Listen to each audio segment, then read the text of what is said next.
მშვიდობისა, საქმიან დილას ვიწყებთ 3 აპრილს პირველზე ბიზნეს მედია საქართველოს გუნდის წევრებთან ერთად. საკურიერო და საფოსტო მომსახურება ნებადართული საქმიანობის სიაშია. საუბარია საქმიანობის იმ სფეროებზე, რომლებიც 30 მარტს დამტკიცებულ დადგენილობაში გამონაკლისად არ იყო აღიარებული. ამასთანავე განახლებულ დოკუმენტში დაზუსტებულია ტექსტი საკურიერო და საფოსტო მომსახურების შესახებ. ბიზნესის ნაწილს მუშაობის უფლება სპეციალური ნებართვის შემდეგ ექნება. ეკონომიკის მინისტრმა ბიზნესს, რომელთა საქმიანობაც არ არის შეზღუდული, მოუწოდა მოემზადონ შესამოწმებლად. ნათიათურნაომ გაიდლაინების შესაბამისობის მომხმარებელთა და კლიენტთა დაცულობის მექანიზმის მკაცრად გაკონტროლებაზე ისაუბრა და თქვა, რომ გეგმაზომიერად მოხდება ყველა ბიზნესისთვის ნებართვების მიცემა. როგორ დაეხმარება მთავრობა უმუშევრად დარჩენილებს, ამაზე კონკრეტული პასუხი ჯერ არ გვაქვს. ეკონომიკის მინისტრი ამბობს, რომ სქემაზე მუშაობა მიდის. მისივე თქმით, ბევრი კომპანია იჩენს პასუხისმგებლობას და ცდილობს დასაქმებულები შეინარჩუნონ, თუმცა ამას ყველა ვერ იზამს და ეს გასაგებიც არის. ჯანდაცვის მინისტრის ინფორმაციით, კორონას გამაფრთხილებელი აპლიკაციის ტესტირება სრულდება, რომლითაც მოქალაქეთათვის იდენტიფიცირების წყაროზე დაავადებულთა გადაადგილებაზე მეტი ინფორმაცია იქნება ხელმისაწვდომი. მთავრობის ანტიკრიზისული გეგმის და სტრატეგიის მთავარი აქცენტების გამოკვლევასთან ერთად, როგორც დაგკვირდით, ყველანი ძალით და მცდელობით ვცდილობთ, რომ შევაგროვოთ ინფორმაცია და ხედვები კრიზისიდან გამოსვლის გზებზე. ელენე კვანჭილაშვილმა მთელი სერია ჩაწერა რესპონდენტებთან, რომლებიც საკუთარ იდეებს და წინადადებებს მთავრობას გამოსავლად სთავაზობენ. რესპონდენტი რომან გოცირიძეა დღეს რეალურია თუ არა მისი გუნდის გეგმა და არის თუ არა მათი გათვლები კონკრეტული ამაზე შეფასება მაყურებელმა უნდა გააკეთოს.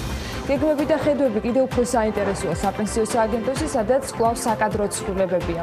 სააგენტოს საინვესტიციო საბჭოს წევრმა დავით ციკლაურმა თანამდებობა დატოვა. სიახლეა ის, რომ სახელმწიფო საპენსიო სააგენტოს უფროსი საინვესტიციო ოფიცრის თანამდებობაზე გალტენ-ტაგარტის საბროკერო დეპარტამენტის ყოფილი ხელმძღვანელი გოგა მელიქიძე დაინიშნა. წარმატებები მას და ველით მის ჩართვას უკვე საქმიანი დილის მაყურებლებისათვის ახალი ამპლუით და ახალ გამოწვევებთან დაკავშირებით მის ხედვებზე. საინტერესო არის თუ არა მისთვის წლების განმავლობაში თანაგუნდელების გალტენ-ტაგარტის ანალიტიკოსების მიერ მომზადებული რეკომენდაციები დღესაც გასათვალისწინებელი, რომელიც საპენსიო შენატანების დროებით შეჩერებას უკავშირდება. ამასობაში კომერციულ ბანკებს კაპიტალის მოთხოვნები შეუმსუბუქდებათ. ეროვნულმა ბანკმა დროებითი საზედამხედველო გეგმა შეიმუშავა. საბანკო სექტორს $1.6 მილიარდის ოდენობის კაპიტალი გამოუთავისუფლდებათ, რაც შეიძლება მიმართული იყოს პოტენციური ზარალების გასანეიტრალებლად ან ეკონომიკის $1.6 მილიონი დასაკრედიტებლად. რა შედეგს ელოდება ეროვნული ბანკი საზედამხედველო გეგმისაგან პაპუნა ლეჟავა. სების ვიცე-პრეზიდენტი იქნება საქმიანი დილის მაყურებლებისათვის მეტი განმარტებით სტუმრად. როგორ შეიძლება კერძო სექტორს ჰქონდეს წვდომა ფინანსებზე, თუ მათ კარანტინის პირობებში ნაპოვნი ალტერნატიული მუშაობის გზა შეუზღუდავენ. მთავრობამ ადგილზე მიტანის სერვისის დაშვებულ ჩამონათვალს გადახედა, თუმცა ბიზნესი კვლავ გაურკვევლობაშია. უსაფრთხოება და ბიზნესი როგორ შეიძლება იყოს ეს ორი ერთმანეთთან თავსებადი და რა პასუხს იღებენ კერძო სექტორის წარმომადგენლები ხელისუფლებისაგან. მეჰმედ მელექი, ბეკოს გენერალური დირექტორი და ნიკა ჩილინდრიშვილი, მაი მარკეტის პროექტის ხელმძღვანელი იქნებიან ჩვენი სტუმრები.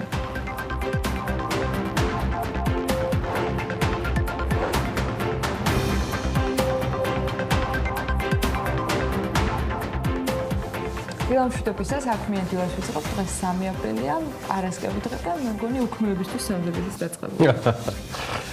მუდმივად უქმეები იყო ძალიან ბევრისთვის, განსაკუთრებით ჩვენი მაყურებლებისთვის ამ დღეების განმავლობაში. მადლობა ყველას, ვინც დარჩა სახლში, იზიარებს ამ მოწოდებას და გმადლობთ, რომ გვიყურებთ, გმადლობთ, რომ აკეთებთ და იცავთ ყველა იმ წესს, რომელიც ახლავს იმ ძალიან მძიმე დროებას, რაც უკავშირდება კარანტინს, საგანგებო ვითარებას, რაც უკავშირდება ეპიდემიას, რომელიც გადაიზარდა პანდემიაში. და ამ საგიჟეთში მაინც მნიშვნელოვანი გზავნილი დილა ადრიან, ცხადია საქმიანი. ეს ყველას ძალიან გვჭირდება. ეს არის მაქსიმალურად ახალი პროექტები და დაფინანსებები იმ სრულად გლობალურად პლანეტარულად მოჭარბებულ რისკებზე, რომელიც შედარებით საშუალებადიან პერსპექტივაში, სხვა შორის არანაკლებ საფრთხედ გამოიყურება, ვიდრე თავად SARS-CoV-2 და მისგან მომდინარე დაავადება. და მაინც გუშინ საღამოს გაგვახარა ევროპის რეკონსტრუქციისა და განვითარების ბანკის გზავნილმა EBRD-მა საქართველოში ენერგოეფექტიანობის ხელშეწყობის მიზნით დაამტკიცა 40 მილიონი ევროს სასესხო ხელშეკრულება, რომლითაც საქართველოში 250 საჯარო დაწესებულების რეაბილიტაცია და მათი ენერგოეფექტიანობის ამაღლება მოხდება. პროექტის მიზანს საქართველოში მწვანე ეკონომიკის ხელშეწყობა წარმოადგენს და მის ფარგლებში მთელი ქვეყნის მასშტაბით არსებული საჯარო დაწესებულებების ენერგოეფექტიანობის სრული რენოვაცია მოხდება. ეს არის ნათქვამი EBRD-ის ვებგვერდზე. გუშინ საღამოს პროექტის სრული ღირებულება 50 მილიონი ევროა, საიდანაც 40 მილიონი евро სასესხო დაფინანსებას წარმოადგენს. საქართველოს სახელით EBRD-თან ხელშეკრულებას ფინანსთა სამინისტრო მოაწერს ხელს. პროექტის იმპლემენტაციაზე პასუხისმგებელი მუნიციპალური განვითარების ფონდი იქნება. მე არ მაქვს უფლება ვისაუბრო მეტი, მაგრამ ჩვენ უნდა ველოდოთ კიდევ ერთ მერცხალს EBRD-ისგან. ერთზე დადასტურებულად შემიძლია თქვა, ქართულ საწარმოზე, რომელიც ევროპის მასშტაბით გახდა საჩვენებელი, თავისი სტანდარტით, მიწოდებით, მოცულობებით, 20 მარტს ამ საწარმოს რიგით მესამე საქმიანი ბლოკის, ახლა კლასტერია მოდაში, როგორც ტერმინი, მოკლედ რიგით მესამე საქმიანი ბლოკის გახსნა უნდა მოხდარიყო. EBRD-მა ეს საწარმო თავის დროზე გამოარჩია, დააჯილდოვა, აღიარა და დაფინანსებაც გამოხო. მე ველი ინფორმაციას და მორი გრელის EBRD-ისგან ამ საწარმოზე ველი ყოველ დღე, ისევე როგორც ველი საგანგებო ვითარების დასრულების და ეპიდემიისგან მომდინარე ზომების მოხსნისთანავე, რომ სატელევიზიოდ კიდევ ერთხელ გამოგზაუროთ ამ საწარმოში. კიდევ ერთხელ, რადგან მიუხედავად იმისა, რომ მის დამფუძნებელსაც და გუნდს კარგად იცნობთ, ეს ახალი პროექტი და საქართველოს შესაძლებლობების სრულად აღაფრთოვანებს. ცოტა მეურნეობის თავმჯდომარესავით გამომივიდა ახლა, მაგრამ ასეა. ველი თუ სტარს EBRD-ისგან და მე შევბერავთ. მანამდე სოფლიო ეკონომიკას გადავხედოთ ტრადიციულად და ვაგლახრო მარს თუ გამორჩეულად პოზიტიური ამბებით. აგერ კი იცით კორონავირუსის პანდემიის გამო სოფლიოში უამრავი რამ გადაიდო, მათ შორის ტელესერიალების და ფილმების გადაღებების და ახალი სეზონების გამოშვებაც. ამ მხრივ გამონაკლისი არის ტელესერიალები Billions და Black Monday არის. Black Monday-ის მეორე სეზონი ეხლა მიმდინარეობს, როგორც ცნობილია 6 ეპიზოდი 12 აპრილამდე გავა, ხოლო შემდეგ იქნება გარკვეული შეფერხება. აი Billions მეხუთე სეზონი კი შუა გადაღების პროცესში შეწყდა. Billions ახალი სერიების პრემიერა 3 მაისს არის დაგეგმილი, გაუშვებენ 7 ეპიზოდს, თუმცა აი შემდგომ გაურკვეველი ვადით ტელესერიალის გაშვება შეწყდება. ესეთი ამბავია, მოკლედ ოკეი, გადავიდეთ შემდეგ თემებზე. ჩვენ შევქმნით ეკონომიკა, რომელიც ძალიან მყიფე სისტემაა, პასუხობს და აკმაყოფილებს მხოლოდ მიმდინარე მოთხოვნის ამოცანებს და ის სრულად დაცლილია რაიმე ტიპის მარაგებისგან. მოჭარბებული უთანასწორობა და სისტემური სისუსტეები დაგვანახებს აუცილებლობას, რომ კაპიტალიზმის სრულად განსხვავებულ სახეობაზე უნდა გადავიდეთ, ისევე როგორც ეკონომიკის მოდელირებისა. ეს სიტყვები ცნობილ ეკონომისტ ჯოზეფ სტიგლიცს ეკუთვნის და იქვე ისეთი მაგალითიც მოხავს. წარმოიდგინეთ, ყავთ მანქანა. მანქანა, ავტომობილი სათადარიგო საბურავის გარეშე. ხო და მუდმივად ავადებთ, გადადებთ, ან სულაც ეკონომიას აკეთებთ ამ სათადარიგო საბურავზე. არადა საკმარისი არსებული მოქმედი საბურავი გაგისხდეთ, ან დაგიზიანდეთ, ხოლო შემდეგ ხვდებით, რომ ეკონომია და სათადარიგოზე ფიქრის გადადება უმძიმესი შეცდომა იყო. დღეს სოფლიო ეკონომიკა საკმაოდ მძიმე ფასი ხდის შეცდომებისთვის და არავინ იცის, რამდენად განჭრედადი იყო ის სრულიად საომარი ვითარება, რომელიც შეიქმნა კორონავირუსიდან გამომდინარე. ჯერ არავის ცალია გაერკვიოს, იყო თუ არა რაიმე ტიპის გაფრთხილებები, პრევენციები ამ თემაზე, რადგან ყველა გარდართულია ბრძოლაში, რომელსაც სახელმწიფოები სამწუხაროდ გათითოკაცებული სახელმწიფოები და მსოფლიოს ქვეყნები მიმართავენ. რაიმე ტიპის ერთობლივ ღონისძიებაზე საუბარი არ მიდის, თუ არ ჩავთვლით სოფლიოს 20 ქვეყნის ზუმით ან რაიმე სხვა საშუალებით კონტაქტს შეთანხმებას ტრილიონებზე და შედარებით გაურკვეველი მიმართულებით მის მიმართვაზე. მიზეზი მარტივია, სამწუხაროდ დღევანდელი მსოფლიო და მისი პოლიტიკური წრეები არ არიან წარმოდგენილნი ავტორიტეტებით და სისტემური პიროვნებებით, რომელთა ძალუც არ მხოლოდ ლოკალური, არამედ გლობალური პრობლემების დანახვა, მოძიება და სწრაფი გადაჭრა. რესურსების არასწორად განაწილებამ, მეტმა კონკურენციამ, ნაკლებმა სოლიდარობამ დღევანდელი მსოფლიო მიიყვანა ვითარებამდე, როცა 4 მილიარდი ადამიანი სავალდებულო და თვით იზოლაციაშია დედამიწაზე, რაც მისი მოსახლეობის თითქმის ნახევარია, 80 ქვეყანაზე მეტია პლანეტაზე იმ სახელმწიფოების რიცხვი, რომელთაც გამოაცხადეს სავალდებულო კარანტინა. იმავდროულად განგაში ზარები შემოჰკრა გაეროს კიდევ ერთი მნიშვნელოვანი განშტოების ხელმძღვანელმა, ნუ დაუშვებთ, რომ COVID-19 გახდეს შიმშილის თამაში. FAO-ს ხელმძღვანელი კუდონჟუ მთავრობებს მოუწოდებს, რომ ეპიდემიის შემზღუდავი ნორმების გატარების დროს თავიდან აიცილონ ისეთი ზომების გატარება, რომელიც მოქალაქეთა სურსათით მომარაგებას, აი ამ ჯაჭვს უბრალოდ დააყენებს საფრთხის ქვეშ. COVID-19 გვახსენებს, რომ სოლიდარობა არ არის ქველმოქმედება, არამედ სახი აზრია. მსოფლიოს მასშტაბით უკვე გვყავს 113 მილიონი ადამიანი, რომელიც მწვავე შიმშილს განიცდის აფრიკის კონტინენტზე. საჰარიდან სამხრეთ ცხოვრები მოსახლეობის მეოთხედი არასრულფასოვნად იკვებება. სურსათის მიწოდების ჯაჭვის ნებისმიერი წვედა კიდევ უფრო გაამძაფრებს ადამიანების ტანჯვას და მსოფლიოში შიმშილის აღმოფხრის გამოწვევას. ჩვენ ყველაფერი უნდა გავაკეთოთ, რომ ეს არ დაუშვათ.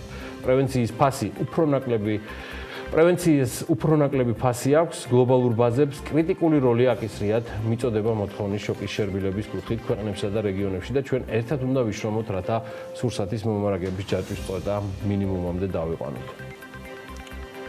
ნებისმიერი კრიზისი არის არა მხოლოდ უბედურება, არამედ საუკეთესო მასწავლებელი, რომელიც გვასწავლის საუკეთესო გამორჩეულ და ყველაზე დასამახსოვრებელ გაკვეთილებს და გვაიძულებს ახვიდე იმ ცვლილებებზე, რომელიც ყოველთვის გადადებული გაქვს უკეთესი, კარგი და მშვიდი დროებისთვის.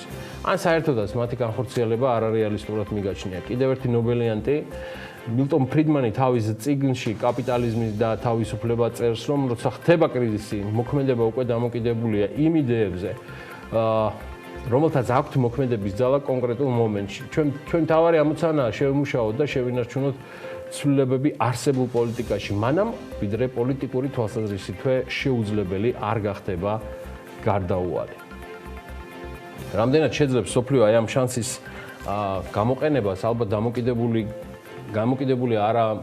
დამოკიდებულია რა გახდება განხილვადი იდეებიდან რეალურად პრიორიტეტული. მსოფლიო ბანკი მაგალითად პროტექციონიზმის მოსალოდნელ მოჭარბებაზე წერს, როგორც საფრთხეზე, რომელიც გაზრდის ისედაც მოჭარბებულ გაურკვევლობას, რადგან სახეზეა ქალბატონებო და ბატონებო სრული დისკოორდინაცია და საერთო პოლიტიკური შეხედულებების არ ქონა.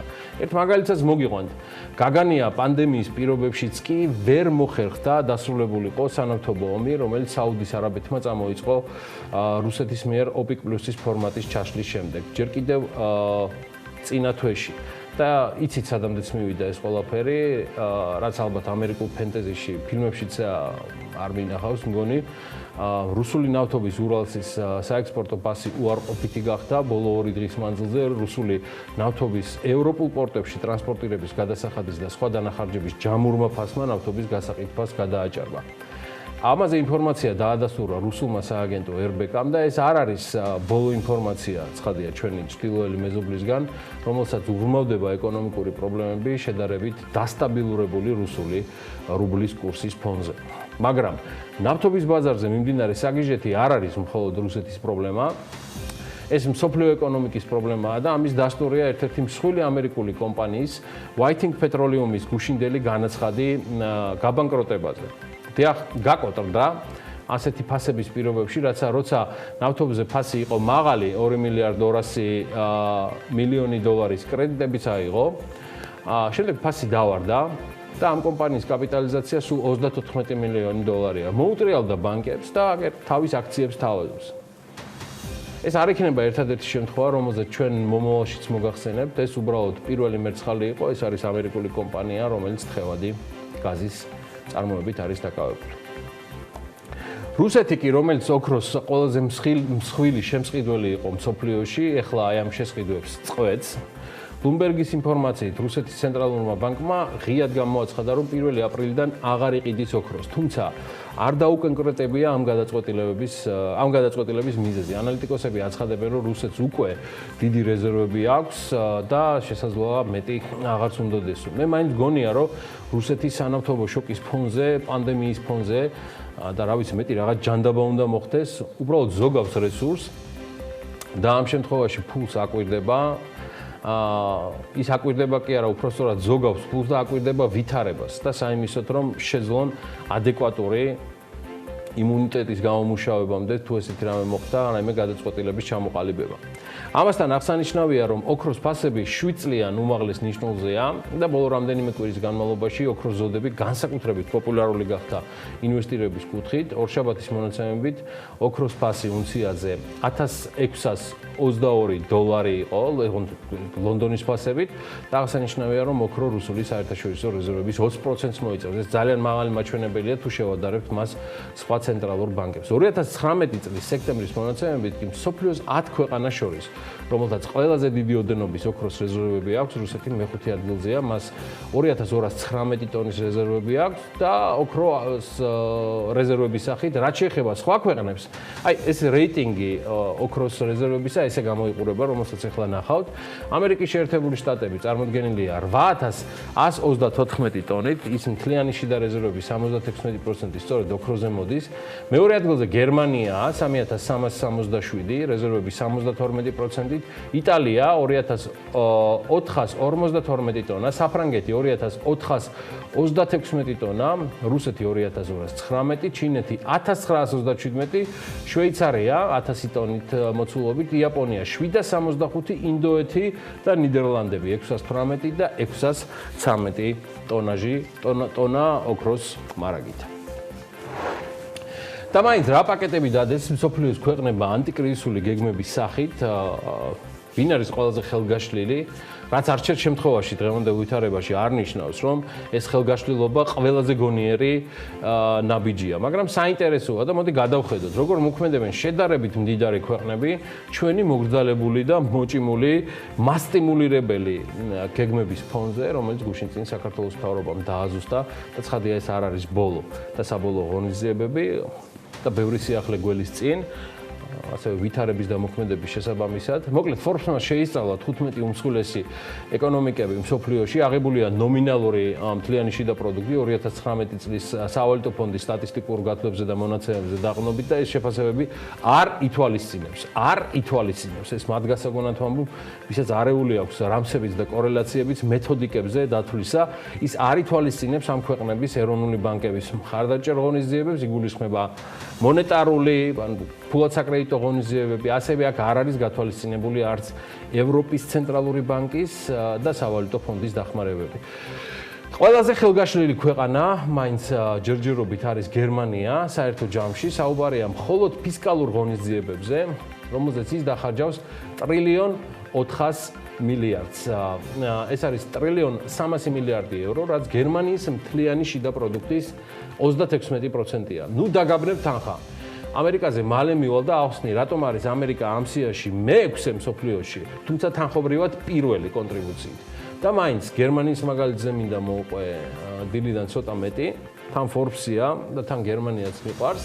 გერმანიის ხელისუფლებამ ოფიციალურად დაადასტურეს, რომ მზად არის 9 ტრილიონით დააკრედიტოს ბიზნესი და ამისთვის კიდევ 100 მილიარდი ევროთი გაუზარდეს დაკრედიტების ლიმიტი სახელმწიფო ბანკს KfW-ზეა საუბარი, ჩვენში KFS სახელი ცნობილი, მისი ანუ ბანკის პირველი კრედიტორიც არის ცნობილი, $1,800 მილიონს სასწრაფო წესით შუალედური დაკრედიტების სახით მიიღებს TUI გრუპი, რომელიც ევროპის უმსხვილესი ტუროპერატორია. საბოლოო ჯამში ბიზნესის მხარდაჭერის ეს პაკეტი შედგება 750 მილიარდი ევროსგან, რომელთაც გერმანია აპირებს კონკრეტული ბიზნესების ამ ფორმით დახმარებას. გარდა ამისა, გერმანელებმა შექმნეს დახმარების სტაბილიზაციის ფონდი, საერთო თანხაზე 600 მილიარდი ევრო, საიდანაც 100 მილიარდი პირდაპირ წესით მიემართება გერმანული კომპანიების წილების გამოსყიდვაზე. ეს ხდება იმის გამო, რომ მათი გადაზღვევა მოხდეს უცხოური კომპანიების მხრიდან შესაძლო ნასყიდობის. ანუ მარტივად გეტყვით, რომ უცხოურმა კომპანიებმა არ გადაყლაპონ გერმანული კომპანიები, ამისთვის აზღვევს გერმანია თავის კომპანიებს. კიდევ 100 მილიარდი ევრო ეძლევა სახელმწიფოს KfW-ს, ანუ ბანკს, ხოლო 400 მილიარდი ევრო დეფოლტის დასაზღვევად იდება საკრედიტო გარანტიების სახით. გარდა ამისა, 156 მილიარდი ევრო შეივსო ფედერალური მთავრობის ბიუჯეტი, ცხადია სესხის ხარჯზე კომპანიების პირდაპირ დახმარების გასაწევად, მაგალითად, აი თანხის მესამედი წავა მცირე ბიზნესის და თვითდასაქმებულების დასახმარებლად, რომლებიც ფაქტიურად გაკოტრების პირას არიან და მიიღებენ დაახლოებით დახმარებას 15,000 ევროს სახით. ნუ გააჩნია, კომპანიის სიდიდეს. აი ამაზე არის ჩამოყალიბებული გერმანია. თავისი ეკონომიკის მოცულობის, ანუ მთლიანი შიდა პროდუქტის 20%-ის დახარჯვას აპირებს იტალია. ადგილობრივი ეკონომიკის დასახმარებლად დიდი ბრიტანეთი 16%, ესპანეთი 16%, საფრანგეთი 14%-ს გადაიხდის თავისი ეკონომიკის მთლიანი ღირებულების საფასურიდან. აღნიშნოთ ღირს, რომ ამ გაცხადებული საოცარი თანხების მიღმა არის ძირითადში გადაზღვა სახელმწიფო გარანტიებით საკრედიტო ვალდებულებებისა. ეხლა კი თემა, რატომ არის შეერთებული შტატები ამ რეიტინგში მე-6-ე, მაშინ როცა ის ყველაზე დიდ და რეკორდულ თითქმის 2 ტრილიონ 700 მილიარდს ხარჯავს ეკონომიკის დასახმარებლად. მიზეზი მარტივია. შტატების ეკონომიკა იმდენად დიდია, რომ ეს თანხა მისი მთლიანი შიდა პროდუქტის სულ რაღაც 12.5%-ია.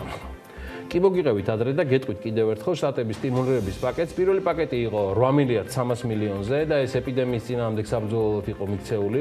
მეორე პაკეტი 100 მილიარდიანი პაკეტი გახდათ და ის წარმომადგენლობითმა პალატამ გაუკეთა ინიცირებაც. და ეს თანხა ფოკუსირდებოდა ასევე დახმარებებზე დაინფიცირებულთა, უმუშევართა და იმავდროულად აფინანსებდა ორკვირიან შვებულებებსაც მათზეც, ვისაც უწევდა გასვლა შვებულებაში დაინფიცირების გამო. აი მესამე იყო რეკორდული პაკეტი 2 ტრილიონ 200 მილიარდიანი, რომელიც მსხვილი და მცირე ბიზნესის მხარდაჭერას ითვალისწინებს, ცხადია დაზარალებულებს კორონავირუსისგან.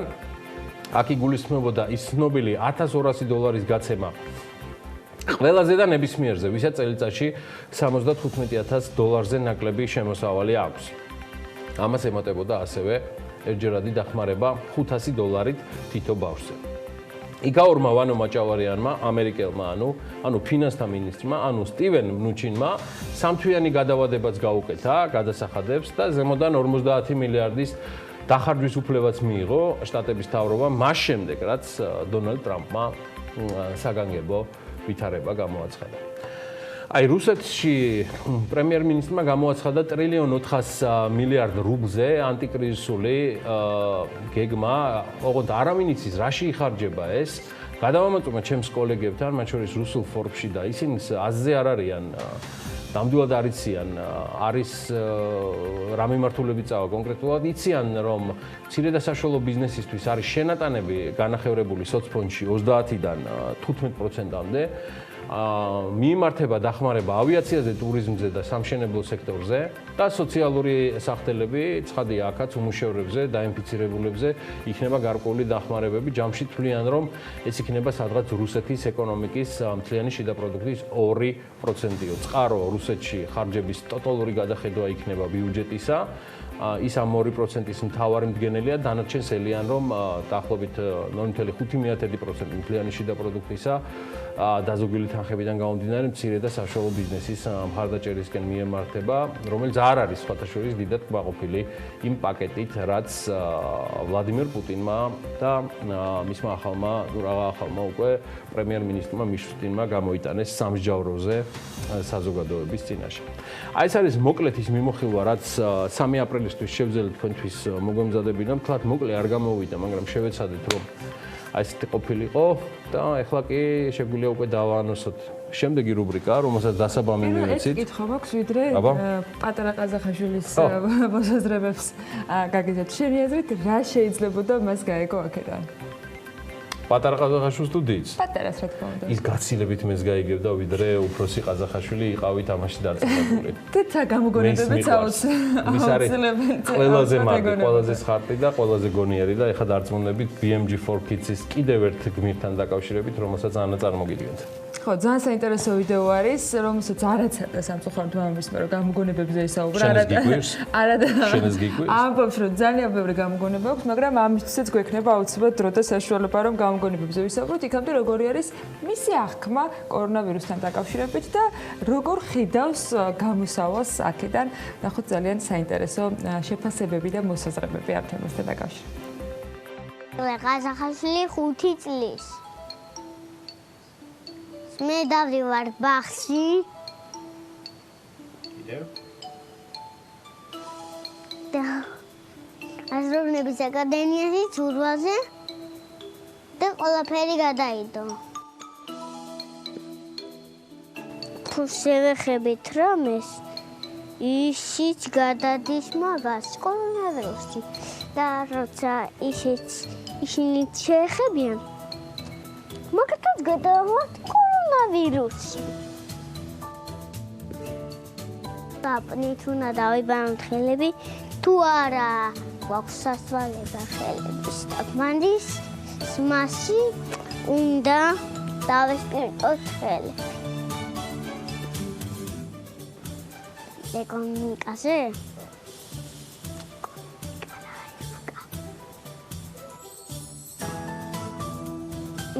დოლარი უკვე გადაიდო, მაგრამ განსხვავდა. ისიც კორონიანია. კორონავირუსი ფულებსაც ეხებათ, დოლარებსაც. უნდა შეკერდეს ხალხი მრავალ ადგილებში შეავოს. ბარცი სახლში ერთ-ერთ ავამარცხებთ კორონავირუსს. მოყურებლებო, დადეთ ლაიკები.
რეკონსტრუქცია და განვითარების ბანკმა საქართველოში ენერგოეფექტიანობის ხელშეწყობისათვის 40 მილიონი ევროს სასისხო ხელშეკრულება დაამტკიცა, რომელთაც საქართველოში 250 საჯარო დაწესებულების რეაბილიტაცია და მათი ენერგოეფექტიანობის ამაღლება მოხდება.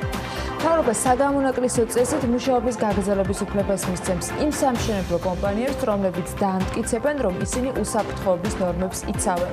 შესაბამისი ნორმა მთავრობის მიერ 2011 დადგენილებაში არის გასაზღვრული. ეკონომიკის მინისტრის თქმით, კომპანიები, რომლებიც დაამტკიცებენ, რომ იცავენ გადაცვის სამინისტროს მიერ გასაზღვრულ მითითებებს, მუშაობას გააგრძელებენ და ეს არ ეხება მხოლოდ სამშენებლო სექტორს. რა გზით იქნება მობილიზებული 2 მილიარდი ლარი, რომელსაც მთავრობა ეკონომიკის სტიმულირებისათვის გამოყოფს, კითხვაზე, რომელიც ეკონომიკის მინისტრთან დაისვა, ნათია თურნავა ამბობს, რომ მთავრობას აქვს დონორების იმედი, მაგრამ მთავარი დატვირთვა მაინც ბიუჯეტზე მოდის. რუსული ნავთობის ურალის საექსპორტო ფასი უარყოფითი გახდა. ბოლო 2 დღის მანძილზე რუსული ნავთობის ევროპულ პორტებში ტრანსპორტირების გადასახადების და სხვა დანახარჯების ჯამბურმა ფასმა ნავთობის გასაყიდ ფასს გადააჭარბა. წერს რუსული მედია, დასავლეთ ციმბირის ფასი 21 მარტს იყო 1007 რუბლი ტონაზე და 31 მარტს კი 1200 რუბლი. ჩინეთის სტრატეგიული რეზერვებისათვის CIP ნავთობის შესყიდვა იწყება. ამის შესახებ ინფორმაცია ბლუმბერგმა წყაროზე დაყრდნობით გაავრცელა. ჩინეთმა, რომელიც ნავთობის უმსხვილესი იმპორტიორია, გადაწყვიტა ისარგებლოს საწვავის ფასის 60%-იანი შემცირებით და სახელმწიფო სტრატეგიული რეზერვების შევსებას იწყებს, წერს გამოცემა წყაროზე დაყრდნობით. ბოლო 3 კვირის განმავლობაში ბიტკოინის ღირებულება 76%-ით გაიზარდა. ამ დროისათვის მსოფლიოს მთავარი ციფრული ვალუტა $6700 ღირს, მაშინ როდესაც მარტის შუა რიცხვებში მისი ფასი მხოლოდ $3800 ფარგლებში იყო. ამავე დროს მისი სავაჭრო მოცულობა გასული თვის შუა რიცხვებიდან 117%-ით არის გაზრდილი და $78 მილიარდ აღწევს.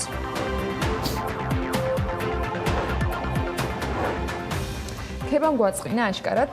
სამართალდამცველებმა მონიტორინგის შედეგად 24 საათის განმავლობაში მთელი ქვეყნის მასშტაბით საგანგებო მდგომარეობის რეჟიმის და ეგრეთ წოდებული კომენდანტის საათის შეზღუდვის დარღვევის 7-6 ახალი ფაქტი გამოავლინა.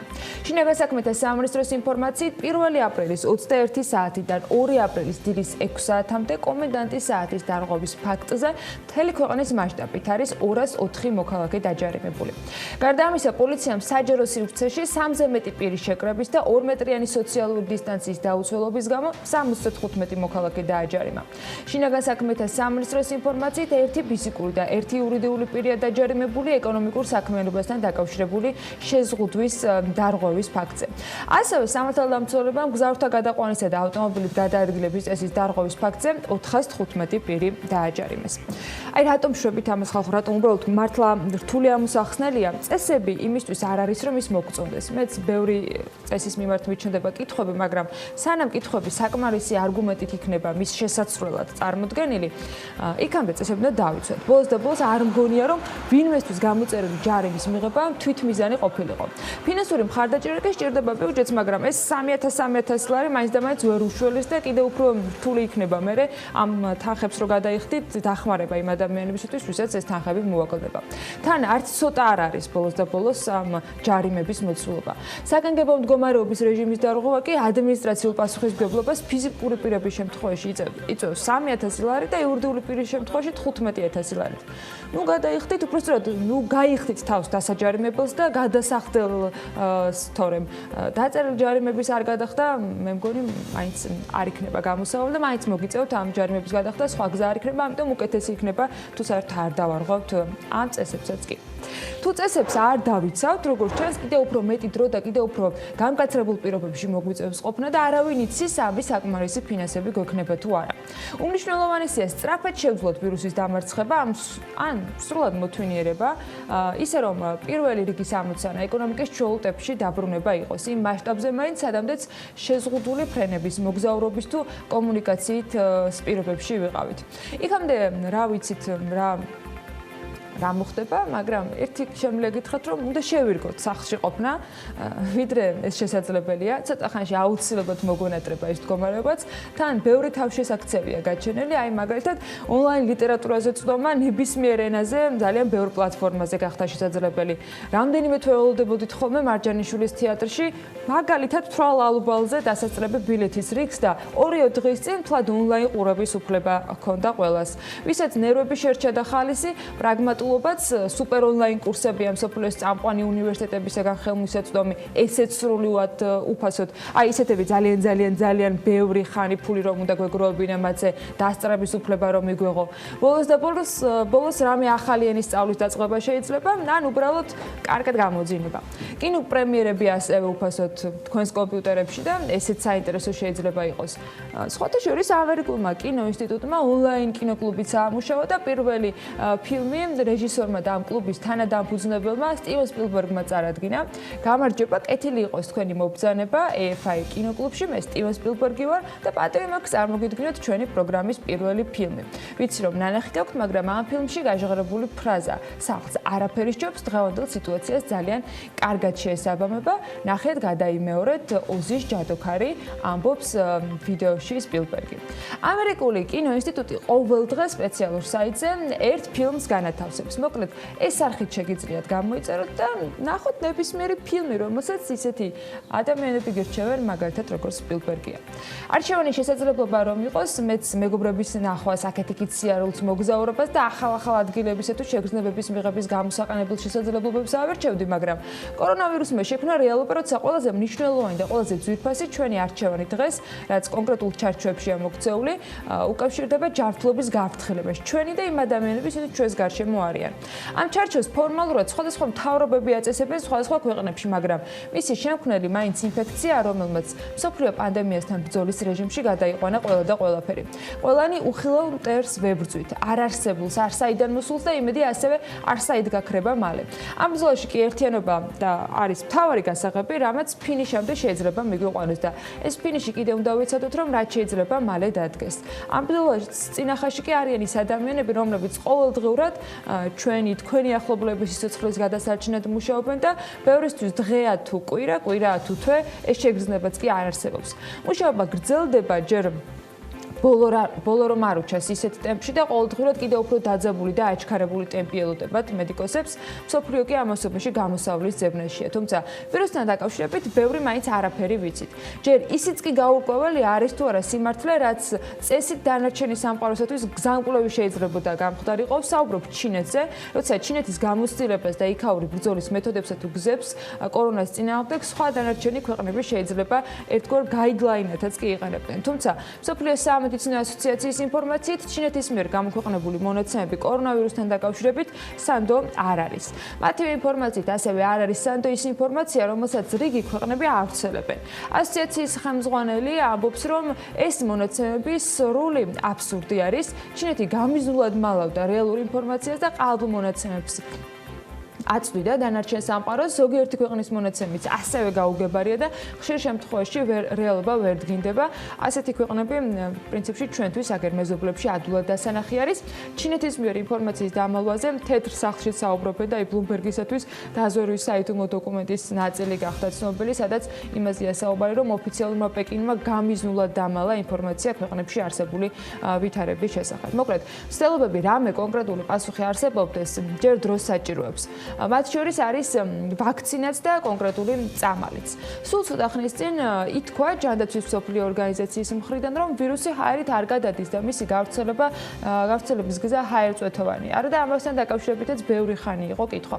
გადადის თუ არა სისხლით, ამაზე დაავადებათა კონტროლისა და საზოგადოებრივი ჯანმრთელობის ეროვნული ცენტრის დირექტორის მოადგილე საქართველოში პაატე იმნაძე ამბობს, რომ ჯერ ასეთი მსოფლიოში არ დაფიქსირებულა. ჯერ მხოლოდ ჰიპოთეზა გადადის თუ არა მათ შორის ფულიდან ვირუსი, თუმცა აქაც მეტი სიფრთხილე რომ გჭირდება, ეგეც ფაქტია და ეს კითხვა კიდევ უფრო აქტუალური მას შემდეგ გახდა, რაც ითქვა, რომ ეროვნული ბანკის საკასო ცენტრის თანამშრომლებს კორონავირუსთან დაკავშირებული ტესტის პასუხები დადებითი დაუფიქსირდა. თავად ეროვნულ ბანკში ამაზე არ საუბრობენ, არ აზუსტებენ ყოველ შემთხვევაში რა პოზიციაზე მუშაობენ პირები, რომლებსაც კორონავირუსი დაუდასტურდათ.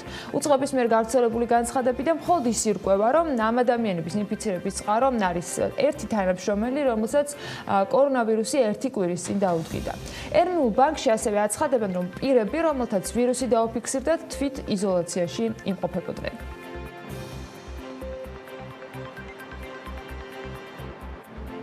ბანკის საცავის თანამშრომლები ყველანი იმყოფებოდნენ სწორედ იმ რეჟიმზე, რომელიც ჩვენ გვაქვს მოწოდებული დაწესებულებებისათვის, ანუ ფაქტიურად ისინი იყვნენ ასე ვთქვათ ყაზარმულ რეჟიმზე გადაყვანილი, ცხოვრობდნენ ასე ვთქვათ ყაზარმულ პირობებში და მორიგეობით ასრულებდნენ თავიანთ სამუშაოს.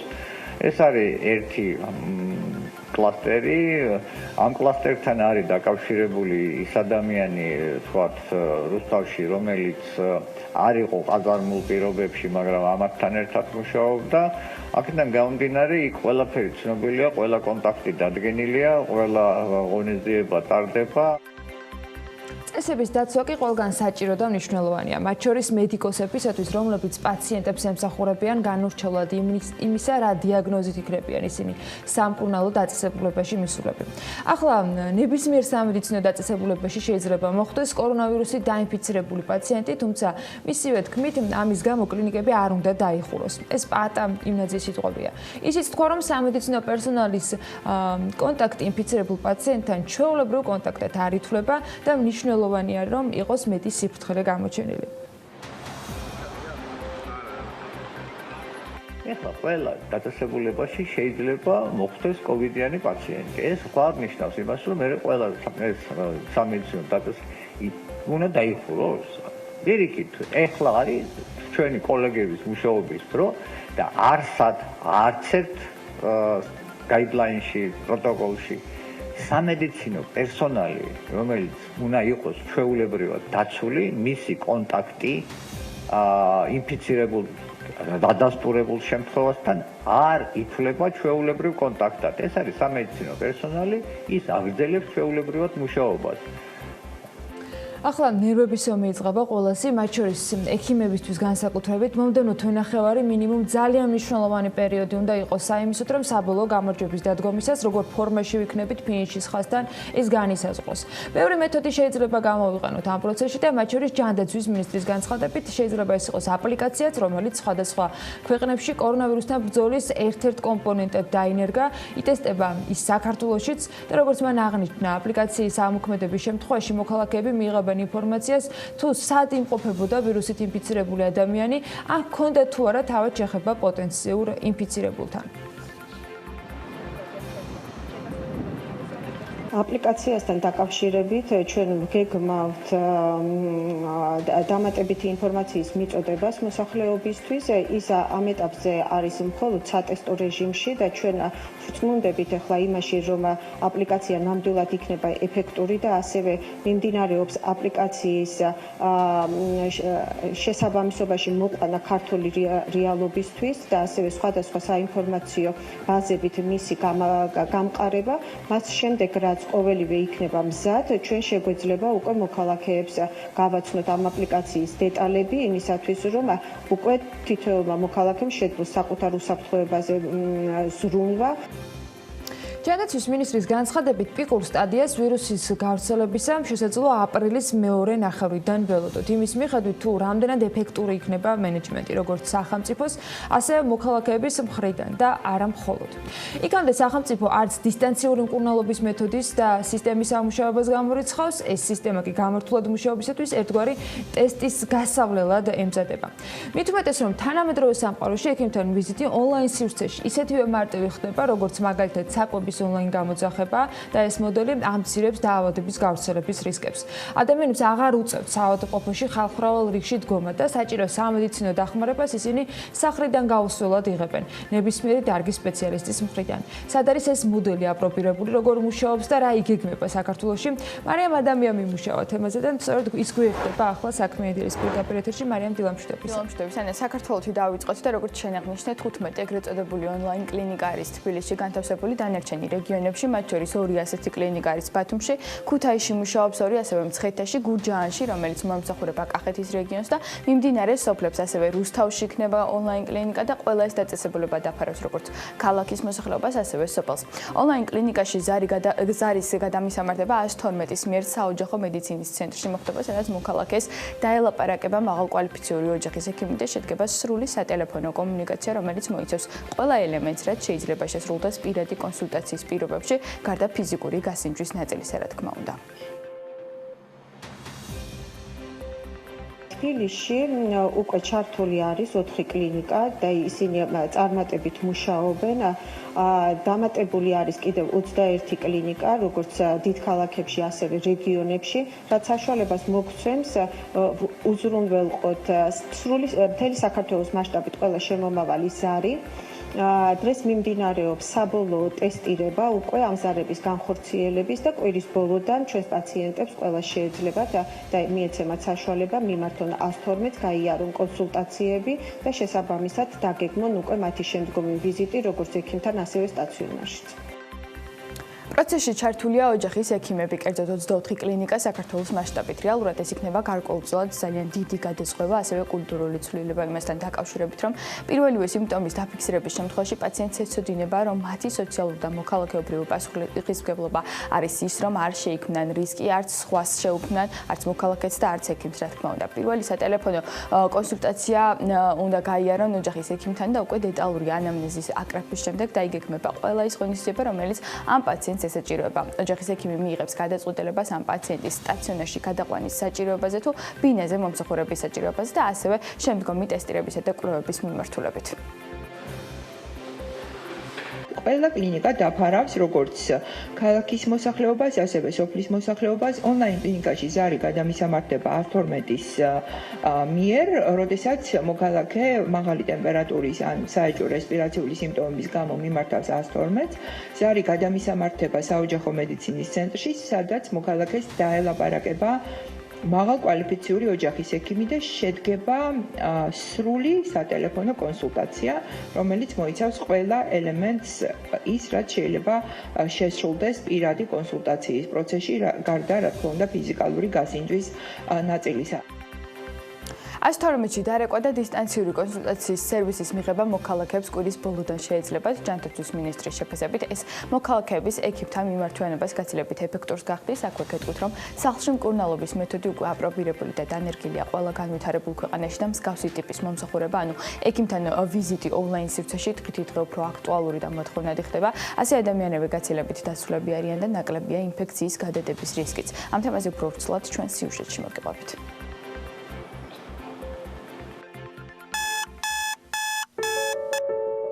ექიმები მთელი მსოფლიოს ირგვლივ პაციენტებს კორონავირუსამდეც უწევდნენ კონსულტაციებს დისტანციურად, თუმცა ეს პრაქტიკა დღითიდღე უფრო აქტუალური ხდება, რადგან ადამიანები სამედიცინო დახმარების გაწევას სახლიდან გაუსვლელად ითხოვენ, იმისათვის რომ კორონავირუსით ინფიცირება აირიდონ თავიდან.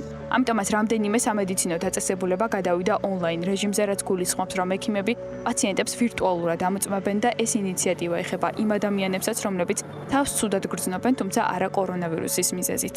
პრაქტიკა უკვე აპრობირებულია და მაგალითად შეგვიძლია მოვიყვანოთ ამერიკა, სადაც ერთ-ერთი კომპანია ჰილი 150-ზე მეტ ექიმს აერთიანებს 7 სხვადასხვა შტატში, მათ შორის ვაშინგტონში და ისინი მუშაობენ პაციენტებთან დისტანციურად. ხოლო მსგავსი დისტანციური კლინიკებისა და ექიმების რაოდენობის ზრდა დღეს მათი მთავარი გამოწვევაა.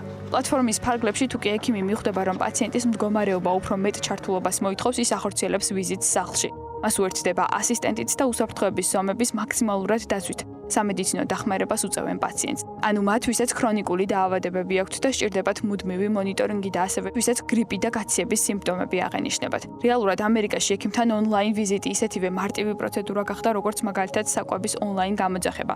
მიზნად კი დაავადებათა მყისიერ დიაგნოსტიკასა და მკურნალობას ისახავს, თუმცა ისე რომ პაციენტს არ მოუწიოს საავადმყოფოში მისვლა და ხალხ მრავალ რიგში ექიმის კაბინეტთან დგომა, რომელიც ასევე ზრდის ინფიცირების რისკს. პლატფორმის საშუალებით ადამიანებს შესაძლებლობა აქვთ ასევე კონკრეტული მათთვის საჭირო მიმართულების ექიმი მოითხოვონ. იქნება ეს პედიატრი, ოფთალმოლოგი თუ პულმოლოგი. რაც შეეხება ფასებს, ონლაინ მკურნალობის ღირებულება ამერიკაში $79-ია, ხოლო სახლში ვიზიტი საშუალოდ $159 უჯდებათ. ეს ტენდენცია მთელს მსოფლიოში მზარდია და შესაბამისად იზრდება კლინიკებს შორის კონკურენციას, რადგან მსგავსი მომსახურება კომფორტულია პაციენტებისთვისაც და მომგებიანია კლინიკებისთვის. ამ ფერხულში ერთვება ასევე საქართველოს და პირველადი ჯანდაცვის 24 დაწესებულების ბაზაზე ეგრეთ წოდებული ონლაინ კლინიკები მოეწყო. როგორ მივხვდეთ, რომ კორონავირუსით ვართ ინფიცირებული, განსხვავდება COVID-19 გაციებისგან, გრიპისგან, ან თუნდაც ალერგიისგან? ანუ როდის უნდა მივმართოთ თუნდაც ონლაინ კლინიკას? როდის უნდა მივმართოთ ექიმს და როგორ ავერიდოთ თავი ინფექციისგან? CNN-ის ინფორმაციაზე დაყრდნობით მომზადებული პატარა გრაფიკული სიუჟეტი მომზადა მარიამმა და მინდა რომ ესეც შემოგთავაზოთ, ვიდრე დანარჩენ იმ ინფორმაციას მოგასვიდეთ, რომელსაც BMG მოუყარა თავი. როგორ მივხვდეთ, რომ კორონავირუსით ვართ ინფიცირებული? კორონავირუსს ორი მთავარი სიმპტომი ახასიათებს. ესენია მშრალი ხველა ან და ცხელება. ზოგიერთ შემთხვევაში ყნოსვისა და გემოს დაკარგვა. ეს სიმპტომები სხვა ტიპის ვირუსსაც ახასიათებს. თუმცა თუ კი საათზე მეტი გაგრძელდა მშრალი ხველა, ეს ნიშნავს, რომ კორონავირუსით ხართ ინფიცირებული. ტემპერატურა უნდა აღემატებოდეს 37 გრადუსს. ასევე სავარაუდოდ იგრძნობთ ცხელებას გულმკერდის არეში, კუნთების ტკივილს, დაღლილობას, სისუსტეს. ეს სიმპტომები ხან ვლინდება, ხან არა. ინკუბაციის პერიოდი 14 დღე გრძელდება. ნებისმიერ შემთხვევაში თუ კი თქვენ გაქვთ რაიმე ეჭვი, უნდა მიმართოთ ექიმს, რომელიც სინჯს ლაბორატორიაში გააგზავნის, მიღებული შედეგი კი ყველაფერს ნათელს მოჰფენს. ეკონომიკის სამინისტრო დეფიციტურ პირვადებთან დაკავშირებით განმარტავს, რომ გაზრდილი მოთხოვნიდან გამომდინარე მცდელობა პირველ რიგში ვირუსთან ბრძოლაში აქტიურად ჩართული პირების დაკმაყოფილება მოხდეს. საქართველოს ინოვაციების და ტექნოლოგიების სააგენტოს ორგანიზებულ პირველ ონლაინ ჰაკათონზე რეკორდული რაოდენობის განაცხადები დაფიქსირდა. ჯიტას ხელმძღვანელის ავთანდილ კასრაძის ინფორმაციით 325 განაცხადი ერთად არც ერთ ეტაპზე, არც ერთი ინოვაციების თემაზე გამოცხადებულ საგრანტო კონკურსი არ ყოფილა დაფიქსირებული, მათ შორის არც 100,000 ლარიან საგრანტო პროგრამაზე. ტერაბანკი მომხმარებელს პლასტიკური ბარათის სახლიდან გაუსროლა, დისტანციურად შეუკვეთის სასურველ მისამართზე მიტანის სერვისს თავაზობს. სადაზღვევო კომპანია Benefits 5000 PCR ტესტის ჩასატარებელ ნაკრებს ყიდულობს, რომელთან დაკავშირებითაც გადაწყვეტილება ლუგარის ცენტრთან შეთანხმდა და კომპანიის ინფორმაციით შეკვეთა ევროპელ მომწოდებლებთან იყო, რომელიც ხელმისაწვდომი უახლოეს დღეებში დაჩქარებული წესით იქნება და ეს მოთხოვნა უკვე გადაგზავნილია. ევროკავშირის წევრი სახელმწიფოების ქვეყნებს დასაქმებულთათვის სამუშაო ადგილების შესანარჩუნებლად ფინანსურ დახმარებას 100 მილიარდი ევროს ოდენობით გამოუყოფს. ცეცხლების დახმარება წევრ სახელმწიფოებს ექნებათ იმისთვის, რომ დაფარონ ხარჯები, რომლებიც მოკლევადიანი სამუშაოების შექმნას შეუწყობს ხელს. Aviakompania British Airways 36,000 თანამშრომლის დროებით გათავისუფლების შესაძლებლობას განიხილავს. BBC-ს ინფორმაციით, კომპანია პროფკავშირი იუნიტთან მოლაპარაკებებზე უკვე კვირაზე მეტია, რაც აწარმოებს. მხარეებმა შეთანხმებას მიაღწიეს, თუმცა გარკვეული დეტალები დასაზუსტებელი დარჩათ. შეთანხმების მიხედვით კომპანიის არც ერთი თანამშრომელი სამსახურს არ დაკარგავს და კრიზისის დასრულების შემდეგ მოვალეობის შესრულებას დაუბრუნდებიან.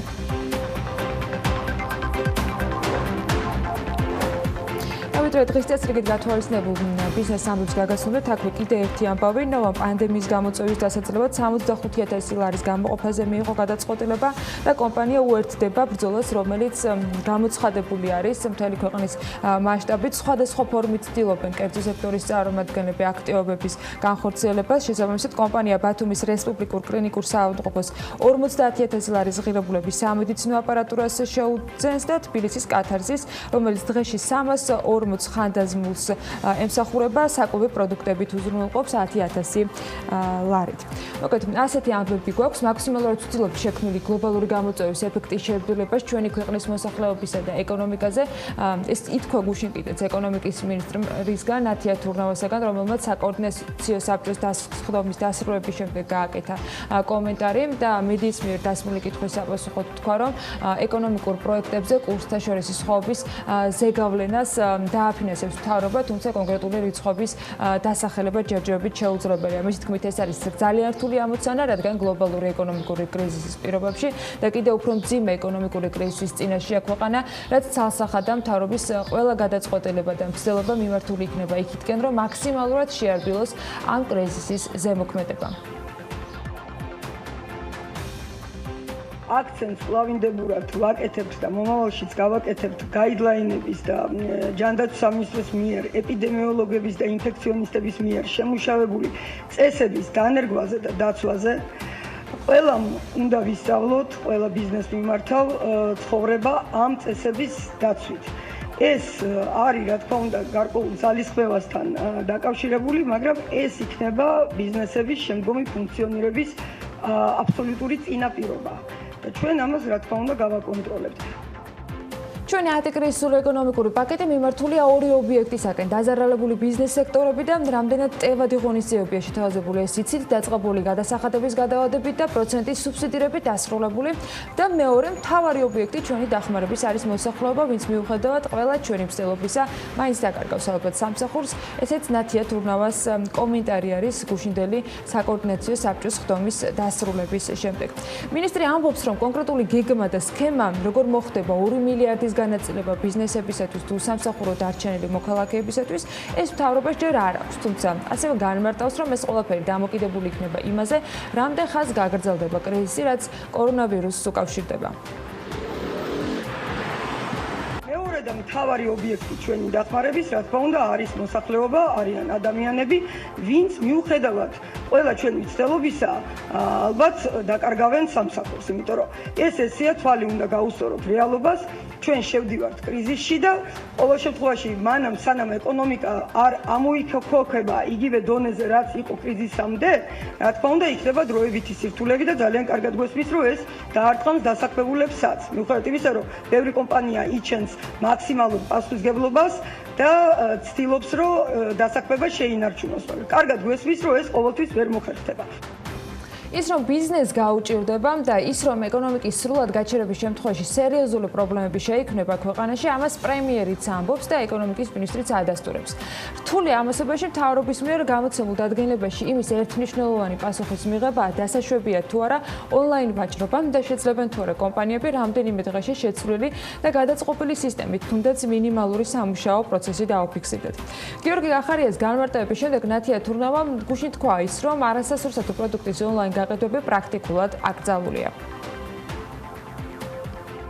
ამ ეტაპზე გამომდინარე ამ ამოცანიდან ონლაინ გაყიდვები არასასურსათო პროდუქციის პრაქტიკულად არის აკრძალული, ამაში არ შედის რა თქმა უნდა ფარმაცევტული ნაწარმი, რაც შეეხება სასურსათოსი ის გრძელდება, იმიტომ რომ ეს არის სასურსათო უსაფრთხოებასთან დაკავშირებული სფერო, მაგრამ აქაც ჩვენ გადავამოწმებთ და მოვითხოვთ ყველა წესების დაცვას. მე კლავინდებურად მინდა ვთქვა, რომ ეს არის დროებითი, იძულებითი ზომა, რადგან საკმაოდ დიდი სფეროა, საკმაოდ დიდი სისტემაა, საკმაოდ დიდი ურთიერთობათა ჯაჭვია.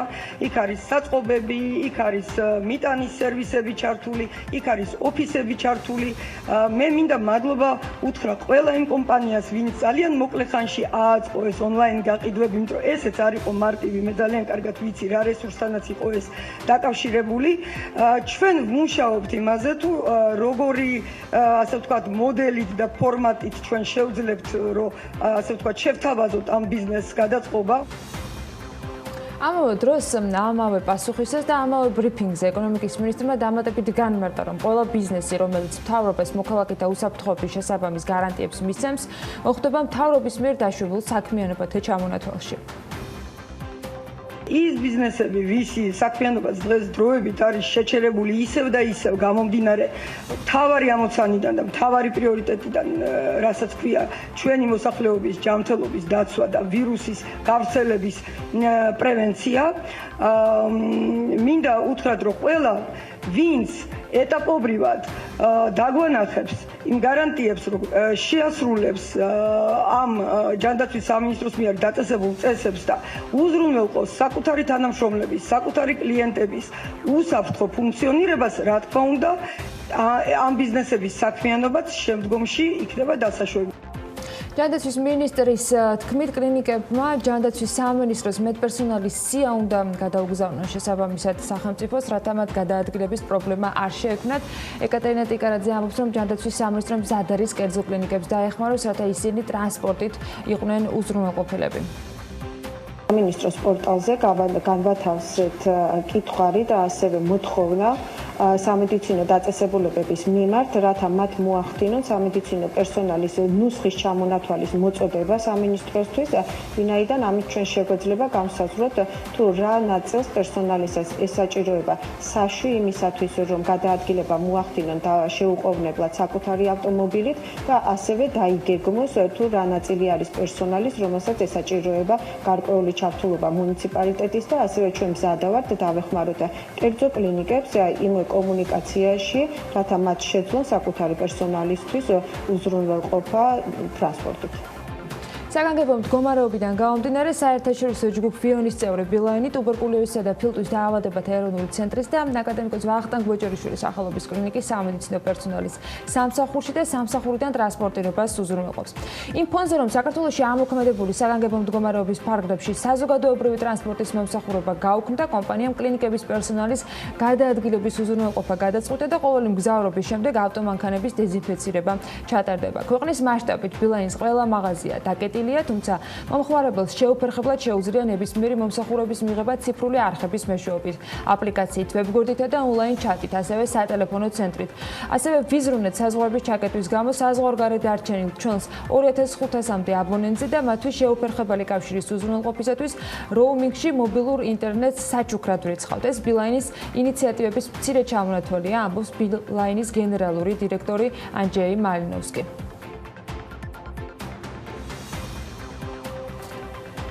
საპენსიო სააგენტოს 5-წევრიანი შემადგენლობა, რომელიც პარლამენტის მიერ 2019 წლის 5 წლის ვადით არის დამტკიცებული, რომელშიც ერთადერთი ქართველი წევრი იყო დავით ციკლაური, თანამდებობიდან წავიდა. ამ საბჭოს საპენსიო აქტივების საინვესტიციო პოლიტიკა უნდა შეემუშავებინა, თუმცა ციკლაური გუნდს ისე გამოაკლდა, გრძელვადიანი გეგმა არ დაუტოვებია. სადა როგორ უნდა მოხდეს საპენსიო დანაზოგების განთავსება, ამას ერთ დოკუმენტში დღეს ჯერჯერობით ვერ ნახავთ. წლის დასაწყისში ფონდიდან 500 მილიონ ლარზე მეტი გადავიდა სადეპოზიტო სერტიფიკატებში, თუმცა ესეც დროებითი შეთანხმების საფუძველზე ერთი თვის ვადი ციკლაურისათვის საინვესტიციო ოფიცრის უფლებამოსილების მინიჭებით და ამავდროულად რამდენიმე კვირაში მან ფონდიდან წასვლა კერძო სექტორის სასარგებლოდ მიღებული გადაწყვეტილების არგუმენტით მიიღო. მარტივად განგიმართებთ რა, მე იქ სადაც მივდივარ, არ მეკრძალება პარალელურად საინვესტიციო ბორდში ყოფნა კანონით. არანაირად არ მეკრძალება და მაგას რო გაიგებთ, მე თქვენ თვითონ მივხვდებით. მაგრამ იმის გამო, რომ აი ესეთი აუზაური ხდება ხოლმე, თუნდაც იგივე დეპოზიტებზე რაც მოხდა, არიქადა დაიკარგა ჩვენი ფული და ეგეთი ისინი რო ზავიდა განცხადებები მათ შორის თქვენი არხიდან. რო არ მოხდეს ეგეთი რაღაცები საომავლო, მაგას ქვია ინტერესთა კონფლიქტი, პოტენციური ინტერესთა კონფლიქტიდან თავის არიცება. ზუსტად მაგიტომაც მივდივარ. და არჩევანი გააკეთეთ კერძო სექტორზე ამის გამო? არა, არჩევანი არ გამოვაკეთეთ, ნახეთ, არჩევანი გამოვაკეთეთ იმაზე, რომ ინტერესთა კონფლიქტიზე ვიღაცამ კითხვა არ დასვას. ხო, არ ყოფილა უსაფუძვლო ისტერიკა ალბათ, უბრალოდ არსებობს ინტერესი, რომელიც ყოველთვის დარჩება ინტერესად და რომლის დასაკმაყოფილებათაც ჩვენს ხელთ არსებულ ყველა ბერკეტს გამოვიყენებთ, მათ შორის იმისათვის, რომ მივიღოთ მეტი ინფორმაცია და ადამიანებს, რომლებიც ამ დროისათვის საპენსიო სააგენტოში აგროვებენ დანაზოგს იმ გადაწყვეტილებით, რომელიც მთავრობამ ამოქმედა, მივაწოდოთ მეტი ინფორმაცია მათი ფულის განკარგვის ამ მდებარეობის შესახებ. გზად კერძო სექტორში გადასვლამდე სხვათა შორის დავით ციკლაური გაწეულ სამუშაოს და მთლიანად სააგენტოს მუშაობას დადებითად აფასებს. ამ ფონზე მასთან მაინც დაისვა კითხვა, როგორ ფიქრობს, არის თუ არა გასაზიარებელი რეკომენდაციები, რომლებიც მთავრობის მისამართით გაიცა და რაც კრიზისულ პერიოდში საპენსიო შენატანების შეჩერებას გულისხმობს და ზოგ შემთხვევაში რეფორმის შეჩერებაზეც იყო საუბარი. განსაკუთრებას არ ვეთანხმები, იმიტომ რომ ამ საპენსიო ნახეთ როგორი ვარიანტია. ახალგაზრდა, რომელიც შეუერთდება ამ საპენსიო ფონდს, ხო? მისი ცხოვრების განმავლობაში შეიძლება ესეთი კრიზისი მოხდეს 3, 4, 5 და ყოველ კრიზისზე თუ ეს საპენსიო უკან ვაბრუნებთ, მაშინ არის კარგავს თვითონ საპენსიო ფონდის ცნება. და შეჩერებას?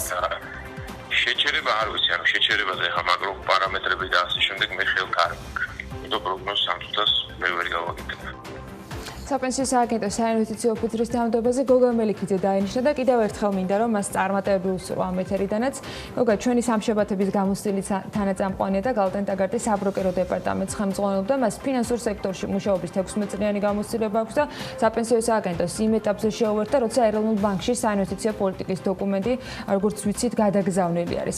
გოგასთან მეტის მოსმენის შესაძლებლობა ცოტა მოგვიანებით ელენე კვანჭელაშვილთან ერთად საქმიანი დილის ანალიტიკას ბლოგში შექმნება ჩვენ მაყურებელს. კორონავირუსის გავლენაზე ბოლო თვეების განმავლობაში ბევრი გვისაუბრია. გაგაცანით ბიზნესებიც, რომლებიც COVID-19-ით შესაძლოა ყველაზე მეტად დაზარალდნენ, გაკეთდა პროგნოზებიც, რომ ამ პროცესში განსაკუთრებულ ზარალს მცირე ბიზნესები ნახავენ, რადგან მათ მსხვილი კომპანიებისგან განსხვავებით შედარებით შეზღუდული რესურსი აქვთ. ახლა ჯერ უკვე სტარტაპებზია, რა პროგნოზს აკეთებენ საერთაშორისო ორგანიზაციები, როგორი ეფექტი ექნება COVID-19-ის პანდემიას გლობალურ სტარტაპ სისტემაზე. ამის შესახებ წინასწარი პროგნოზები სტარტაპ ნომა გააკეთა და მათმა ანალიტიკოსებმა, ანუკა ჯოხაძემ კი თქვენთვის მოამზადა შესაბამისად და ამ ინფორმაციაზე დაყნობით პატარა მიმოხილვა.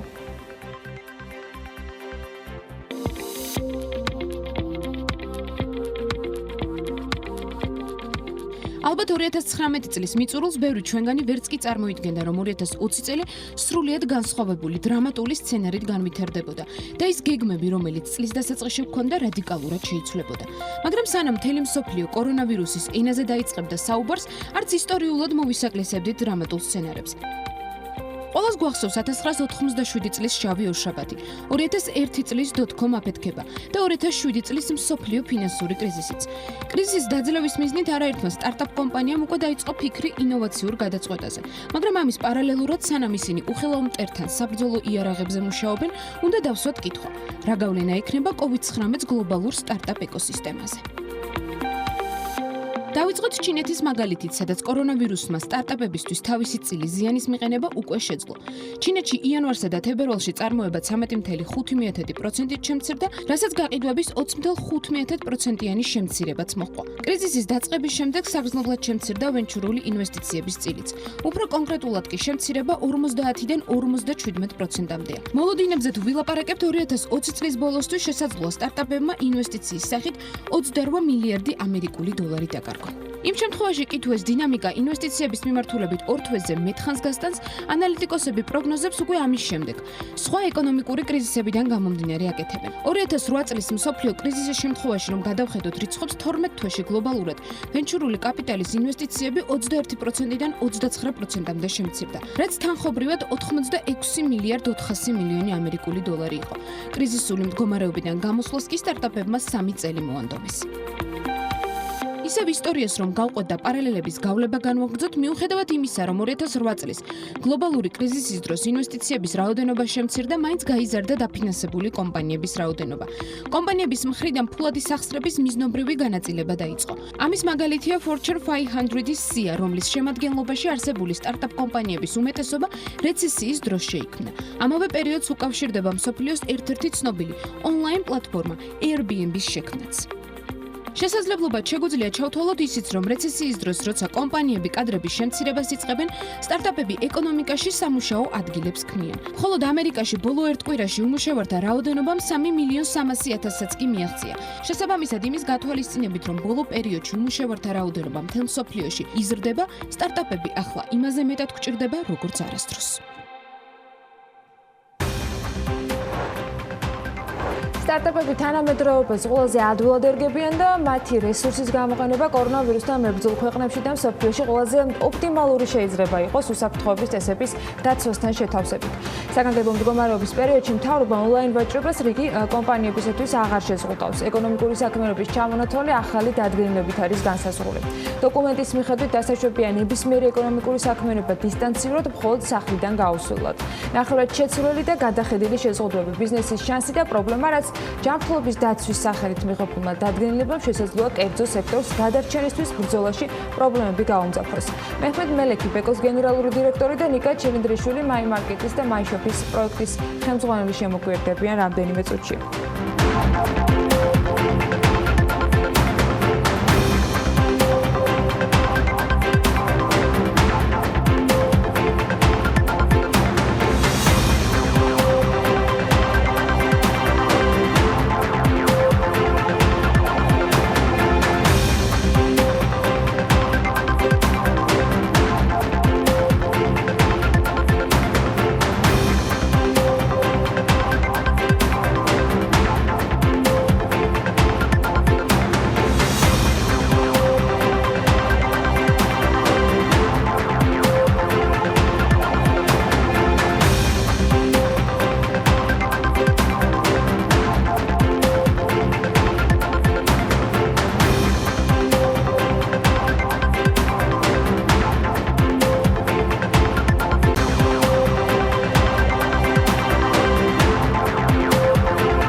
და საფოსტო მომსახურება ნებადართული საქმიანობის სიაში შევიდა. საუბარია საქმიანობის იმ სფეროებზე, რომლებიც 30 მარტს დამტკიცებულ დადგენილებაში გამონაკლისებად არ იყო აღიარებული.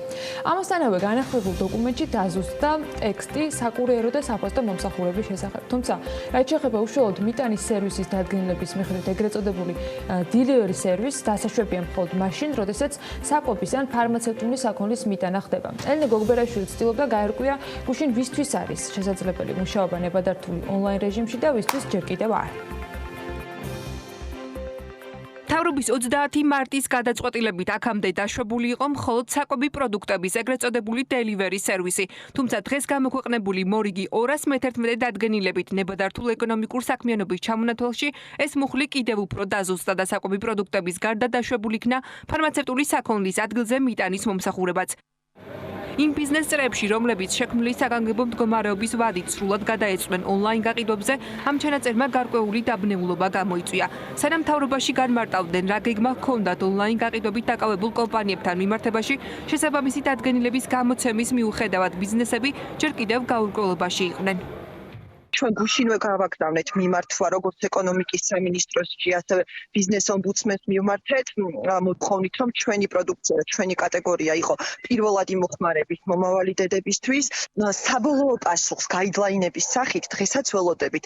თუმცა ჯერჯერობით განახლდა კვლავ გაყიდვები, ანუ ჯერჯერობით კვლავინდებურად ვღებულობთ შეკვეთებს და ვარიგებთ აი ამ კონკრეტულად საბავშვო პროდუქციას, ჯერჯერობით ტექნიკაზე არ ვღებულობთ შეკვეთებს, რადგან ჯერ კიდევ არ არის ზუსტი გაიდლაინები ტექნიკასთან დაკავშირებით, რა იქნება დაშვებული, რა არა, თუმცა ის საბავშვო პროდუქციის კუთხით შეკვეთები ამ ეტაპზე არის განახლებული. დადგენილების შემდეგ ონლაინ მაღაზია გავხსენით. ონლაინ მაღაზია ამჟამად მუშაობს. ხვალიდან საწყობი და მომსახურების ცენტრიც უნდა გავხსნათ. წესით ნებართვა მე მგონი არ გვჭირდება. ეხლა 5 კაცამდე დასაშვებია. წერილები გავაგზავნეთ ბიზნეს ომბუდსმენის სახელზეც, დამსაქმებელთა ასოციაციის მეშვეობით და ველოდებით მაგათგან ინფორმაციას. ჩვენ ველოდებით საკვებასხმელობო ტექნიკის გაყიდვას იყოს შესაძლებელი. დღის ბოლომდე ამ ხალისების ველოდებით რამე ცვლილებას. იმედი მაქვს, რომ ეს ცვლილებები იქნება. ონლაინ გაყიდვები არის წვეთი, ზღვაში წვეთი. ანუ ამ წვეთებით ვაგროვებთ ჩვენ ფულს, რომ ჩვენ თანამშრომლებს ხელფასები გადაუხადოთ. საკოორდინაციო საბჭოს ხდომის დასრულების შემდეგ ეკონომიკის მინისტრმა დააზუსტა, რომ საკვები პროდუქტებისა და ფარმაცევტული ნაწარმის გარდა დასაშვები გახდება სხვა ტიპის პროდუქტების ონლაინ რეალიზაციაც, თუმცა იმ პირობით, რომ ონლაინ სერვისის მიმწოდებელი კომპანიები შესაბამისი გაიდლაინებით იხელმძღვანელებენ. ძალიან მალე შევთავაზებთ, ასე ვთქვათ, აი ამ კონკრეტულ წესებს და მოსაზრებებს ყველას, ვისაც აქვს შესაძლებლობა, რომ გადავიდეს ონლაინ გაყიდვებზე და ვინც არის ამ ბიზნესში ჩართული, როდესაც დარწმუნდებით, რომ ესე თუ ის კომპანია ამ წესებს სრულად პასუხობს, რა თქმა უნდა, ამის შემდეგ ჩვენ შევძლებთ, რომ დაუშვათ კონკრეტული კომპანიების საქმიანობა. ონლაინ გაყიდვებთან დაკავშირებით დღის ბოლოს ინფორმაცია მთავრობის ადმინისტრაციამ გაავრცელა. უწყებათა შორისი საკოორდინაციო საბჭოს ხდომაზე მიიღეს გადაწყვეტილება, რომ ონლაინ გაყიდვების კომპანიები საქმიანობის გაგრძელების ნებართვას მიიღებენ, თუმცა იმ პირობით, რომ დადგენილ წესებს დაექვემდებარებიან. უსაფრთხოება თუ გადარჩენის შანსისთვის დახურული ფანჯარა კრიზისის დროს რა შეუძლია გააკეთოს ბიზნესმა იმისთვის, რომ მთავრობისაგან ონლაინ ვაჭრობის და მინიმალური ფუნქციონირების უფლება მიიღოს.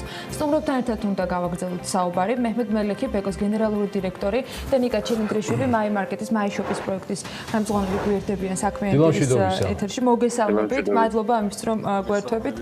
მეჰმედ, თქვენგან დავიწყებ საუბარს. თქვენი მცირე კომენტარი მოვისმინეთ სიუჟეტშიც. თქვენ ამბობთ, რომ არ უნდა იყოს პრობლემა, მაგრამ ზუსტი პასუხი არ გქონდათ მიღებული. თუ შეგიძლია გითხრათ, გუშინდელი დღის ბოლოსთვის რამე ოფიციალური განმარტება, ან მითითება, ან ინსტრუქტაჟი თუ გაქვთ მიღებული სახელმწიფოსგან, შეგიძლიათ თუ არა ონლაინ ვაჭრობა და რა გადაწყვეტილება შეიძლება იყოს მიღებული თქვენგან ამ საკითხთან დაკავშირებით? მოგესალმებით თქვენ ტელემაყურებელს. პირველ რიგში ჯერ პასუხი არ არის, ველოდებით პასუხს. იმედია დღის ბოლომდე იქნება პასუხი. ჩვენ ამჟამად 68 მაღაზია 7 მომსახურების ცენტრი დაკეტილი გვაქვს. ონლაინ მაღაზია მუშაობდა, მაგრამ ეგეც შეზღუდული სფეროში მუშაობს, მარტო კომპიუტერები და ტელევიზორები იყიდება. დანარჩენი საკვებაცხოვრებო ტექნიკას ყიდით, მაგრამ ვერ ვაწვდით და ვერ ვამონტაჟებთ. იმედია დღეს ბოლომდე ამასთან დაკავშირებით რამე ნაბიჯებს მიიღებენ. იგივე კითხვა მაქვს ნიკა ჩილინდრიშვილთან. ნიკა საკმაოდ ხშირი სტუმარი არის ჩვენი და მაინტერესებს მისი მოსაზრება My Market-ის, My Shop-ის მაგალითზე. ნიკა, იყო თუ არა რაიმე კომუნიკაცია თქვენი მხრიდან, ან უკავშირი, ან გნებავთ დაკავშირება რომელიმე სახელმწიფო უწყებისგან საიმისოთ, რომ გაევლოთ წინასწარ, ან უკვე იმ სტატუსიდან გამომდინარე, რაც დღეს არის, რაზეც მეჰმედიც საუბრობდა, ეხლა, როცა ყველაფერი არის აკრძალული, რეალურად რა ეტაპზეა თქვენი კომპანია და პლატფორმები, რომელიც წლებიან აშენებია თქვენი გუნდის და პირადად თქვენს მიერ? გამარჯობა და პირველ რიგში მადლობა თქვენ რომ ასე აქტიურად ხართ ჩართული ამ საკითხში.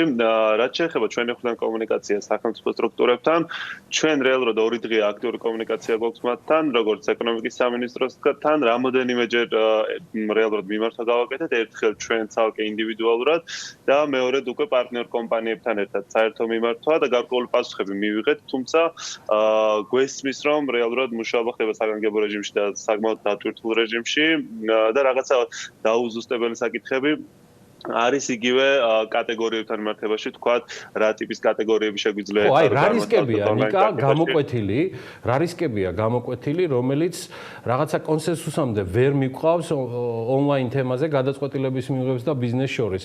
რა არის ის ძირითადი რისკები, რაც ამ კომუნიკაციისას გამოიკვეთა? ძირითადი რისკი, რასაც სახელმწიფო ხედავს და გაგვიზიარეს, ეს არის საწყობებში და ოფისში მომუშავე ადამიანები. შეიძლება ყიდვა ხდება დისტანციურად, თუმცა ამის უკან ბექში აუცილებლად საჭიროა თანამშრომელი, როგორც ოფისში, ასევე საწყობში. შესაბამისად, რამდენად კარგად არის ეს ნორმები დაცული, ამასთან დაკავშირებით აქვს კითხვები და რეალურად უნდათ, რომ ეს პრობლემა მოგვარდეს რამენაირად და კონტროლს დაექვემდებაროს. ეს ხო გადამოწმებადი კატეგორიის თემა არის, როცა შეიძლება გადამოწმდეს აქვს კი სახელმწიფოს რესურსი რომ გადამოწმდეს. მე მოვისმინე რამდენიმე მინისტრის, ვიცე-პრემიერის განცხადება ამ თემაზე, ჩვენ გვინდა გადავამოწმოთ, ბიზნესები მოემზადოთ ამ ყველაფრისთვის. ანუ საუბარია რაზე? პროცესი ონლაინ ვაჭრობისა ისედაც მიმდინარეობდა. ამას დაემატა კატეგორიები, ამ შემთხვევაში საგანგებო ვითარებისა და ასე ვთქვათ მოჭარბებული გაფრთხილება სხვადასხვა თემების. ანუ ჩვენ უნდა ვიცოდეთ მარტივად ეს აკრძალულია 2 კვირით თუ არსებობს გამოსავალი რაღაცა დათქმებით უსაფრთხოებისა, რომლითაც შეძლებს ამ შემთხვევაში My Market-ი, My Shop-ი ფუნქციონირების გაგრძელებას. ჩვენ გუშინ მინისტრის განცხადებიდან გავიგეთ, რომ დაიწყება გეგმიური შემოწმებები, თუმცა რა ტიპის შემოწმება იქნება და როგორ მოახერხება რესურსის კუთხით ეს არ ვიცით. ვიცით ის, რომ გარკვეულ ნორმებში უნდა მოვექცეთ ჩვენ და ჩვენი პარტნიორი საწყობებით, საიდანაც ჩვენ მოგვაქვს პროდუქცია, თუმცა რა ნორმებში უნდა მოვექცეთ, ეს ჯერ უცნობია.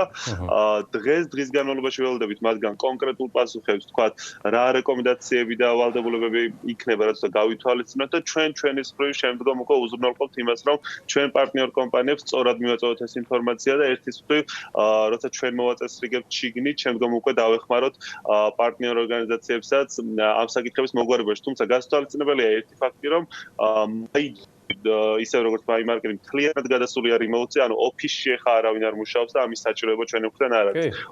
არიან საწყობები, ვისგანაც ჩვენ მოგვაქვს პროდუქცია და რეალურად დასალაგებელი ურთიერთობა ეხა ამ საწყობებთან, რომ გაითვალისწინონ მაქსიმალურად მოკლევადებში ის რეკომენდაცია, რაც სახელმწიფო სტრუქტურებისგან იქნება და ჩვენ ამაში მაქსიმალურად ჩართულები ვიქნებით, რომ ძალიან სწრაფად მოგვარდეს ეს. მე თქვენს შემთხვევაში თუ გააქვთ რაიმე ინსტრუქტაჟი, როგორ უნდა მუშაობდეთ და იმ შემთხვევაში თუ ეს კომუნიკაცია დღეს შედგება, ან უახლოეს პერიოდში, აი რა შეგიძლიათ წინასწარ გითხრათ, რამდენი ადამიანი მუშაობს საწყობში, ანუ არის თუ არა თავსებადობა იმ წესებთან, რომელიც დღეს ამ კორონავირუსიდან გამომდინარე სახელმწიფომ დაუდგინა ბიზნესს? ანუ ჩვენთან ყველა წესი დასწულია ამჟამად. საწყობში მუშაობს 3 კაცი, 1 მენეჯერი და 2 დამხმარე. მომსახურების სერვის ცენტრში მუშაობს 1 ოპერატორი და 2 ტექნიკოსი. ანუ ყველა წესს ვიცავთ ამჟამად. ოფისი დაკედილია, ყველა home office მუშაობს ჩვენი თანამშრომლები.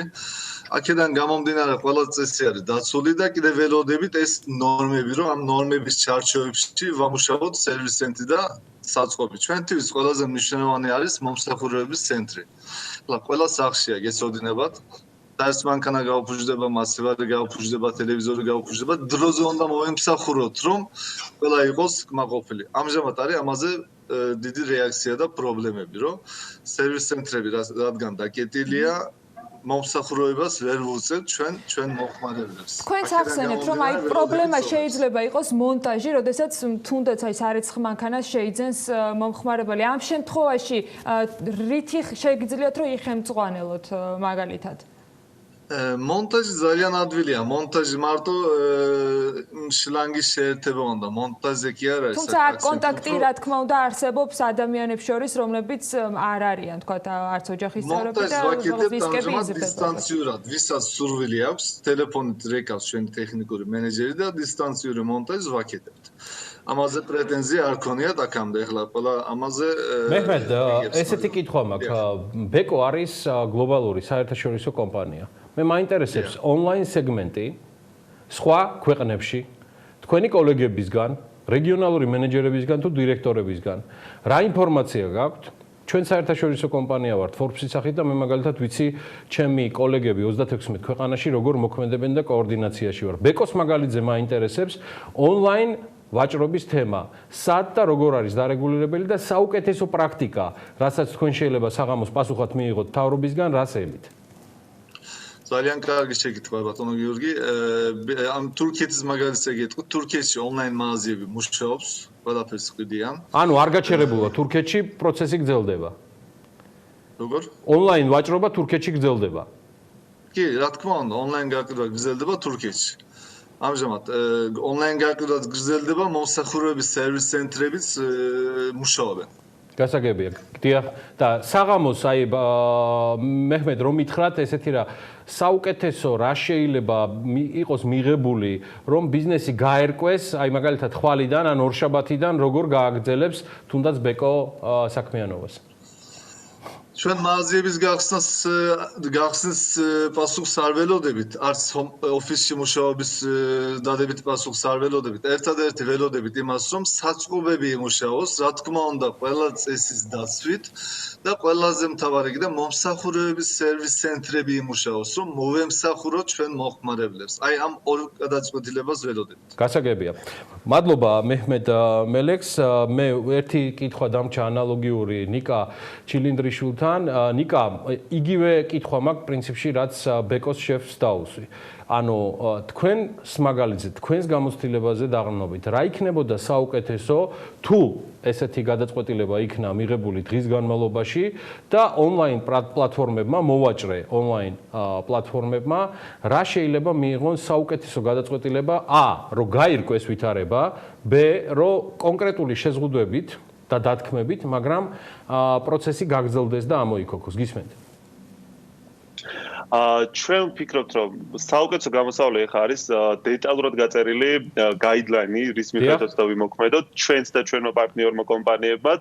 იგივე ორი თემა, ერთი არის საწყობის მიმართულებით, რა უნდა დავიცვათ საწყობში და ჩვენო პარტნიორებმა რა დავიცვან და მეორეა ტრანსპორტირების კუთხით, საკურიერო კომპანიებს რა რეკომენდაციები უნდა ქონდეთ და ჩვენგან რა უნდა კონტროლდებოდეს, რომ დავიცვან. ეს რო იქნება გაწერილი, ამის შემდგომ უკვე ჩვენ მაქსიმალურად ვეცდებით, რომ მოკლევადებში და მაქსიმუმ ორშაბათამდე აღვადგინოთ მუშაობა სრულად.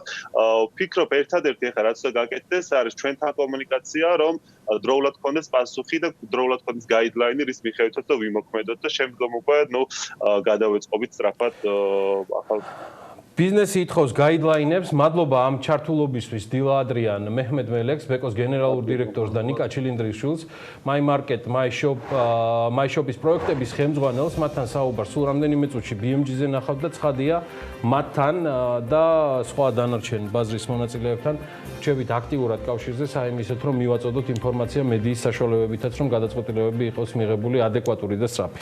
ამასობაში ფასტ-ფუდის ინდუსტრია კვლავ აქტიურად აგრძელებს მუშაობას, რადგან პირველადი მოხმარების პროდუქტები ბუნებრივია, ვერ აიკრძალება და შესაბამისად მიტანის სერვისით თუ ეგრეთ წოდებული დრაივით ხდება მათი მომხმარებლებთან კომუნიკაცია. ლევან აღიაშვილმა დარგის რამდენიმე წარმომადგენელთან გასაუბრება მოახერხა და გაარკვია, როგორია მომხმარებლების დამოკიდებულება და შეძლებენ თუ არა კომპანიები კიდევ რამდენიმე თვე ასეთ რეჟიმში მუშაობის გაგრძელებას.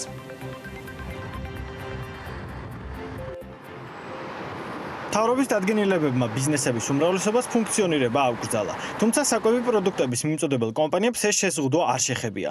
დღეს ყველაზე აქტიურად მომხმარებლები სწორედ მათ პროდუქტებს მოიხმართ და მიტანის სერვისი ხშირად მხსნელადაც გვევლინება. როგორ მუშაობს დღეს ფასტ-ფუდის ინდუსტრია საქართველოში? მკაცრი ზომების დაცვით, მიტანის თუ ეგრეთ წოდებული დრაივის სერვისით. არსებულ რიგებს და იმ მცირე შესაძლებლობას თუ გავითვალისწინებთ, რაშიც დღეს ადამიანებს ფულის დახარჯვა გვიწევს, შეგვიძლია თქვათ, რომ მოთხოვნა საყოველთაო ბურგერებსა თუ ქათმის ფრთებზე ისევ გვაქვს. თუმცა თავად კომპანიებისთვის ეს ყველაფერი ფინანსურად რთული გადასატანია. მოგვიწია ბენდისის 8 რესტორნის დროებით დახურვა და ასევე დანგენის 17 რესტორნის დროებით დახურვა. მოთხოვნა კლავინდებურად იგივე სიმაღლეზეა. ამ რთულ პირობებში გვინდა რომ ჩვენს მომხმარებლებს, ლოიალურ მომხმარებლებს გარკვეული წახალისებაც კი გავუკეთოთ. შეგიძლია თქვა, რომ drive-thru მიმართულება კლავინდებურად ძალიან აქტიურად მუშაობს. რა თქმა უნდა, მოთხოვნა შემცირებულია რესტორნის დარბაზებში სტუმრების მიღებასთან დაკავშირებით. ეს ნაწილი ამ ეტაპისთვის აღარ არის, მაგრამ თუ ჩვენ ვიტყვით, რომ drive-thru და მიტანის სერვისი რაც გვექნება გართული ამ მიმართულებით ჩვენ გვიხარია, რომ ჩვენი ლოიალური მომხმარებლები კვლავ ჩვენთან ერთად არიან. თავარი კითხვა, რასაც თითქმის ყველა რესპონდენტს უსვამთ, შემდეგია. კიდევ რამდენი ხანი შეძლება მსგავს რეჟიმში მუშაობას, ეყოფათ თუ არა რესურსი, რომ მომსახურე პერსონალის იგივე რაოდენობა შეინარჩუნონ და მომხმარებლებს საკუთარი პროდუქტი უწყვეტ რეჟიმში მიაწოდონ. პასუხის გაცემა ცხადია ყველას უჭირს. მიუხედავად ამისა, დიდი ალბათობით კვების ინდუსტრია გადარჩენას და ძველი პოზიციების აღდგენას მაინც მოახერხებს. არავინ იცის ეს ამბავი რამდენ ხანს გაგრძელდება, როგორ გაგრძელდება და ჩვენ მაქსიმუმ ჩვენზე რაც არის დამოკიდებული მაქსიმალურს გავაკეთებთ, რომ ჩვენი თანამშრომლებისთვის და ჩვენი მომხმარებლისთვის შევინარჩუნოთ ეს სიტუაცია, მაგრამ ჩვენ გვაქვს მხოლოდ მიტანის სერვისი, თანამშრომლობთ კომპანია Volt-თან ექსკლუზიურად. რაც შეეხება თანამშრომლების ასე ვთქვათ ცვლების გადაწყობა რაღაცა კუთხით შეიძლება მოხდარიყო, მაგრამ ჩვენთვის პრიორიტეტი და ამომავალი წერტილი არის, რომ ჩვენ თანამშრომლებს შევუნარჩუნოთ სამუშაო ადგილი. KFC-ს აქვს ერთი ესეთი დადებითი ამბავი, რომ ძალიან ბევრი პროდუქტი გვაქვს საზიარო, რაც მოიცავს, რომ რამდენიმე ადამიანს შეუძლია გაინაწილონ, ასე ვთქვათ, ერთად, იგივე ჩვენი რაც წარმოადგენს ჩვენი ბასკეტები, ასე ვთქვათ. ამაზე მოთხოვნა, რა თქმა უნდა, გრძელდება. Volt-ის დახმარებით ჩვენ ვაწვდით მომხმარებელს სახლამდე. ხშირად გვესმის, რომ კრიზისული სიტუაციები გამოწვევებთან ერთად შესაძლებლობების ფართო სპექტრსაც იძლევა. კვების ძალიან ბევრმა დამწყებმა თუ გამოცდილმა ობიექტმა საკუთარ მენიუებში გარკვეული ცვლილებები შეიტანა. ამით იმ ადამიანებთან წვდომა შეძლო, ვინც დისტანციურად მუშაობს და ეკონომიკის დახმარებას სახლიდან გაუსვლელად ცდილობს. ასეა თუ ისე სწრაფი კვების ობიექტები ფეხზე მყარად დგანან და ახალ რეალობაზე მორგებას ცდილობენ. ყველაზე ნაკლებად კრიზისის გადატანა მაინც პირველადი მომხმარების პროდუქტების მიმწოდებლებს დააზარალებს. კომერციულ ბანკებს კაპიტალის მოთხოვნები შეუმსუბუქდებათ. ეროვნულმა ბანკმა დროებითი საზრდამხედველო გეგმა შეემუშავა. 1,6 მილიარდი ლარის ოდენობის კაპიტალი გამოუთავისუფლდებათ ამ გეგმის მიხედვით, რაც შეიძლება მიმართული იყოს პოტენციური ზარალების გასანეიტრალებლად ან ეკონომიკის ამავე თანხის მოცულობით დასაკრედიტებლად. სტუმარი გვეყოლება ეროვნული ბანკიდან, რამდენიმე წუთში ასევე საქმიანი დილის ეთერში გვერდება სემეკის თავმჯდომარე დავით ნარმანია და უფრო მეც მოგიყვებით მთავრობის დახმარების პროგრამაზე, მათაც ვისაც კომუნალური გადასახადების დაფარვაში დახმარება სასიცოცხლოდ სჭირდება და მათაც ვისთვისაც ეს დახმარება საჭირო სულაც არ იყო და მასზე უარის თქმით სხვა ადამიანების უფრო მეტად გაჭირებულების დახმარება შეძლებენ, რა სქემით უნდა ისარგებლონ მათ, ამაზე ვისაუბრებთ სემეკის თავმჯდომარესთან.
ლარი გამყარდა. ეროვნული ბანკის მიერ გამოქვეყნებული მონაცემების თანახმად $1 ფასი 3 ლარი და 18 თეთრია, ევროს ღირებულება დღეს 3 ლარს და 47 თეთრს უტოლდება, ბრიტანული იერვანქა სტერლინგის შესაძენად კი 3 ლარი და 96 თეთრია საჭირო. რუსეთის ეროვნული სააგენტოს ინსპექტორების ჯგუფები აგრარული ბაზრების მონიტორინგს ახორციელებენ უწყების ინფორმაციით, სააგენტოს სპეციალისტების მიერ გაცემული რეკომენდაციებისა და აქტიური კონტროლის შედეგად არსებული მდგომარეობით აგრარულ ბაზრებში ვითარება მნიშვნელოვნად გაუმჯობესებულია მათ შორის რეგიონებში. თბილისის მერის ინფორმაციით ბაზრობებს ფუნქციონირება აკრძალული აქვს და თუ ასეთი საქმიანობა გაგრძელდება, შესაბამისი უწყებები ჯარიმებს გამოწერენ. ეს კახაკალაძემ აგრარული ბაზრის შესახებ მედიის მიერ დასმული კითხვის საპასუხოდ განაცხადა. თბილისის მერის თქმითვე სამშენებლო სექტორს ექნება მუშაობის გაგრძელების შესაძლებლობა, მთავარია მათ დაიცვან რეკომენდაციები, რომელიც შესაბამისი უწყებების მიერ არის განსაზღვრული.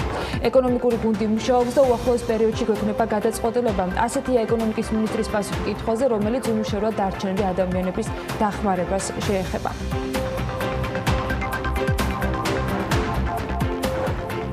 ევროპის რეკონსტრუქცია და განვითარების ბანკმა საქართველოს ენერგოეფექტიანობის ხელშეწყობის მიზნით 40 მილიონი ევროს სასისხო ხელშეკრულება დაამტკიცა, რომლითაც საქართველოში 250 საჯარო დაწესებულების რეაბილიტაცია და მათი ენერგოეფექტიანობის ამაღლება მოხდება. პროექტის მიზანს საქართველოში მწვანე ეკონომიკის ხელშეწყობა წარმოადგენს. მის ფარგლებში მთელი ქვეყნის მასშტაბით არსებული საჯარო დაწესებულებების ენერგოეფექტიანობის გასაზრდელად მათი სრული რენოვაცია მოხდება, ნათქვამია EBRD-ის ვებგვერდზე არსებულ ინფორმაციაში. პროექტის სრული ღირებულება 50 მილიონი ევროა, საიდანაც 40 მილიონი евро სასისხო დაფინანსებას წარმოადგენს. საქართველოს სახელით EBRD-თან ხელშეკრულებას ფინანსთა სამინისტრო აწერს ხელს, პროექტის იმპლემენტაციაზე პასუხისმგებელი კი მუნიციპალური განვითარების ფონდი იქნება. ევროკავშირი კორონავირუსის ეპიდემიის გამო გამოცხადებული კარანტინის პირობებში დასაქმების მაჩვენებლის შესანარჩუნებლად 100 მილიარდ ევროს გამოყოფს, ეს ევროკომისიის ხელმძღვანელმა ურსულა ფონ დერ ლეიენმა ბრიუსელში გამართულ პრესკონფერენციაზე თქვა. ახალი სოლიდარობის ინსტრუმენტის შორის ფარგლებში ჩვენ 100 მილიარდი ევროს მობილიზებას ვახდენთ, რათა შევინარჩუნოთ ადამიანებისთვის სამუშაო ადგილი და ასევე ბიზნესს დავეხმაროთ, ამბობს ურსულა ფონ დერ ლეიენი. კომპანია ჩირინას დირექტორის მოადგილის განცხადებით, საგანგებო მდგომარეობის განმავლობაში კომპანია პასუხისმგებლობას გრძნობს და კეთი ვაშაკიძე ამბობს, რომ პროდუქციის გაძვირება მათი მხრიდან არ იგეგმება. საგანგებო სიტუაციის განმავლობაში ჩვენ არ მოვახდენთ ფასების ზრდას, იმის და მიუხედავად რომ რეალურად მოგხსენებათ, რომ ლარის კურსის გაუფასრობა მოხდა, ასე რომ ვთქვა, რაც მნიშვნელოვნად აწვება ბიზნესს და მათ შორის ჩვენს, იმიტომ რომ მნიშვნელოვნად ნედლევლების შესყება ხდება უცხოურ ვალუტაში, თუმცა ჩვენ გვაქვს წარმოება ადგილობრივად და აქედან გამომდინარე ფასების შენარჩუნების მიზნით მოვახდენთ ჩვენ ფასის სუბსიდირებას, რაც მიახლოებით რომ წარმოდგენა შეექმნა დაახლოებით წარმოადგენს 9 მილიონ ლარს. აპრილის თვეში ამაზე ნამდვილად შეუძლია გითხრათ, თუმცა ჩვენი კომპანია ყოველთვის გააკეთებს იმისათვის, რომ კიდევ ერთხელ ვთქვათ, პროდუქციის ხელმისაწვდომობა ჩვენი მომხმარებლებისათვის იყოს უზრუნველყოფილი. მესტიის მუნიციპალიტეტის ჭუბერის ადმინისტრაციულ ერთეულში ნესკრახესის მშენებლობისათვის წინამოსამზადებელი სამუშაოები მიმდინარეობს. სამუშაოების პროექტის განმახორციელებელი კომპანიის ნესკრა ჰიდროს სუბკონტრაქტორი ქართული სამშენებლო კონსორციუმია. ჭუბერში სამუშაოები ერთდროულად ისეთ ობიექტებზე მიმდინარეობს, როგორც არის 600 ტონიანი გამტარუნარიანობის მქონე ხიდი, გზის გაფართოება და ქვანაყრის მოწყობა, ასევე მილხიდისათვის ფუნდამენტის მომზადება, ექსკავაცია, ეგრეთ წოდებული ოპერატორების სოფლის საცხოვრებელი კორპუსის ფუნდამენტისათვის. სამუშაოებზე 130-მდე ადგილობრივი მაცხოვრებელია დასაქმებული, საქმიანობა ბუნებრივია ჯანდაცვის სამინისტროს რეკომენდაციების შესაბამისად მიმდინარეობს. მიმდინარეობს ნესკრახესის მშენებლობისათვის მოსამზადებელი სამუშაოები, კერძოდ გზების გაფართოება, ნაპირსამაგრის სამუშაოები, საოპერატორო სოფლის მშენებლობა, ხიდების მშენებლობა 100 ტონა თვისდობის. სამუშაოებს ახორციელებს ქართული სამშენებლო კონსორციუმი. ამჟამად არსებული მოცემულობის მიუხედავად ჩვენ ვახორციელებთ პრევენციულ ზომებს ვირუსის საწინააღმდეგოდ. კერძოდ ჩვენი პარამედიკი და ექიმი 24 საათის განმავლობაში ახორციელებენ გეგმიურ შემოწმებას ყველა პერსონალის, ვინც სამშენებლო ობიექტებზე არიან დასაქმებულები. მოწდება მათი ჯანმრთელობის მდგომარეობა და სიცხის გაზომვა. ნენსკრა ჰიდრო კორეული და ქართული სახელმწიფოების თანამშრომლობის შედეგად შეიქმნა. კომპანია სვანეთში ნენსკრასა და ნაკრას ხეობებში 280 მეგავატიანი დადგმული სიმძლავრის მქონე ნენსკრას ჰიდროელექტროსადგურის მშენებლობას ისახავს მიზნად. ჰესი, რომლის ინვესტორი სამხრეთ კორეული კომპანია K-Water-ია, საქართველოს ყოველწლიურად 1200 გიგავატ-საათი ელექტროენერგიით მოამარაგებს. ამჟამად მესტიის მუნიციპალიტეტის სოფელ ჭუბერში მიმდინარეობს წინამოსამზადებელი სამუშაოები. მიუხედავად არსებული ვითარებისა, ჩვენ აქტიურად ვაგრძელებთ გზებისა და ხიდების მშენებლობას. სამუშაოები სანიტარულ ეპიდემიოლოგიური ნორმების სრული დაცვით და მსოფლიო ჯანდაცვის ორგანიზაციის რეკომენდაციებისა და საქართველოს მთავრობის მიერ დადგენილი რეგულაციების გათვალისწინებით მიმდინარეობს. ამჟამად პროექტზე დასაქმებულია 300-მდე ადამიანი, აქედან 130 ადგილობრივი მაცხოვრებელია. რამდენიმე დღეში ელექტრონული პლატფორმა ამუშავდება, რომლის საშუალებითაც ელექტროენერგიისა და ბუნებრივი გაზის აბონენტებს საშუალება ექნებათ სურვილის შემთხვევაში დააფიქსირონ, რომ არ სურთ ხელისუფლების მიერ გამოცხადებული პროგრამის სარგებლობა, რომელიც გაზის და დენის სამისთვის გადასახადის სუბსიდირებას ითვალისწინებს.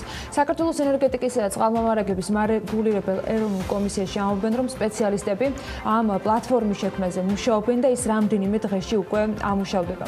კომისიაში ითქვა, რომ მთავრობის ინიციატივის გამოცხადების შემდეგ მათთან ბევრი ზარი შევიდა და მომხმარებლის ნაწილი გამოთქვამს სურვილს თავად დაფაროს დენის და გაზის ხარჯები.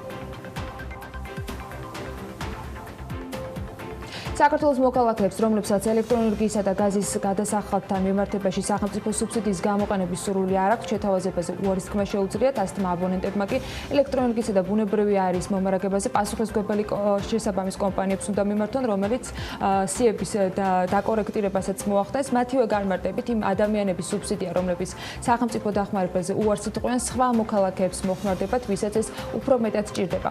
ამასთან დაკავშირებით პრემიერ-მინისტრი ამბობს, რომ შექმნილი არის პროგრამა, რომელიც ყველა მოქალაქეს აძლევს საშუალებას ამ დახმარებაზე უარის თქმისა.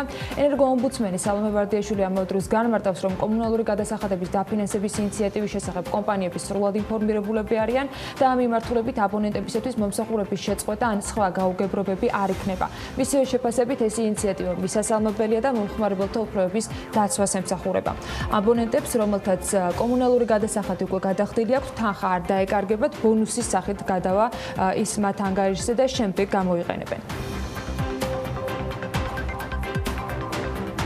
რამდენ აბონენტს შეეხება მთავრობისაგან კომუნალურის სუბსიდირება, რა მოცულობის თანხაზეა საუბარი, რა ტიპის კომუნიკაცია მიდის კომპანიებთან, როდის გაჩნდება პლატფორმა მათთვის, ვისაც სახელმწიფოსგან დახმარების უკან დაბრუნება და შესაბამისად უფრო მეტი საჭიროების მქონე ადამიანებისგან გადამისამართება სურთ. ამაზე გავაგრძელებთ CMEK-ის თავმჯდომარესთან საუბარს. დავით ნარმანია გვერდება ახლა პირდაპირ ეთერში. მოგესალმებით ბატონო დავით, მადლობა იმისთვის რომ გვერთვებით. პირველ რიგში იმ პროგრამასთან დაკავშირებით მინდა რომ უფრო მეტი ინფორმაცია მოგვაწოდოთ, რომელიც უკავშირდება სწორედ სამთვიან სუბსიდირებას ერთგვარად კომუნალური გადასახადებისა. უფრო მეტი გითხარით იმ ინფორმაციის გარდა, რომელიც ახლა მაყურებელს წარუდგინეთ, რამდენ აბონენტზეა საუბარი, რა მოცულობის თანხაზე არის საუბარი და კონკრეტულად როდის გახდება შესაძლებელი მათთვის, ვინც თქვენს მოგმართავთ, როგორც თქვენი კომპანია, ორგანიზაცია აცხადებს, რომ იყო შემთხვევები, როცა დაგეკავშირდნენ და ითხოვეს, რომ ეს თანხები მათ არ დარიცხოდათ, როდის მოახერხებენ თანხის უკან დაბრუნებას. დილამშვიდობის და გისმენთ ბატონ დავით. დილამშვიდობისა, მოგესალმებით როლექსში, მივესალმებით ტელემაყურებლებს, ჯანმრთელობას და გამძლეობას გისურვებთ, დარწმუნებული ვარ, რომ ყველა მალე გადაივლის და ყველანი დაუბრუნდებით ჩვეულებრივი ცხოვრების რიტმს. რაც შეეხება პრემიერ-მინისტრთან არსებული საკოორდინაციო საბჭოს გადაწყვეტილებას, ეს გადაწყვეტილება არის ძალიან მნიშვნელოვანი განსაკუთრებით იმ ოჯახებისთვის, რომელთაც სოციალურად უჭირთდა შესაბამისად განსაკუთრებით ვინც დასაქმებული იყო და მთელი რიგი სამსახურების შეჩერების გამო, როგორიც არის რესტორნები, როგორიც არის სხვა ტიპის კვების ობიექტები, სასტუმროები და ასე შემდეგ დაკარგეს შემოსავლები. საუბარია სამი თვის კომუნალური გადასახადების დაფინანსებაზე. ეს არის ხაზგასმით მინდა აღვნიშნო მარტის თვე, ანუ მარტის თვეში 1 მარტიდან 31 მარტის ჩათვლით მოხმარებული, აპრილი და მაისის თვე. ზოგიერთ შემთხვევაში იყო საუბარი ცალკეული მოქალაქეების მხრიდან და ზარი შეეხებოდა თუ არა ეს თებერვლის თვეში დარიცხულ თანხებს, რომელთა გადახდის პერიოდი იყო მარტი. მინდა აღვნიშნო, რომ ეს მათ არ შეეხება და ეხება მხოლოდ 1 მარტიდან მოხმარებულ კომუნალურ მომსახურებას. საანგარიშო პერიოდი იწყება 1 მარტიდან, ბატონ დავით, დათვლის წერტილი არის, გრძელდება 3 თვის განმავლობაში, სრული მარტი, სრული აპრილი, სრული მაისი. დიახ, აბსოლუტურად სწორია და ყოველთვიურად ხდება იმ დადგენილ, ასე თქვათ, მაჩვენებლებთან შედარება მოხმარებული კომუნალური სერვისის. ანუ მარტში თუ 200 კილოვატი ელექტროენერგიის ჩათვლით მოიხმარა, 200 კუბური მეტრი გაზი მოიხმარა, ხო?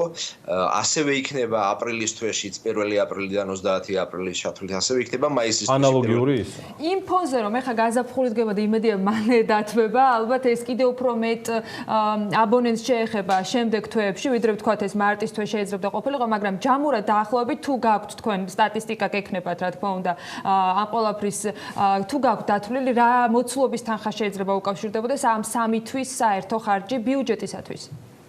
ბუნებრივია, როცა დათბება ესეთ შემთხვევაში კომუნალური მოხმარების მოცულობა მცირდება, შესაბამისად ვიღაცები, ვინც ვერ მოხვდნენ თქვათ მარტის თვეში, ჰქონდათ 200-ზე ცოტა მეტი შესაძლოა და ისინი აუცილებლად ჩემი აზრით აპრილის მაისის თვეებში მოხვდებიან კომუნალური სუბსიდიის სიაში. ჯამში, რა თქმა უნდა, ჩვენ ყველაფერი დავითვალეთ, გარკვეული პროგნოზებიც გავაკეთეთ წინასწარმეტებთან ასე თქვათ შედარებით და საუბარია ყოველთვიურად დაახლოებით 50 მილიონი ლარის დაფინანსების გამოყოფაზე მთავრობის მხრიდან.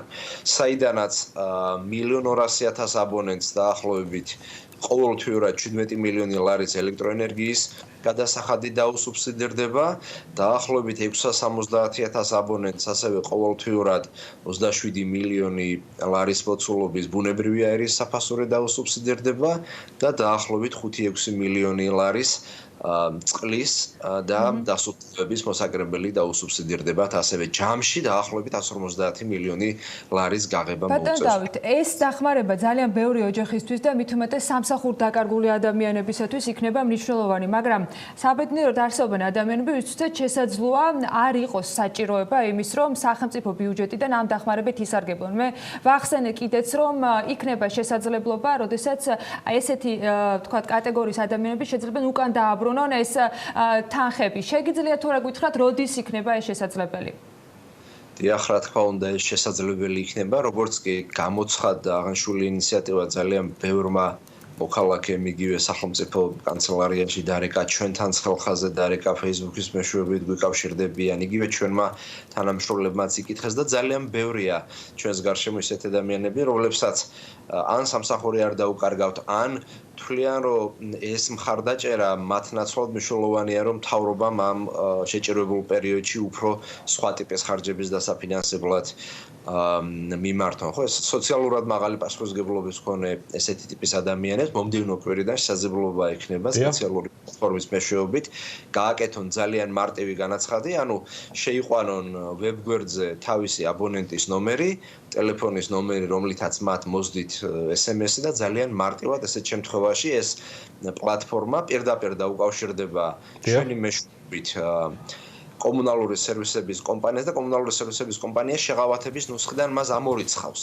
და ჩვეულებრივ როგორც ადრე უგზავნი და გაუგზავნის ელექტრონულ ქვითარს და შეტყობინებას, რომ მას დაერიცხა ამ და ამ მოცულობის ესა და ეს კომუნალური სერვისი და გადახდის სხვადასხვა როგორც ეს არის დადგენილი. თუმცა მარტის თვიდან გამომდინარე, იგივე ჩემს მაგალითზე გეტყვით, ბატონ დავით, რომ მოხდა უკვე გარკვეული კორექცია ჩემს ბარათზე, იმიტომ რომ ეს ასახვები არის პლატფორმა, რომელზეც თქვენ ბრძანებთ, იქნება შემდეგ კვირაში და ალბათ მათ, ვისაც სურვილი აქვთ, რომ ვთქვათ მარტის თემიდან გამომდინარე, რაც ბიუჯეტმა გაწია მათმაგივრად, ასე ვთქვათ, შეღავათი, ალბათ პირდაპირ უნდა მიიმართოს რაიმე საქველმოქმედო მიზნით, იმიტომ რომ მანდ კორექცია ვეღარ მოხდება. სწორად გავიგე?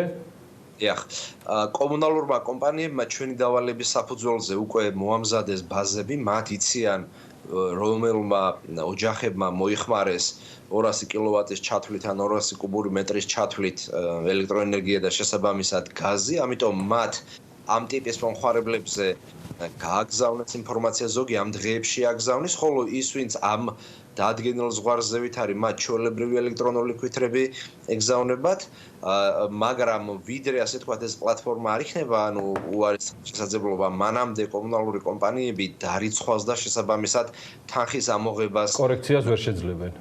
არ მოახდენენ, ხოლო ის ვისაც შესაძლოა წინასწარ კონდეს გადახდილი კომუნალური მომსახურება და ახლა სარგებლობდეს შეღავათი, ხო?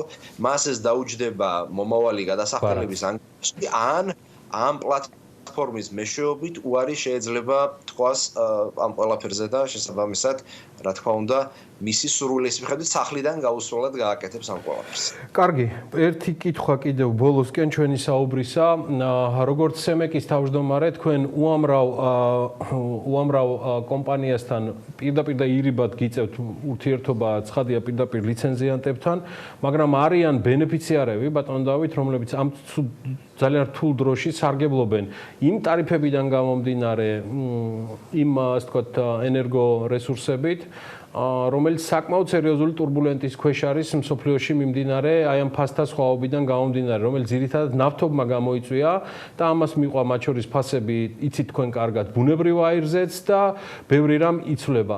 მე ვიცი, რომ სემეკი ადევნებს თვალყურს ამ მიმართულებას. თქვენ როგორც ეკონომისტმა კარგად იცით, რომ სულ ძალიან ცოტა არის საწარმო, მათ შორის ამ საგანგებო ვითარებიდან გამომდინარე სპეცია არის, რომელიც ფუნქციონირებენ სპეციალური დათქმებით.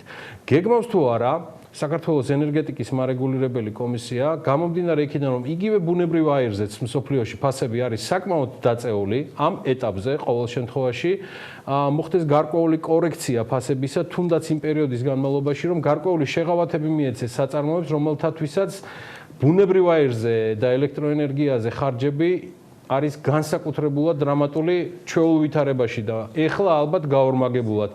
აქ რას ადევნებთ თვალყურს, აკეთებთ თუ არა რაიმე ტიპის მონიტორინგს და შესაძლოა თუ არა გარკვეულ ლიცენზიანტებთანაც ამაზე მოლაპარაკებები შედგეს.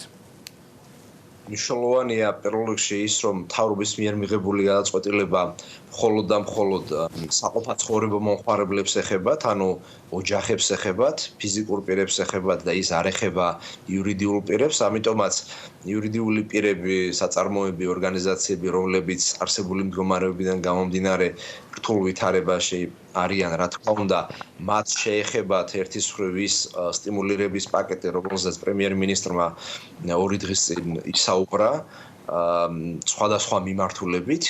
ერთის მხრივ, მეორეს მხრივ თქვენ აბსოლუტურად სწორად აღნიშნეთ, რომ მსოფლიო ბაზარზე ნავთობის ფასების მკვეთრი შემცირებაა, ძალიან დაბალ ნიშნულზეა ნავთობის ფასი, ისტორიულ მინიმუმზეა, შეიძლება ითქვას ბოლო რამდენიმე ათწლეულის, ამას მოყვა გაზის ფასების შემცირება. გაზის ფასებზე ტარიფს კომერციული სექტორისთვის იცით თქვენ, რომ მარეგულირებელი კომისია არ ადგენს, ეს ჩვენი რეგულირებულია, მაგრამ ჩემს ხელთ არსებული ინფორმაციით გაზის მომწოდებელი კომპანია სოკარი ამცირებს კომერციული სექტორისთვის მოსაწოდებელი გაზის ფასს და ალბათ ამასთან დაკავშირებით. მე აი ამიტომ ვიგულისხმე პირდაპირ და ირიბი თქვენი ჩართულობა ბატონ დავით, იმიტომ რომ ეს არ არის პირდაპირი კავშირი თქვენი და კონსულტაციაც სიტყვად მაქსიმალურად ვფრთხილობ ამ ბოლო პერიოდში ამ ჩემ ლექსიკა ფრაზეოლოგიაში.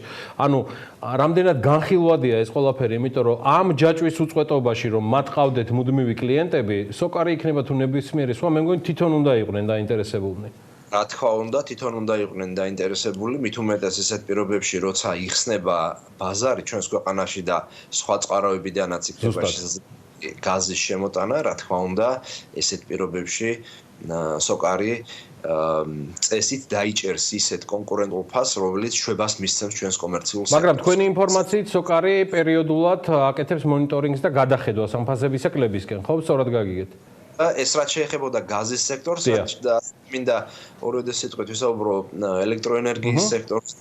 აქ თქვენ იცით, რომ მარეგულირებელი კომისიის მიერ დადგენილი ტარიფები კომერციულ სექტორსაც ეხება.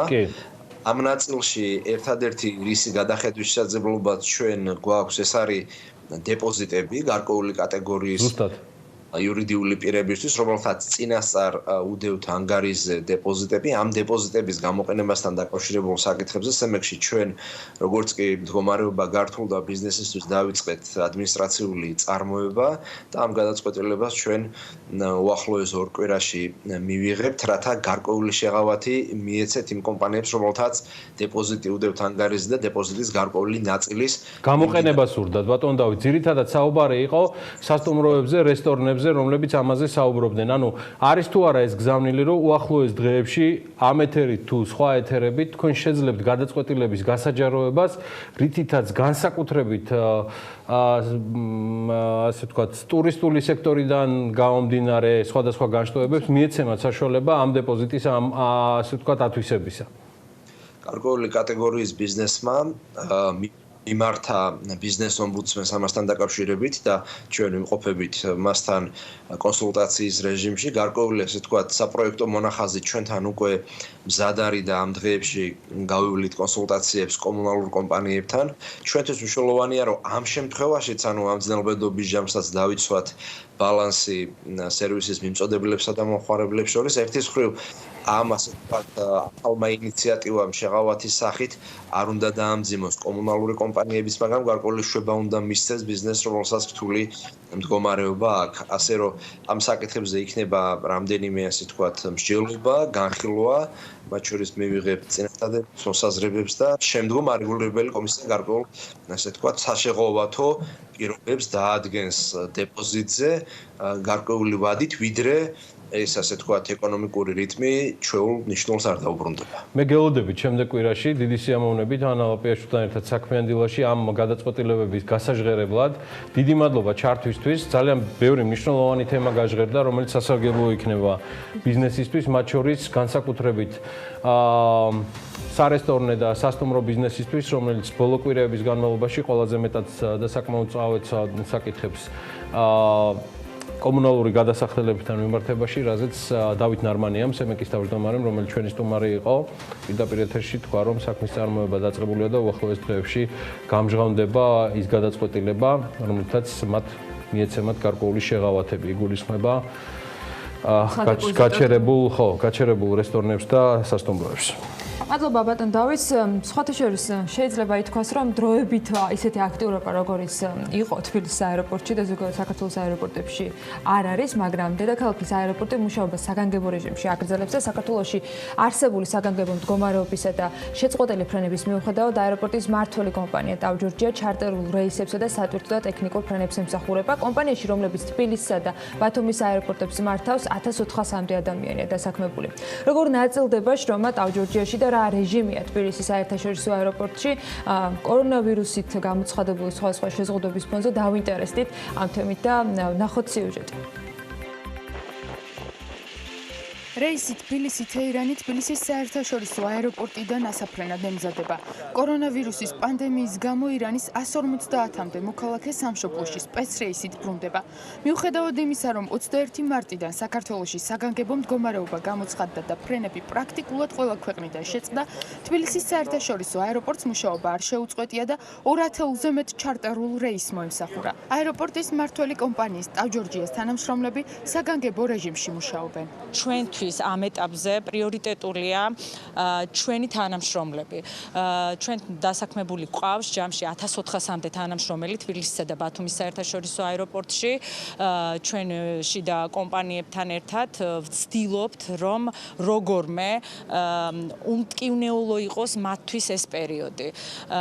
რა თქმა უნდა, მარტი, ესე ვთქვათ, 2 კვირა იმუშავა ფაქტიურად აეროპორტმა და იცით თქვენ, რომ 15 მარტის მერე ფაქტიურად რეისები უკვე იყო შემცირებული და საერთოდ არ იყო ისეთ დღეები, როცა რეისი საერთოდ არ ყოფილა.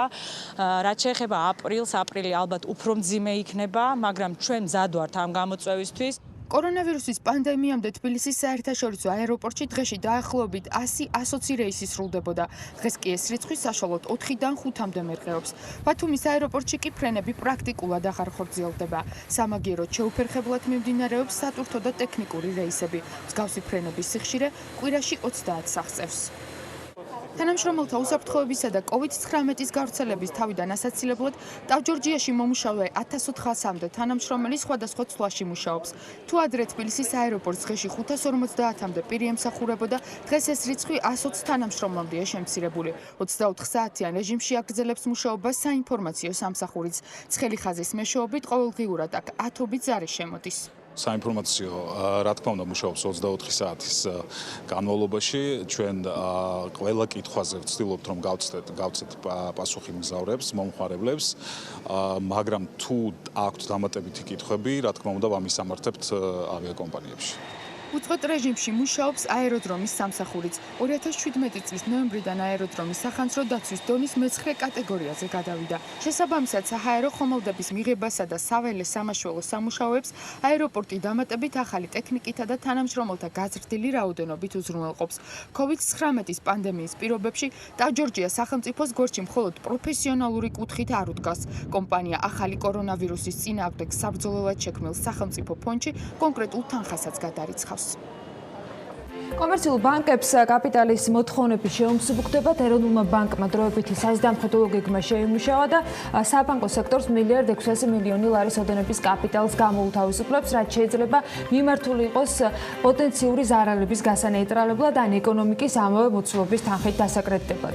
ამის მიუხედავად და ამასთან ერთად ამ ეტაპზე სექტორში არ დგას ლიკვიდობის პრობლემა. ეროვნული ბანკის სრულად მზადყოფანაში ეკონომიკას საჭირო მოცულობის ლიკვიდობის რესურსი მიაწოდოს. ამ ბიზნეს მისაღწევად თავის მხრივ მარეგულირებელს აქვს ადეკვატური მოცულობის უცხოური ვალუტის რეზერვები, რომელსაც ასევე დაემატება ახლო პერიოდში მოსალოდნელი სავალუტო შემოდინებების საერთაშორისო საფინანსო ინსტიტუტებიდან და ჩვენ ნახეთ, რომ გუშინაც იყო საუბარი IMF-თან ეროვნული ბანკის წარმომადგენლების მხრიდან. დღეს უფრო მეც ვისაუბრებთ პაპუნა ლეჟავასთან, ეროვნული ბანკის ვიცე-პრეზიდენტი გვერდება საქმიანი დილის ეთერში. მოგესალმებით, მადლობა იმისთვის, რომ ნახულობთ დროს ამ საკმაოდ დატვირთული რეჟიმიდან და უცნაური რეჟიმიდან გამომდინარე იყოთ ხაზზე. პირველ რიგში ამ საზედამხედველო გეგმასთან დაკავშირებით თუ შეიძლება აი ბოდიში ვხდი დილამშვიდობის და აი ამ საზედამხედველო გეგმაზე ის კითხვებს ანა გაუძღვება. მანამდე მაქვს სამი ძალიან მოკლე კითხვა. ცხადია, მოკლე პასუხები თუ გძელი ეს უკვე თქვენი გადასაწყვეტია, ბატონ პაპუნა. პირველ რიგში როგორ არიან ეროვნული ბანკის თანამშრომლები, როგორ გზნობენ თავს? მე ვიცი რომ თქვენ კავშირზე ხართ სამედიცინო სტრუქტურებთან, როგორ გზნობს თავს ის 7 დაინფიცირებული, რომელზეც გუშინ ოფიციალურად ითქვა და იყვნენ ეროვნული ბანკის საცავის თანამშრომლები. მადლობა მოწვევისთვის, მივესალმებით თქვენს მაყურებელს.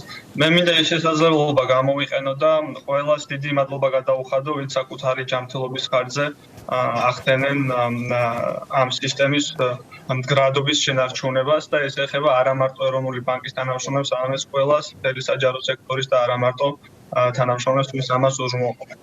რაც შეეხება ჩვენ თანამშრომლებს, მათი მდგომარეობა ამ ეტაპზე სტაბილურია. ჩვენ სიმპტომები დიახ, ტექნიკური ხარვეზი არის და აღდგება ახლა კავშირი მალე ბატონ ბაბუნასთან.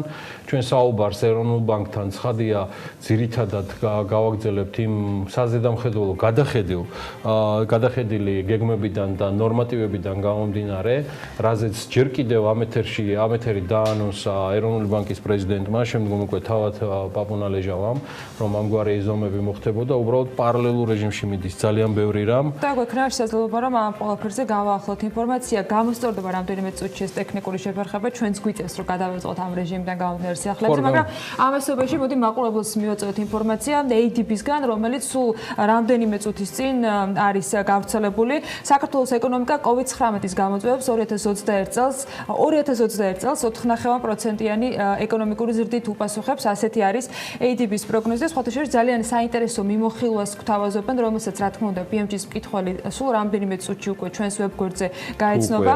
ADB-ის მთავარი ეკონომიკური გამოცემა აზიის განვითარების ბანკის საპროგნოზო ნაწილს გულისხმობ, ვარაუდობს, რომ 2020 წელს საქართველოს მთლიანი შიდა პროდუქტის ზრდა იქნება დაცემული 0%-ზე COVID-19-ის პანდემიისა და ნავთობზე ფასების ვარდნის გამო, თუმცა შემცირებული მოხმარება, ტურიზმი და ვაჭრობა იქნება ის საკითხები, რომელიც ამაზე მოახდენენ გავლენას, თუმცა საქართველოს ეკონომიკის ჩვეული დინამიკა დაბრუნდება 2021 წელს 4.9 ეკონომიკური ზრდის მაჩვენებლით. ასეთი არის მათი პროგნოზი და აქვე აღნიშნული არის, რომ ვაჭრობაში სარგებლიანობისა და მთავრობის მიერ უმაღლეს განათლებაში გაზრდილი ხარჯვის შედეგად 2020 წელს სერვისები 1.1%-ით, 2021 წელს უკვე ტურიზმის გამოცოცხლებასთან ერთად 6.3%-ით გაიზრდება. ამავდროულად წელს ვარაუდობენ, რომ მრეწველობის 3.1%-იან ნიშნულზე იქნება შეჩერება ზრდისა, მშენებლობისა და წარმოების ტემპის მიღების კლების ფონზე, თუმცა მომავალ წელს 2021-ში 2.1%-ით ზრდა დაფიქსირდება. ნავარაუდებია მაღალი შედეგებით სამთო მოპოვებით სექტორში ეს ნაწილი. ასევე ადმინისტრირებული ფასების დადგენამ სურსათზე 2020 წელს ინფლაციის 4.9%-მდე მაჩვენებლის დაფიქსირება ივარაუდა, 2021 წელს კი 3% აქვს ADP-ის ნავარაუდები, რაც ცენტრალური ბანკის სამიზნე მაჩვენებელს წარმოადგენს, აღნიშნულია ესეც. საქართველოს საგარეო პერსპექტივები მნიშვნელოვნად იქნება დამოკიდებული მის სავაჭრო პარტნიორებთან განვითარებულ მოვლენებზე. ანგარიშის დეფიციტი 2020 წელს ADP-ის პროგნოზით შემცირდება და მთლიანი შიდა პროდუქტის 4.14%-ს გაუტოლდება და 2021 წელს 4.2%-იან აკარგავდა. ხაზია ეროვნული ბანკის ვიცე-პრეზიდენტი პაპუნა ლეჟავა, მასთან საუბარი გაწყდა და უკაცრავად ჩვენს ტელემაყურებელთან სწორედ იმ თემაზე, როცა ის გვიყვებოდა, თუ რა მდგომარეობაში არიან ეროვნული ბანკის საცავისის 7 თანამშრომელი, რომელსაც გუშინ კორონავირუსი დაუდგინდა. გისმენთ ბატონო პაპუნა? დიახ, არ ვიცი ზუსტად რა მომენტში გაწყდა. ზუსტად აი მაგ მომენტში ბატონო პაპუნა, აი ამიტომ მათი მდგომარეობა რო არის ნორმალურიო და აი აქ გაწყდა უკვე და ამიტომ გააგრძელეთ. დიახ, ჩვენ სიმპტომების გამოვლენისთანავე, რაც დაახლოებით 1 კვირით ადრე მოხდა, მივმართეთ შესაბამის სამსახურებს და პრინციპში ყველა ზომა, რაც გვირჩიეს 100% იქნა გათვალისწინებული, მათ შორის მათი დისტანცირების კუთხით და ასე შემდეგ. რაც შეეხება ჩვენი საოპერაციო ბიზნეს უწყლობის კუთხით, ამის მოლოდინი მქონდა, რა თქმა უნდა, ამისგან დაზღვეული არავინ არ ვართ და წინასწარ მქონდა შემუშავებული გეგმა, ასეთ შემთხვევაში როგორ ვიქცეოდით და დღეს ეს ბიზნეს უწყლობის გეგმა არის ამოქმედებული. COVID-19-მა ჩვენ კი არა სოფლიო ეკონომიკური და ფინანსური სისტემები ჩააგდო მყისიერ თუ სხვადასხვა ტიპის შოკებში, ეს ლარზეც აისახა, უამრავი ტყუილ მართალი არსებობდა ამ თემასთან დაკავშირებით, მაგრამ ეროვნული ბანკის ერთ-ერთ ხელმძღვანელზე უკეთესად ვერავინ გასცემს პასუხს გუშინ რამდენიმე საინფორმაციო საშუალებაში მოარულ ხმებს, რომ დაინფიცირების წყარო შესაძლოა ყოფილიყო ნაღდ ფულთან, ანუ კუპიურებთან, ბანკნოტებთან ურთიერთობა. ჰიპოთეზის დონეზე მე და თქვენ ეპიდემიოლოგები და ინფექციონისტები არა ვართ ბატონო პაპუნა, ჰიპოთეზის დონეზე ეს რაღაც დონეზე ეს დაუშვეს, თუმცა ესეთი ასე ვთქვათ ნორმა და გადაწყვეტილება მედიკოსებს არ აქვთ, ისინი არ უშვებენ ამის შესაძლებლობას. თქვენ რა ინფორმაციას ფლობთ? ეს არის მხოლოდ ამ ეტაპზე მხოლოდ სპეკულაციური ეჭვი. არანაირი ხელშესახებითი დასაბუთება ამის არ არსებობს, თუმცა არის ერთ-ერთი თეორიული ვარიანტი. ამ ეტაპზე ეპიდემიოლოგები იკვლევენ შესაძლო ინფიცირების წყაროებს, ჯერჯერობით შედეგები არ გვაქვს. ბოლო, ასე ვთქვათ, ინფორმაცია გუშინ, აი უკვე გადავდივარ ანას კითხვების ნაწილზე, რაც გვიან საღამოსკენ გავრცელდა ინტერნეტის საშუალებით, იყო პირადად თქვენი ეროვნული ბანკის კიდევ ერთი ვიცე-პრეზიდენტის არჩილ მესტვირიშვილის და კობა გვენეტაძის დისტანციური მოლაპარაკებები საერთაშორისო საფინანსო ორგანიზაციებთან. თუ არ ვცდები, ერთ-ერთი საღამოს იყო საერთაშორისო სავალუტო ფონდთან საუბარი და ანონსდება გარკვეული ფინანსური დახმარებები, რაზეც ბოლო დაახლოებით 2 კვირა თქვენ და მთავრობის ეკონომიკური გუნდი მართავთ მოლაპარაკებებს. რა ეტაპზეა ეს მოლაპარაკებები, რადგან ეხლა გვენეტაძემ რახან უკვე დაწერა, რომ coming soon, ანუ რაღაცებს უკვე ანონსებს, ნიშნავს, რომ რაღაცა გადალახულია გარკვეული ბარიერი მოლაპარაკებებისა და რამდენად შეგვიძლია ვთქვათ მეტი 3 აპრილს 2020 წლისა. დიახ, მოლაპარაკებები თითქმის ყოველდღიურ რეჟიმში მიმდინარეობს. ჩვენ კონკრეტული რიცხვების დასახელების უფლება ამ ეტაპზე არ გვაქვს, თუმცა შემიძლია გითხრათ, რომ დახმარება იქნება საკმაოდ მრავალფეროვანი. საერთაშორისო საფინანსო ინსტიტუტები ყველა ფაქტურად სავალუტო ფონდის მოლაპარაკებების დასრულებას ელოდებიან და ამის შემდეგ სრულმასშტაბიანი პაკეტით შემოვლენ მთავრობასთან და ეროვნულ ბანკთან მოლაპარაკებაში. ამ ეტაპზე რაც შემიძლია გითხრათ არის ის, რომ დახმარება მოიცავს როგორც ეროვნული ბანკის საგადახდელო ბალანსის დახმარებას, რაც ნიშნავს, რომ იმ დანაკლისის ნაწილი შევისოს, რაც ჩვენ ტურიზმიდან, ექსპორტიდან, გზავნილებიდან მივიღეთ. მეორეს მხრივ ეს იქნება ბიუჯეტის დახმარება, რაც გულისხმობს როგორც კრიზისის მართვის პერიოდში დახმარებას, ასევე პოსტკრიზისული ეკონომიკური წახალისების დახმარებას და მესამე ეს იქნება კერძო სექტორის წამახალისებელი დახმარება. თუმცა კონკრეტულ თანხებს ამ ეტაპზე ვერ დავასახელებ. კარგით, მაშინ გადავიდეთ თემაზე, რომელიც წარვადგინეთ, შედეგები, რასაც ელოდებით იმ გადაწყვეტილებით, რომლის მიხედვითაც 1.6 მილიონი შეიძლება რომ იყოს გამოყენებული. როგორ იმოქმედებს ეს ფინანსურ სექტორზე და ეს თანხა საიდან მიიღეთ კონკრეტულად 1.6 მილიონი, რაზე დაფუძნებით არის?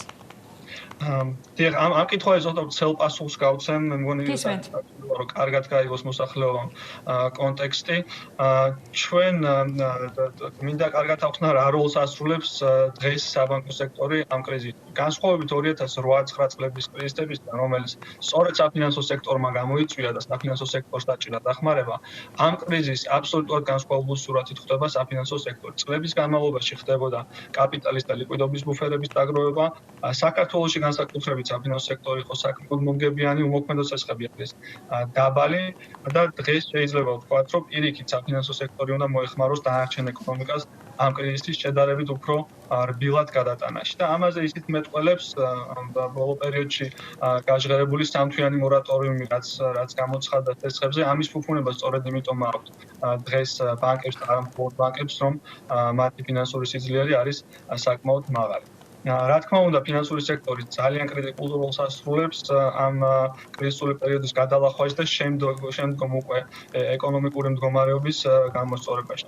ჩვენი საზამხედველო სტრატეგიის მიზანი სწორედ ეს არის, რომ ამ ეტაპზე მოხდეს არ შეჩერდეს ეკონომიკური დაკრიტება, მოხდეს დანაკარგების მინიმიზაცია, რათა ჩვენ მომავალში უკვე როცა პერიოდი გადაივლის, ახალი ძალით შევიდგეთ ეკონომიკის დაკრიტებას და ზრდას. 1.6 მილიარდი ახსენეთ. ეს არის სწორედ ის დაგროვილი ბუფერის ნაწილი, რომელიც ჩვენ წლების განმავლობაში ვიგროვდებოდა საბანკო სექტორში.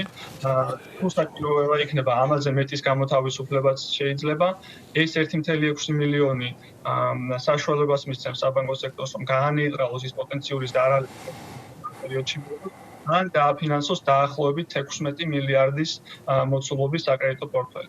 რაც შეეხება ჩვენს სტრატეგიას, საზამხედველო სტრატეგიას, სამი მიმართულებით შეგვიძლია გავშალოთ. ერთი ეს არის, რაც პრინციპში უკვე დავაანონსეთ, აქამდე დაგროვილი ბუფერების გამოთავისუფლება, რათა ეკონომიკამ გააგრძელოს საბანკო დაკრედიტების საბანკო სექტორმა გააგრძელოს ეკონომიკის დაკრიტება. მეორე არის დაგროვილი ბუფერების მაქსიმალური კონსერვაცია და ამას გულისხმობთ იმას, რომ არ მოხდეს როგორც მინიმუმ ამ შეღავათების პერიოდში არ მოხდეს დივიდენდების გადინება, კეშ ბონუსების ზრდა, აქციების გამოსყიდვა და მსგავსი სახით კაპიტალის გადინება და მესამე ჩვენ უზრუნველყოფთ იმას, რომ მოხდეს პოტენციური დანაკარგების ადრეულ ეტაპზევე იდენტიფიცირება, რათა ამ ეპიდემიოლოგიური კრიზისის შემდეგ უკვე მზად იყოს, სრულად აღჭურვილი იყოს საბანკო სექტორი და დამატებით კიდე რაღაც გაურკვევლობის საფრთხე აღარ არსებობდეს და გააგრძელოს მან ეკონომიკის დაკრიტება. იმედია, რომ ჩვენ იგივე ზრდის მაღალ მომენტუმს დაუბრუნდებით, რაც პრინციპში არსებობდა ამ კრიზისამდე და სწორედ საბანკო სექტორმა უნდა ითამაშოს ის მნიშვნელოვანი როლი და ჩაბეროს, ასე ვთქვათ, ახალი სუნთქვა ეკონომიკას სუსტად კრიზისის გადავლის შემდეგ. აუცილებლად, თუმცა ძალიან ბევრი ეჭვი გაჩნდა ამ კრიზისიდან გამომდინარე და ამიტომ დაგისვამთ კითხვას უფრო მეტი სიმშვიდისათვის და უფრო მეტი სიცხადისათვის. დღეს დგას თუ არა რისკები იმასთან დაკავშირებით, რომ ბანკებს დაჭირდეთ დამატებითი რესურსის მიცემა, ანუ ლიკვიდობის პრობლემა და არის დაუდგეთ და არის თუ არა მზად ეროვნული ბანკი, რომ კიდევ უფრო მეტი თანხების გაცემა მოხდეს.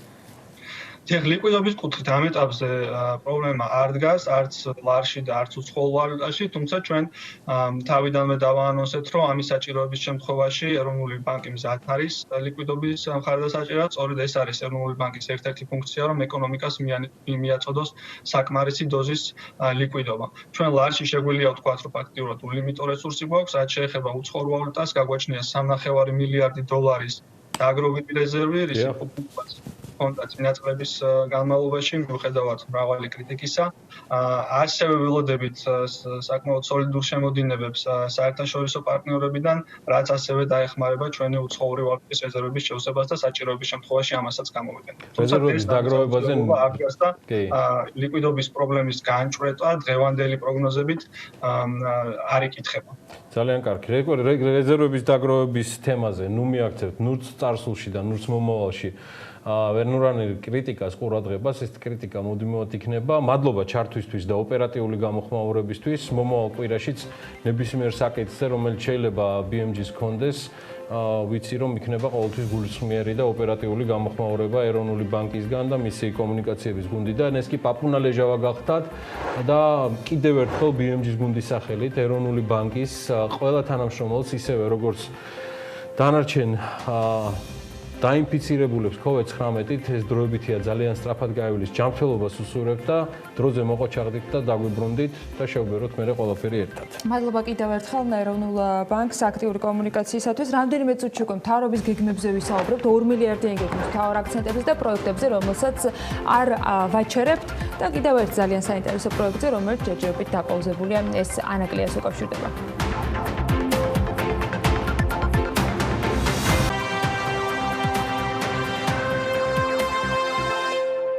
მთავრობამ ეკონომიკის პირდაპირ დახმარებისათვის 2 მილიარდი ლარი გამოყო. ეკონომიკის მხარდაჭერის გეგმის ძირითად მიმართულებებზე პრემიერ-მინისტრმა გიორგი გახარიამ უწყებათა შორის საკოორდინაციო საბჭოს ხდომაზე 2 დღის წინ ისაუბრა.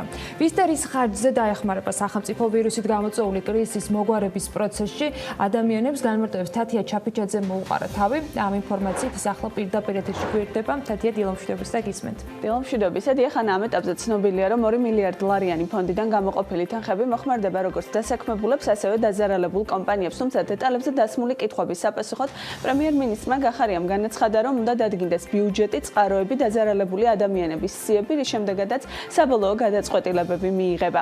ამასთან პრემიერმა ჩვენი ეკონომიკის შესაძლებლობების შეზღუდულობაზე გაამახვილა ყურადღება და აღნიშნა, რომ არსებული სახსრები მაქსიმალურად რაციონალურად უნდა იყოს გამოყენებული. თემაზე ეკონომიკის მინისტრმა ნათია თურნავამ გუშინდელი საბჭოს ხდომის დასრულების შემდეგ კიდევ ერთხელ ისაუბრა და დაადასტურა, რომ ვიდრე ეკონომიკა კრიზისამდელ პერიოდამდე არ ამოიქოქება, დარტყმას მიიღებენ დასაქმებულებიც და ამ პრობლემების მოგვარებისათვის მთავრობა საბიუჯეტო სახსრების გამოყოფასთან ერთად მუშაობს დონორებთანაც. მეორე და მთავარი ობიექტი ჩვენი დახმარების, რა თქმა უნდა, არის მოსახლეობა, არიან ადამიანები, ვინც მიუხედავად ყველა ჩვენი ცდილობისა, ალბათ დაკარგავენ სამსახურს, იმიტომ რომ ეს ესეა თვალი უნდა გაუსწოროთ რეალობას. ჩვენ შევდივართ კრიზისში და ყოველ შემთხვევაში მანამ სანამ ეკონომიკა არ ამოიქოქება იგივე დონეზე, რაც იყო კრიზისამდე, რა თქმა უნდა, იქნება დროებითი სირთულეები და ძალიან კარგად გვესმის, რომ ეს დაარტყამს დასაქმებულებსაც. დონორების დახმარების იმედი, რა თქმა უნდა, გვაქვს, ეკონომიკური გუნდი მუშაობს დონორებთან, მაგრამ მთავარი დატვირთვა მიდის ბიუჯეტზე. ერთ-ერთი პირველი ინიციატივა, რაც მთავრობის მეთაურმა გააჟღერა, ეხებოდა კომუნალურების ხარჯების დაფარვას. მთავრობის გადაწყვეტილებით ყველას, ვინც 200 კილოვატზე ნაკლებ ელექტროენერგიას და 200 კუბურ მეტრზე ნაკლებ ბუნებრივ აირს მოიხმარს, კომუნალურის გადასახადის 3 თვით მარტში, აპრილში და მაისში სრულად დაუფინანსდება. ელექტროენერგიის შემთხვევაში საუბარია დაახლოებით 35-37 ლარამდე თანხაზე, ბუნებრივი გაზის შემთხვევაში კი თბილისისთვის 92, რეგიონებისთვის კი 114 ლარზე. შუქის გადასახადისგან გათავისუფლებულია 1,200,000 ოჯახი, ბუნებრივი აირის შემთხვევაში კი შეღავათით 670,000 აბონენტი ისარგებლებს. რაც შეეხება უშუალოდ კორონავირუსთან ბრძოლის ღონისძიებებისათვის გამოყოფილ სახსრებს, კრიზისულ ბიუჯეტში ამ ეტაპზე 351 მილიონი ლარია გათვალისწინებული. ამ გადაწყვეტილებების სისრულეში მოსაყვანად მთავრობას ბევრი დაანონსებული პროგრამის და პროექტის გადახედვა მოუწევს, მათ შორის შეიძლება იყოს ჩეკინ ჯორჯია, რომლისთვისაც მიმდინარე წელს მაგალითად 20 მილიონი იყო ჩადებული და ის ტურიზმის განვითარებას ისახავდა მიზნად. რეგიონალური განვითარებისა და ინფრასტრუქტურის მინისტრის მაია ქიტიშვილის განმარტებით რეალურად კრიზისული ბიუჯეტი საბოლოო სახეს მას შემდეგ მიიღებს, რაც დაავადებასთან ბრძოლის საბოლოო პერიოდი გახდება. ცნობილი აქვე დაანონსდა, რომ ეს მხოლოდ ნაწილია იმ ღონისძიებებისა, რომელსაც მთავრობა ეტაპობრივად განახორციელებს. ვიცე-პრემიერმა აღნიშნა, რომ სახელმწიფო გუნდ შემუშავებული აქვს ზომები ბიზნესისთვის და გააგრძელებენ ბიზნესის მხარდაჭერის მიზნით ამ ზომების ეტაპობრივად მიწოდებას, რათა შესაძლებელი გახდეს სამუშაო ადგილების შენარჩუნება და ფუნქციონირების გაგრძელება საგანგებო რეჟიმის პირობების დაცვით. კიდევ ერთი საკითხი ეხება საპენსიო შენატანების შეჩერებას, რომელიც მთავრობის ინფორმაციით ამ ეტაპზე დღის წესრიგში არ დგას.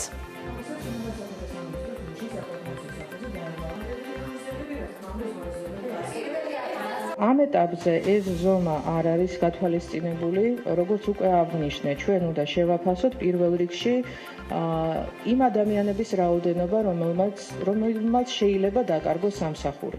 ნებისმიერი პროგნოზის გაკეთება ეხლა ამ ეტაპზე და მცირე რიცხვის თუ დიდი რიცხვის დასახელება იქნება სპეკულაციური და არ შეესაბამება იმ რეალობას. პირველ რიგში სწორედ იმის გათვალისწინებით, რომ ჩვენ უკვე როგორც აღნიშნე, დაახლოებით 1.2 მილიონის პაკეტი შევთავაზებთ როგორც ჩვენ მოქალაქეებს, ასევე ბიზნესს და ბიზნესისთვის შეთავაზებული პაკეტი იყო მიმართული სწორედ იმისკენ, რომ ბიზნესმა შეინარჩუნოს სამუშაო ადგილები.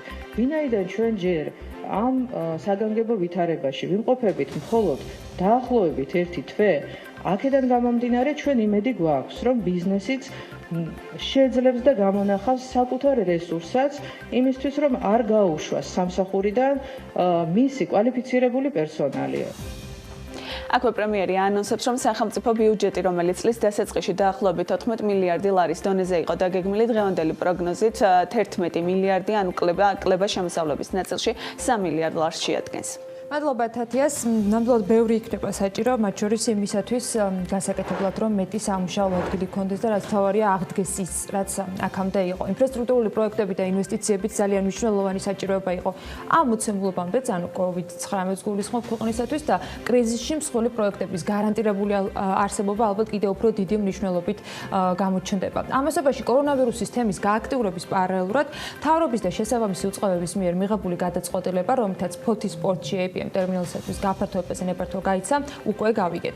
APM ტერმინალის ფოთმა ნავსადგურის გაფართოების ნებართვის პირველი საფეხურის მიწათსარგებლობის ნებართვა მიიღო და ეს ინფორმაცია ერთი კვირის წინ საზოგადოებას თავად კომპანიამ მიაწოდა. წერილში მადლობის ადრესატი ეკონომიკის და მდგრადი განვითარების მინისტრი იყო და იქვე კომპანია აღნიშნავდა, რომ ეროვნულ და საერთაშორისო დონეზე არსებული კრიზისის ფონზე ძალზე დადებითი და იმედის მომცემი ფაქტია, რომ მთავრობა შეუქცევადად უჭერს მხარს ფოთის საზღვაო ნავსადგურის გაფართოებას და მის როლს ქვეყნისა და რეგიონის ეკონომიკების განვითარებაში. APM ტერმინალზე ასევე განმარტავს, რომ პირველი საფეხურის ნებართვის მიღება მხოლოდ პროცესის დასაწყისია და შემდეგი საფეხურია პროექტის გარემოზე ზემოქმედების შესწავლა და დეტალური დოკუმენტაციის შემუშავება. APM ტერმინალის ფოთმა ტექნიკური და სამშენებლო ზედამხედველობის სააგენტოს 2020 წლის 11 თებერვალს ხელახლა მიმართა ფოთში ახალი ღრმაწყლოვანი ნავსადგურის მშენებლობისათვის მიწათსარგებლობის ნებართვის მისაღებად, რაც სამშენებლო ნებართვის მიღების ოფიციალური სამსაფეხურიანი პროცედურის საწყისი ეტაპია. ეს იყო განცხადებაში ნათქვამი, რომელსაც ხელს APM ტერმინალის ფოთის გენერალური დირექტორი აწერს.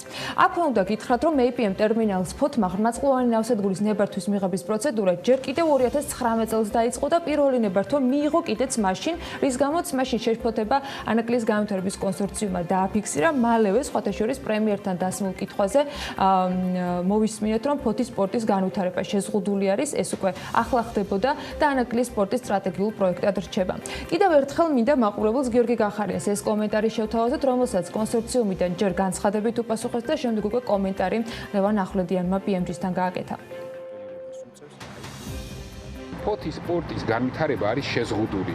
მაქსიმუმ განვითარდეს დაახლოებით 6 მილიონი დამატებითი ტონით. მეც ვეღარ განვითარდება. ფიზიკურად იქ არ არის მეტი ადგილი.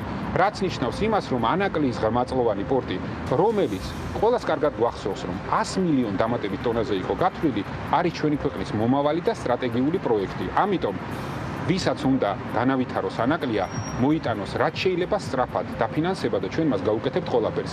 და ფოთმა რავალდებულებაც აიღო დამატებითი შექმნას, დამატებითი ტვირთების მოზიდვის და დამატებითი სიმძლავრეების შექმნას სასწრაფოდ უნდა შექმნას 2 წელიწადში. და ფოთის სპორტის ვალდებულება არის, რომ უახლოესი 2 წლის განმავლობაში მოახდინოს 350 მილიონი დოლარის ინვესტირება და შექმნას მინიმუმ მშენებლობის ეტაპზე 1500 დამატებითი სამუშაო ადგილი. ვინმე, ვინც იქნება ამის წინააღმდეგი, დაუჯდები ნებისმიერ დროს, ნებისმიერ ადგილას. თვითონ პრემიერმაც ახსენა პრინციპში თავის კომენტარში, რომ ფოთი არის მოკლევადიანი გადაწყვეტა.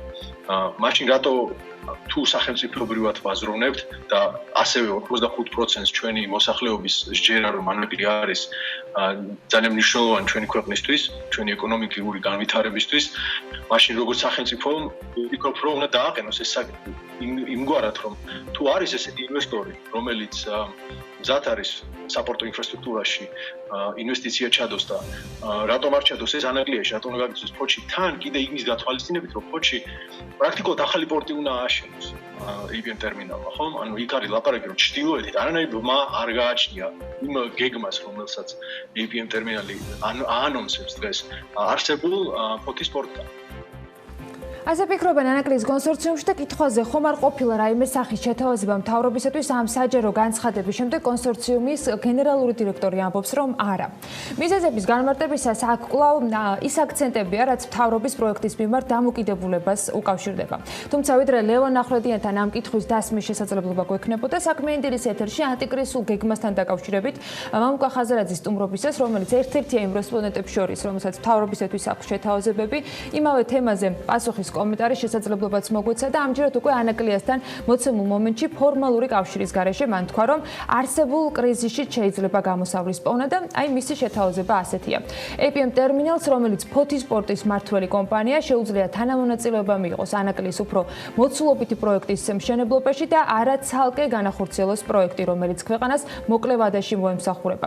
APM ტერმინალსი სად იქნება ოპერირებაში ფოთში თუ ანაკლიაში, ეს არის დიზაინის ამბავი, მთავრობამ უნდა თქვას, რომ ჩვენ მინდა ანაკლის პროექტი და ქვეყნის შემოტრიალება ეს არის გამოსავალი თუ არა და არც ანაკლია გვექნება და არც ფოთი ეს არის სამწუხარო რეალობა ამბობს მამუკა ხაზარაძე. დღეს ის პარტია ლელოს დამფუძნებელია და ანაკლის კონსორციუმში არანაირი თანამდებობა არ უკავია. შესაბამისად მას შემდეგ რაც პრემიერისგან იყო ღია შეთავაზება ფაქტობრივად ყველასთან თანამშრომლობაზე და იყო ვერსია ამ შესაძლო თანამშრომლობისა, გადავწყვეტეთ რომ კონსორციუმის მენეჯმენტშიც მოგვეკითხა რას ფიქრობენ ისინი და ხომ არ ყოფილა მცდელობა საქმის რეალობაში განხორციელების ანუ ის რაც იყო ნათქვამი პოლიტიკურ კონტექსტში, ხომ არ იყო რაიმე ფორმით საქმიანად კომუნიკაციის ნაწილი. ჩვენ ადრე გქონდა APM ტერმინალთან საუბარი, ეს იყო დაახლოებით 2 წლის წინ, შეიძლება ცოტა მეტიც არ მახსოვს ზუსტად, როცა ჩვენ შევთავაზეთ მათ პარტნიორობა, თუმცა მათ უარი განაცხადეს მაშინ. მაშინ უბრალოდ თქვეს, რომ საერთოდ არ გვჯერაო ჩვენ რომ საჭიროებისო საქართველოში მაწვოვანი პორტისო და შესაბამისად არ გვაინტერესებს ესეთი ინვესტიცია. ფაქტი არის, ფაქტად კომერციულად ორი მაწვოვანი პორტი საქართველოს არ ჭირდება. და იმით რომ აი პორტს ავაშენებთ და მე ანაკლიას ეს ძდარი არის. პრაქტიკულად ნიშნავს, რომ პორტს უკვე ნებართვა მიცეს, ანაკლიაზე სურო რანაირი ტენდერიც არ უნდა ატაროს მთავრობამ ჩვენს უკვე პრაქტიკულად ძალიან შეუძლებელი ხდება ჩვენთვისაც მთავრობისთვისაც უნდა ტენდერის პირობებში ახალი ინვესტორის მოძიება ანაკლიისთვის როცა აქ უკვე ახალი მაწვოვანი პორტის ნებართვა გაცემული აქეთკენ ანაკლია რომელიც ასეთი მნიშვნელობის არის რომელიც ალტერნატივა არ გააჩნია და ფოთი ვერ იქნება მისი ალტერნატივა არ ჯობია ეს ინვესტორი თუ არსებობს იყავი სახელმწიფოებრივად ვიმსჯელოთ რა არის უფრო მთავარი ქვეყნის ინტერესებისთვის და შესაბამისად პასუხია ანაკლია და მოდი იქნებ შევთავაზოთ იგივე ინვესტორს რომ ფოთის მაგივრად გააკეთოს ინვესტიცია ანაკლიაში რა ხდება ამით ხო არაფერი პირიქით ეს იქნება სწორი გადაწყვეტილება ეს როგორც თეზის თქვენ ამის უკან აქვე საქმიანი კუთხით არანაირი მოლაპარაკება ან თუნდაც შეთავაზება არც მათი მხრიდან არ ყოფილა ეს უბრალოდ იდეის დონეზე როგორც მამუკა ისე მეც ვთვლი რომ ლოგიკური არის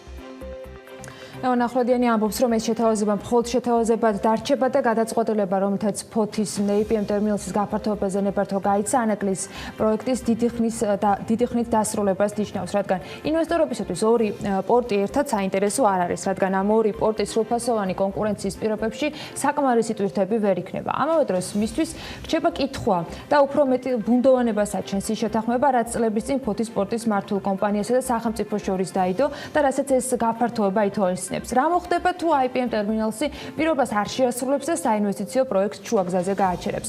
კონსორციუმის დირექტორის პასუხი არსებობს და ის ამბობს, რომ არც არაფერი, რადგან სახელმწიფოს ამ კონტრაქტში არაფრის უფლება არ აქვს და მოხდება მხოლოდ ერთი.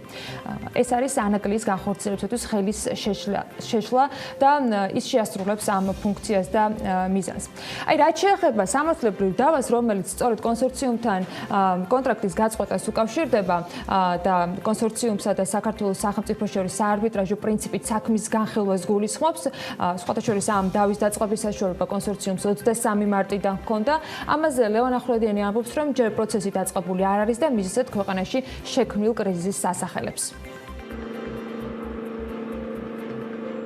ჩვენ ვიყავით გარკვეულწილად იურიდიული დავის მზადების პროცესში. ჩვენ პრინციპში მზათა ვართ, უკვე ყველა დოკუმენტი გვაქვს მომზადებული და ჩვენ ვაპირებდით დავის დაწყებას 23 მარტიდან, თუმცა გადავწყვიტეთ, რომ უშუალოდ ამ კრიზისის გამო, ქვეყანაში შექმნილი კრიზისის გამო, ცოტა ხანი გადავდოთ ჩვენი ეს დავის წამოწყების გეგმა და ვფიქრობთ, რომ ეხლა არ არის ამისი დრო და ქვეყანა სხვა ეკონომიკური და COVID-19 კრიზისის ჟამს არის და ჩვენც უნდა ვთქვათ, მოიცადოთ უფრო სხვა დროს, როცა უფრო უფრიანი დრო იქნება იმისათვის, რომ ესეთი დავა წამოვიწყოთ.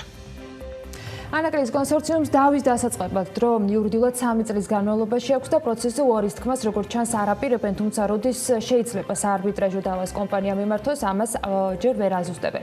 ერთი ფაქტია, რომ კრიზისთან გამომდინარე თემა შედარებით ნაკლებად მოკითხვადია, თუმცა არც არავის უთქვამს, რომ რამე ეტაპზეა საინვესტიციო წინადადება, რომელსაც მთავრობა ამზადებს და რომლის დახმარებითაც ახალი ინვესტორი უნდა ვიპოვოთ. ყოველ შემთხვევაში ასეთი იყო პროგნოზი.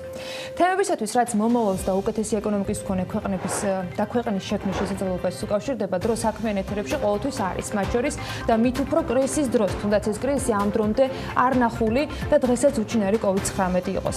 საქმიანი ამბები კი არასდროს მოგაკლდებათ არც პარასკევის ანალიტიკას ეთერებში, რომელიც სულ რამდენიმე წუთში დაიწყება და ნელი კვანჭილაშვილი ჩვენი მაყურებლებისთვის კარგად ნაცნობ თანაწამყვანს უკვე რესპონდენტის რანგში წარმოგიდგენთ, გოგა მელიქიძე საპენსიო სააგენტოს უფროსი საინვესტიციო ოფიცრის სტატუსით გვერდება საქმიანი დილის ეთერში.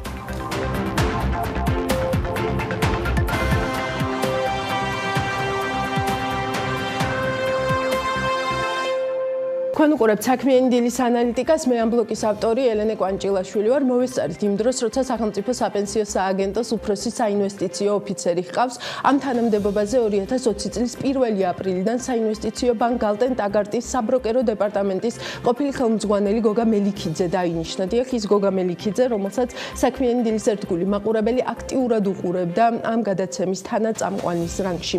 ამ ძალიან საპატიო სტატუსის გარდა სააგენტოს ვებგვერდზე გამოქვეყნებული ბიოგრაფიაში ვკითხულობთ, რომ გოგა მელიქიძეს ფინანსურ სექტორში მუშაობის 16 წლიანი გამოცდილება აქვს, ამასთან ხელმძღვანელ პოზიციაზე 10 წლიანი, ხოლო 9 წლიანი გამოცდილება აქტივების მართვის მიმართულებით.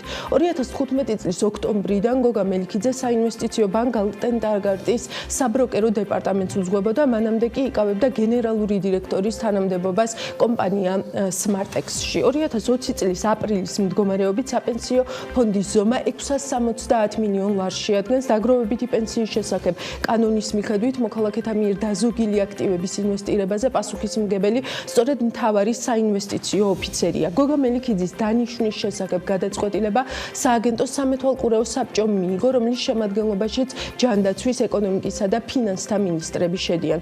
უნდა ვთქვათ, რომ ეს პროცესი დროში მნიშვნელოვნად გაიჭიმა დაგროვებითი საპენსიო რეფორმის ამოქმედების მიუხედავად. მთელი გასული წლის განმავლობაში სააგენტოს მთავარი საინვესტიციო ოფიცერი არ ყოლია. 2020 წლის თებერვალში კი სააგენტოს სამეთვალყურეო საბჭომ ამ თანამდებობაზე ერთი თვის ვადით დავით ციკლაური დაამტკიცა, რომელმაც საპენსიო სააგენტოს აქტივების ინვესტირების პროცესი დაიწყო. შედეგად 575 მილიონი ლარი ქართული კომერციული ბანკების სადეპოზიტო სერტიფიკატებში განთავსდა. ამ პროცესის შესახებ კიდევ დიდხანს ვერ გავიგებდით, რომ არა ჩვენი ანალიტიკოსი შოთა ტყეშელაშვილი, რომელმაც სრულიად შემთხვევით მიაგნო ინფორმაციას იმის თაობაზე, რომ ფონდში თანხების გადაჯგუფება მოხდა და სეფში საპენსიო სააგენტოს მიერ განთავსებული თანხა ერთ დღეში 226 მილიონი ლარით შემცირდა. ჩვენს დაჟინებულ კითხვებს პროცესის განმარტებასთან დაკავშირებით ჯერ სააგენტოს მოკლე განცხადება, ხოლო შემდეგ ანალიტიკაში საპენსიო სააგენტოს მთავარი რისკის ოფიცრის ბაქარ მარუაშვილის სტუმრობა და განმარტებები მოჰყვა. ზანი ინვესტიციის განხორციელების იყო ორი. პირველი ეს არის ჩვენი მანდატი არის მონაწილეთა ინტერესების დაცვა და რეალური ამონაგების გაზრდა, რაც მოვახერხეთ, იმიტომ რომ 9%-დან 14%-მდე გაიზარდა. ჩვენი მოლოდინები საშუალოვადიან საპროცენტო განაკვეთებზე არის რომ შემცირდება, შესაბამისად გვინდოდა რომ დროულად დაგვიფიქსირებია მაღალი საპროცენტო განაკვეთი, შემდეგი 5 წლის განმავლობაში. ძირითად საინვესტიციო პოლიტიკის დოკუმენტში, რომელიც გადაგზავნილი არის ეროვნულ ბანკში, ტრანზაქციების ზომიდან გამომდინარე იქნება განსხვავება როგორც ეგრეთ წოდებული წინასწარი დასტური გარკვეულ ტრანზაქციებზე, მაღალი რისკის შემცველ ტრანზაქციებზე, გაივლის რისკის გუნდს ჩვენ გავაკეთებთ ადეკვატურ შეფასებას, რის საფუძველზე შემდეგ საინვესტიციო საბჭო დამოუკიდებლად მიიღებს გადაწყვეტილებას. გარკვეულ ლიმიტებთან მიმართებაში ექნება უკვე უფრო საინვესტიციო ოფიცერს დამოუკიდებელი მიღების გადაწყვეტილების საშუალება, თუმცა როგორც რისკის გუნდის მიერ, ასევე სპეციალიზირებული დეპოზიტარის მიერ მოხდება რისკების ადეკვატურობის შეფასება, ასევე კანონმდებლობასთან და სხვა საინვესტიციო პოლიტიკის დოკუმენტებთან შესაბამისობის შემოწმება. ამიტომ ამ მიმართულებით საზოგადოებას და თქვენს მინდა რომ დამარწმუნებელი ინფორმაცია მივაწოდოთ, რომ საერთაშორისო სტანდარტებზე, ბაზელის სტანდარტებზე მიხედვით ხდება მთლიანად რისკის გუნდის ფუნქციების აწყობა, უკვე შემუშავებულია რისკის მართვის და კონტროლის ჩარჩო სტრუქტურა, ასევე საინვესტიციო პოლიტიკის პარალელურად ჩვენ მუშაობთ ინვესტიციის რისკის მართვის პოლიტიკის დოკუმენტზე, სადაც გაიწერება თითოეული მეთოდოლოგია, როგორ დაითვლება პორტფელის ლიმიტები. დღეს ბაქარ მარუაშვილი ისევ თავის თანამდებობაზე, თუმცა თანამდებობა დატოვა სააგენტოს საინვესტიციო საბჭოს წევრმა დავით ციკლაურმა. ძალიან საინტერესო ჩანაწერი იყო სახელმწიფო საპენსიო სააგენტოს მიერ გავრცელებულ განცხადებაში, რომ დავით ციკლაური სამომავლო ინტერესთა კონფლიქტის თავის არიდების მიზნით 2020 წლის 1 აპრილიდან ტოვებს საინვესტიციო საბჭოს წევრის პოზიციას და უბრუნდება კერძო სექტორს. ჩვენ პატივს ვცემთ მის გადაწყვეტილებას და ვეთანხმებით, რომ ეს ქმედება უზრუნველყოფს ინტერესთა შეუთავსებლობისგან პროცესის დაცვას, ვუსურვებთ ყოველივე საუკეთესოს, გამოთქვათ მადლიერებას და მიგვაჩნია, რომ ის იყო გუნდის გირებული წევრი, ეს იყო ნათქვამი განცხადებაში. როგორც დავით ციკლაური თავად აღნიშნავს, მისი სამომავლო საქმიანობის შესახებ უახლოეს დღეებში გახდება ცნობილი. შეგახსენებთ აქვე იმასაც, რომ საპენსიო სააგენტოს საინვესტიციო საბჭო 5 წევრისგან შედგება. ამ დროისთვის საბჭოს ოლივიე რუსო უძღვება, მისი წევრები კი არიან ჟან ფრედერიკ პოლსენი, ტიმო ვიჰერკენტა და მაიკლ რიდლი. საინვესტიციო საბჭოს წევრები საკუთარი უფლება-მოვალეობების შესრულებას 2019 წლის ივნისში შეუდგნენ. აღსანიშნავია, რომ საბჭოს სრულყოფილი საინვესტიციო პოლიტიკის დოკუმენტი ამ დრომდე არ შეუმუშავებია. გოგა მელიქიძე უპასუხებს საქმიანი დილის ანალიტიკას კითხვებს დღეს პირდაპირ ეთერში. მოგესალმებით, ბატონო გოგა. მშვიდობისა. დიდი მადლობა რომ ჩვენთან ერთად ხართ. ალბათ თამამად შემიძლია ვთქვა, რომ ამ გადაცემის ჩემზე უფრო სტაჟიან თანაწამყვანს ვესაუბრები. დღეს დილით გილოცავთ პირველ რიგში ახალ თანამდებობას და წარმატებებს გისურვებთ. 2020 წლის აპრილის მდგომარეობით საპენსიო ფონდის ზომა 670 მილიონ ლარს შეადგენს. ამ გადმოსახედიდან რამდენად კმაყოფილი ხართ იმით, რაც დაგხვდათ, ანუ ამ აკუმულირებული თანხის ოდენობით და მოქალაქეების ჩართულობით ამ ფონდში. 674 მილიონია, უფრო ბოლო ციფრი რო გითხრათ და ძალიან კმაყოფილი ვარ, იმიტომ განხორციელებული ინვესტიცია არის ძალიან კარგი, შესაბამისად საკმაოდ მაღალ საპროცენტო განაკვეთში და მოდი უფრო მეტად ციფრებს გეტყვით, 690 მილიონი დოლარი განთავსდა დეპოზიტებზე, ამ 690 მილიონ დოლარს უკვე დაერიცხა დაახლოებით 7 მილიონი ლარი სარგებელი, საპროცენტო სარგებელი, ეს არის განთავსებული 14.9%-ში, რა ძალიან კაი პროცენტია, 5 წლის მანძილზე რეალურად ახდენს ინვესტირებული თანხის გაორმაგებას და მიმდინარე ინფლაციაზე 2.3-ჯერ მეტია, ანუ ეს ძალიან კაი მაჩვენებლებია და ძალიან კაი ასე ვთქვათ, განთავსება მოხდა ამ თანხის. კი ბატონო, გოგა მესმის სრულიად, თუმცა შესავალშიც ვახსენე და ახლაც მინდა რომ თქვენს შეგახსენოთ, რომ ამ განთავსების შესახებ ჩვენ მხოლოდ მას შემდეგ გავიგეთ, რაც შემთხვევით შოთა ტყეშელაშვილმა მიაგნო ამ ინფორმაციას ვებგვერდზე. თქვენ რამდენად გამჭვირვალედ აპირებთ, რომ მართოთ პროცესები? კეთილი უცბად გაცემთ მოკლედ პასუხს აი ამ რამე თუ ესე მიგნება რატომ მოხდა ეს ინტერნეტის დონეზე რატო არ მოხდა ამის განცხადება, იმიტომ რომ როცა ვაკეთებთ ეს საინვესტიციო პროცესს და როცა განსაკუთრებით იმ დროს, როდესაც მონაწილე მხარე არის რამოდენიმე ბანკი, იქ გარკვეული კონფიდენციალობა უნდა დაეცვა, ვთქვათ, საპენსიო სააგენტოს და საინვესტიციო გუნდს, რატო? იმიტომ რომ სხვა შემთხვევაში ასეთ მაღალ პროცენტს ვერ მივიღებ. გაიაკათ მოკლე მაგალითი რო გითხრათ, მე თუ ბანკი ვარ და ვიცი სხვა ბანკებს რა პროცენტზე ლაპარაკებიან და რა მოცულობებზე, ბუნებრივია ჩემ მოლაპარაკებაში ამას გამოვიყენებ და შესაბამისად იმას ვთქვათ, საპენსიო სააგენტოს მხარეს მოლაპარაკების ესე ვთქვათ, ძალისხმევა იკარგება და აქედან გამომდინარე შეიძლება ისეთი კარგი საპროცედურო განაკვეთი ვეღარ მიგვიღო, როგორც მივიღეთ, ხო 14.9%. დღესაც რატო ვერ გეუბნებით კონკრეტულ ბანკებში რამდენი თანხებია განთავსებული, იმიტომ რომ ამ ბანკებთან გაფორმებული ხელშეკრულება და ამ ხელშეკრულებაში არის კონფიდენციალურობის მუხლი, რომელიც აუცილებლად უნდა დავიცვათ. რაც შეეხება სამომავლო თანამშრომლობას, ბუნებრივია, აბსოლუტურად ვიზიარებ იმას, რომ კომუნიკაცია არის ძალიან კარგი, ძალიან სწორი და კომუნიკაციას მე შევეცდებით და ჩვენ შევეცდებით რომ ეს იყოს ძალიან რეგულარული და უფრო აქტიური და რა ვიცი საკმაოდ პროაქტიულ რეჟიმში გადავიდეთ კომუნიკაციის თვალსაზრისით და ყველა მიმართულებით მაქსიმალურად საქმის კურსში გამყოფა. კი, იმიტომ რომ ალბათ თქვენც დამეთანხმებით რომ ამ რეფორმისთვის ძალიან მნიშვნელოვანი არის ის ნდობა, რა ნდობა საზოგადოებას უნდა ჰქონდეს იმასთან დაკავშირებით თუ როგორ მართავთ თქვენ ჩვენს ფულს. სწორედ აქ მინდა გკითხოთ რა დღეს რო შევხედოთ ჩვენ სტრუქტურას ვინ არის ფონდში გაწევრიანებული და ნახავთ იმას რომ უდიდესი ესენი არიან ის ადამიანები ვისაც ესე ვთქვათ ისედაც უწევდათ ამ ფონდში გაწევრიანება ხო მათ არ ქონდათ არჩევანი უარიეთ თქვათ ამ ფონდში გაწევრიანებაზე რა სტრატეგია გექნებათ იმ ადამიანებისთვის ვისაც აქვს ეს არჩევანი მაგრამ შეიძლება მაინც გაწევრიანდნენ და ენდონ ამ საპენსიო ფონდს საპენსიო ფონდის საინვესტიციო პოლიტიკაზე ან ბარემ აქვე გეტყვით რომ ამაზე როგორც ის ეს დოკუმენტი დასრულებულია ეროვნულ ბანკში გაგზავნილი და იქნება მისი განხილვა და მალე გახდება ეს დოკუმენტი ხელმისაწვდომი მე ორი წუთით მოგახსენებთ ცენტრალურ დეპოზიტარზეც საპენსიო სააგენტოს ყავს ძალიან კვალიფიციური საინვესტიციო საბჭო რომელიც აკომპლექტებულია 4 ძალიან კვალიფიციური ესე ვთქვათ ფინანსისტისგან და პროფესიონალისგან ახლა უქმნით უკვე საინვესტიციო სამსახურს და ჩვენ უზრუნველყოფთ მას რომ ეს საპენსიო სახსრები და საპენსიო აქტივები ძალიან სარფიანად და სწორი რისკების გათვალისწინებით და მომგებიანად კონკურენტულ ამონაგების საპროცედურო განაკვეთში განთავსდეს და მოხდეს მათი მართვა.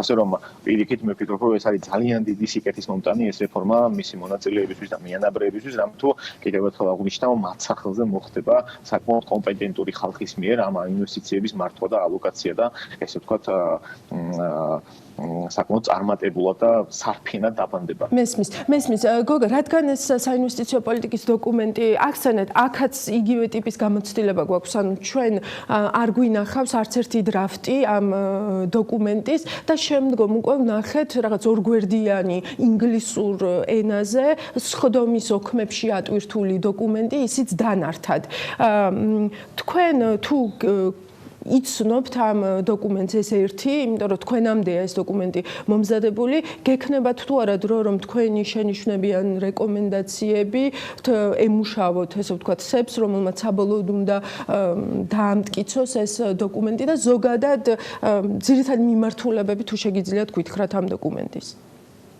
ძირითად მიმართულებებს კარგად განსაზღვრავს ასევე კანონიც. მე რომ მკითხოთ, კანონი საკმაოდ კარგად არის განსაზღვრული ძირითადი ლიმიტები, ალოკაციები, საინვესტიციო კლასები და საინვესტიციო ინსტრუმენტებიც.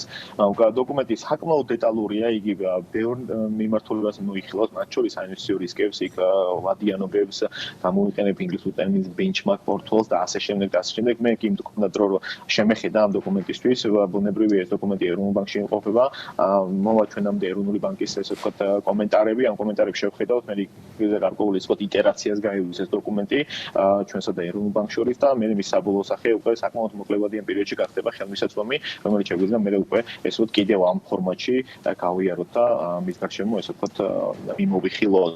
მაგრამ ვფიქრობ, რომ ეს დოკუმენტი იქნება საკმაოდ კვალიფიციური, მესმის რომ მისის შემდეგ ხდება ამ დოკუმენტზე მუშაობა, იმას შემიძლია გითხრათ, რომ არ არის საკმაოდ ისე დიდი პერიოდი, იმიტომ რომ საინვესტიციო პოლიტიკის დოკუმენტი არის საკმაოდ კრიტიკული დოკუმენტი და მას დრო ჭირდება რომ ის კარგად შეიქმნას და ბევრი კუთხით მოხდეს მისი გაანალიზება, ასე რომ ახლა უკვე შემიძლია ცალსახად თქვა, რომ უმოკლეს პერიოდში, უახლოეს კვირეებში ეს დოკუმენტი გახდება ხელმისაწვდომი და დაიდება ვებსაიტზე.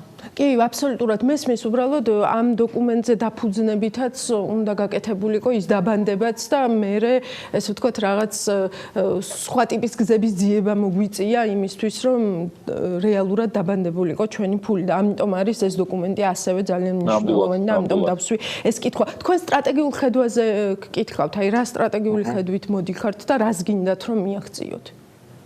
ანუ სტრატეგიული ხედვა არის რომ მაქსიმალურად ასე ვთქვათ სტაბილურ ვიტყოდი დაბლ რისკიან, ამ ეტაპზე დაბლ რისკიან საინვესტიციო აქტივებში და საინვესტიციო ინსტრუმენტებში განთავსდეს საპენსიო აქტივები.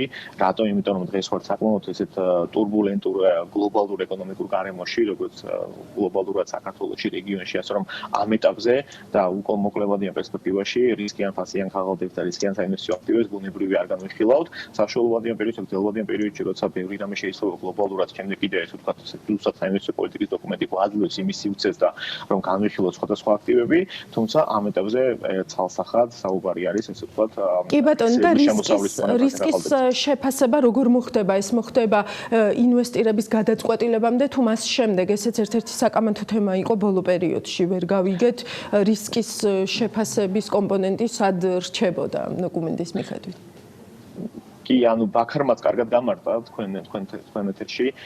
რისკის ბუნებრივი ანუ საინვესტიციო პროცესს ახლავს თავის ესე ვთქვათ მთელი რისკ პროცედურები და პროცესები და რა თქმა უნდა რისკის შეფასება ხდება მანამდე, სანამ ინვესტიციები ნახორციელდება. იქ არის რისკის კომიტეტი, იქ არის გარკვეული თქო რისკის შეფასების დოკუმენტი, იქ არის კიდევ უფრო შევწავედი არის შიდა აუდიტი, იქ არის ეროვნული ბანკი, იქ არის ესე ვთქვათ მთელი რიგი ინსტანციები სხვადასხვა რისკის, რომელიც უყურებს რისკიანობას, როგორც საინვესტიციო რისკებს, ესე საინვესტიციო პროცესის რისკებს, ესე ვთქვათ პასიანტ ქაღალდის კონკრეტულ რისკებს და ასე შემდეგ და ასე შემდეგ. ეს საკმაოდ კომპლექსური თემაა. კი ბატონო, და სულ ბოლოს და იმედი მაქვს რომ გვექნება უფრო დეტალურად ამ თემებზე საუბრის დროც და შესაძლებლობაც, მით უმეტეს რომ პირობა დადეთ ამ ეთერში რომ უფრო გამჭვირვალე იქნებით. სულ ბოლოს კითხავთ გალტენ-დაკარდის რეკომენდაციაზე. გალტენ-დაკარდის რეკომენდაცია იყო რომ დროებით უნდა შეჩერდეს საპენსიო შენატანები. ამ ახალი სტატუსით როგორ აფასებთ ამ რეკომენდაციას? ანუ ვერ ვხედავ ამის ესე ვთქვათ ამის საჩქარო ამის საჭიროებას. გალტენ-დაკარდის რეპორტი საკმაოდ კაი რეპორტია და გუშინ მისი ვიდეო ვერსია დაიდო და ყველას უჩვენებთ შეხედოთ, მაგრამ აი ამ კონკრეტულ ნაწილში ვერ გავიზიარებ ამ შეხედულებას. რატო? იმიტომ რომ ეს არის ესე ვთქვათ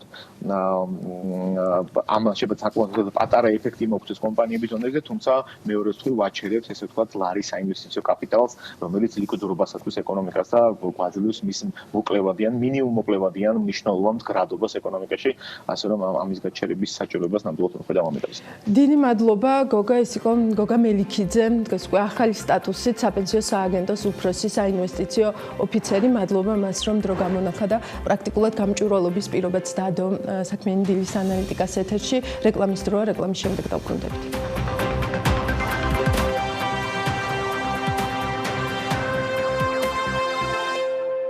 დავბრუნდით პირდაპირ ეთერში, ეს საქმიანი დილის ანალიტიკა, მე ელენე კვანჭილაშვილი ვარ.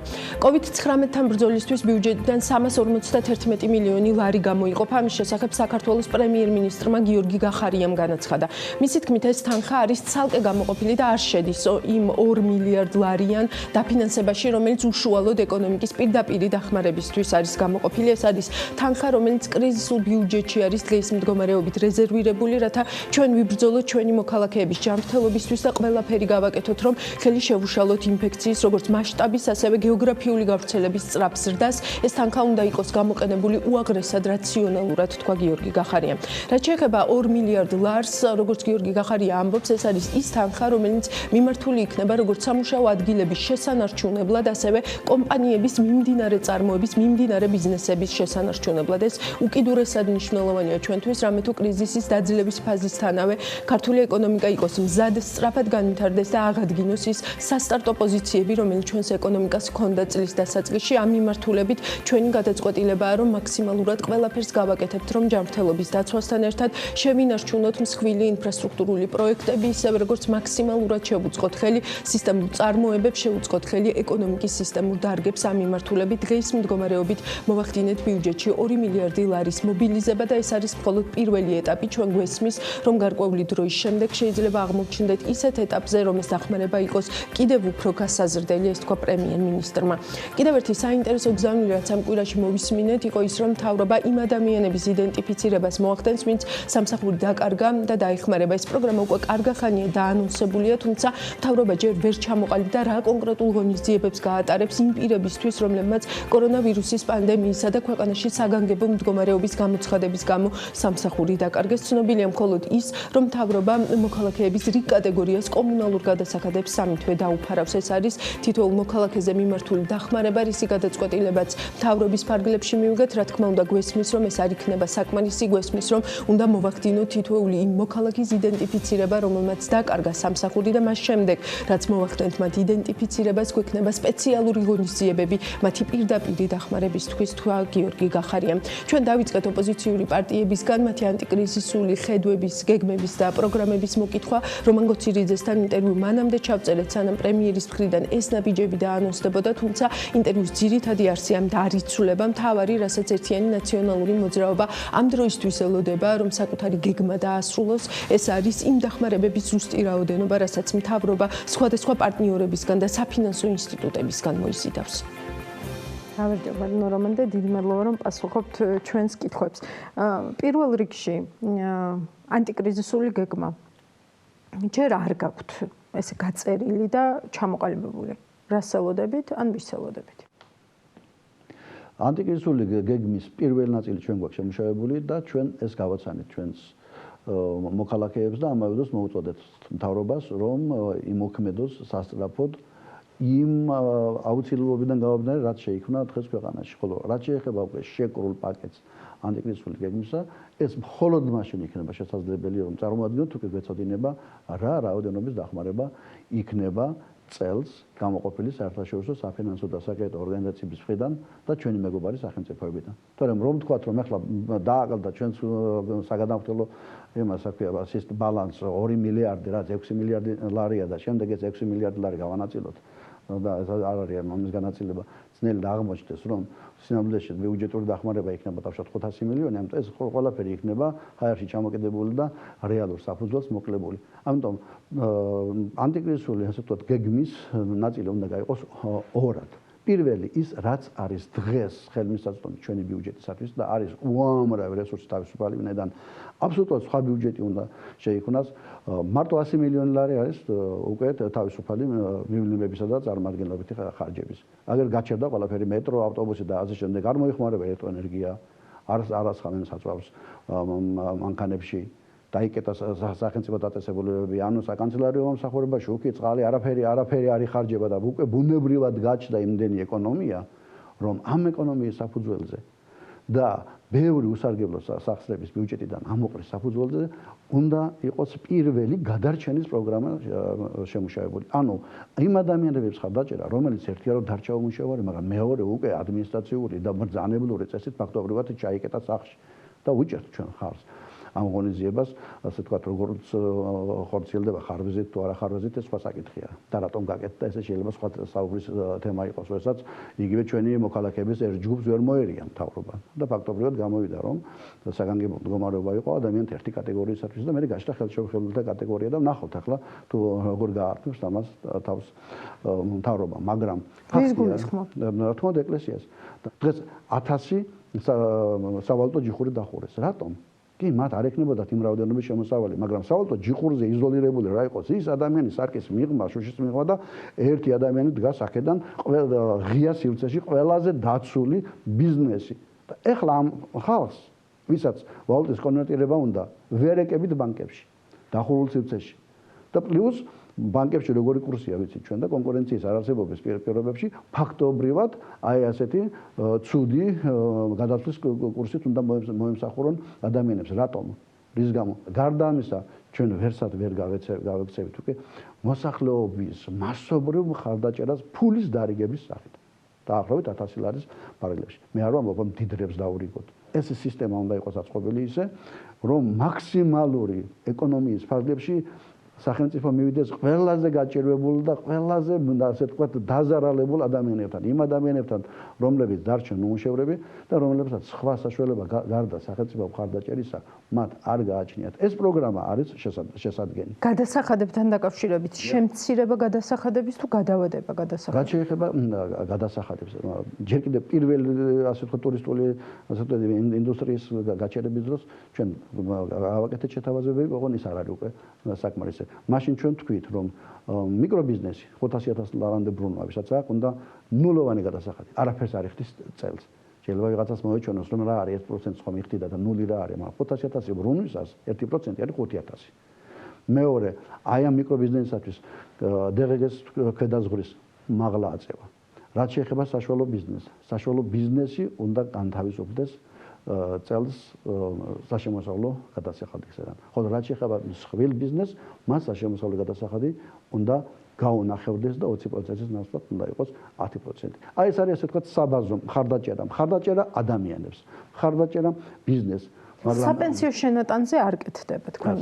საპენსიო შენატანზე ჩვენ არ ვაკეთებთ აქცენტს, იმიტომ რომ ეს უნდა გადაწყვეტოს მოქალაქე. როდესაც 1000 ლარი გაქვს ხელფასი და 20 ლარს შეგაქვს საპენსიო შენატანის სახით, 20 გემატებს ბიზნესი, 20 გემატებს მთავრობა, ამ შემთხვევაში თუ კი საპენსიო შენატანი დარიგდა, მაშინ 20 ლარი რჩება მოქალაქეს, ბიზნესი თავისას წაიღებს, ბიუჯეტში თავისი დარჩება. ფაქტობრივად 60 ლარიდან ის კარგავს 40 ლარს, რომელიც მომავლის 40 ლარია და თავად უნდა განსაზღვროს რისკები, მას ურჩევნია უკვე სამჯერ ნაკლები დღეს თუ ცოტა მეტი ხვალ. ამიტომ ჩვენ ეს არის ძალიან ასე ვთქვათ საფრთხილო თემა. მით უმეტეს საპენსიო ამ ფონდიდან ბევრი ადამიანი, ვისაც შეეძლო გამოსვლა, არ გამოვიდა, ამიტომ მათ არჩევანი გააკეთეს. ნომერ პირველი პრობლემა, ყველაფრის გადასაწყვეტად ეს არის სტაბილური ლარი. ამ შემთხვევაში ეროვნულ ბანკს უნდა გაეკეთებინა ინტერვენციები, ეს იყოს სწორი, უნდა გააგრძელოს ინტერვენციები და ეროვნულმა ბანკმა უნდა მოიზიდოს დამატებითი რესურსები და ალბათ ველოდებით ჩვენ 400-500 მილიონი დოლარის ფარგლებში 2 წლის განმავლობაში უნდან სავალუტო ფონდის პროგრამა მოქმედებს და ეს ძალიან კაია და ბედმა გაგვიყურმა ამ პროგრამის ფარგლებში სწრაფად რესურსის მოზიდვა. ჩვენთვის უფრო ადვილია ვიდრე იმ ქვეყნებისათვის, სადაც სავალუტო ფონდის პროგრამა არ არის. ამიტომ ეროვნული ბანკის რეზერვები თუ შეივსო დაახლოებით 400 მილიონი დოლარით, ეს არის თითქმის 4 მილიარდი დოლარი. საკმარისია ეს რესურსი იმისათვის, რომ დაამშვიდოს ბაზარი, შეწყვიტოს პანიკა და რა თქმა უნდა, საჭიროების შემთხვევაში მოამარაგოს ასე ვთქვათ სისტემა.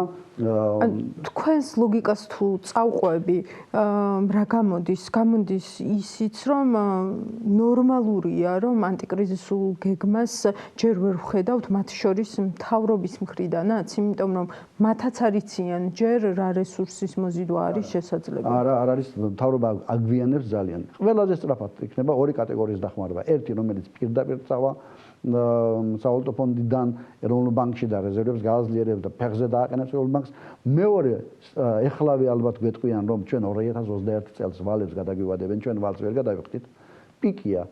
პარიზის კლუბში გადავადებული 90-იანი წლების ვალების გადახდის დრო მოდის 2021-ში და 500 მილიონი დოლარი უნდა გადავიხადოთ ეგრეთ წოდებული ევროობლიგაციების სახით. ამას ქვეყანა ვერ გადაიხდის და ამის ან გადახდაში დაგვეხმარებიან, ან ობლიგაციების ხელახლა ასე ვთქვათ გამოშვებაში დაგვეხმარებიან და ეს უკვე მილიარდიანი პაკეტია. ფაქტობრივად ოღონდ არც ერთი ბიუჯეტში არ შედის.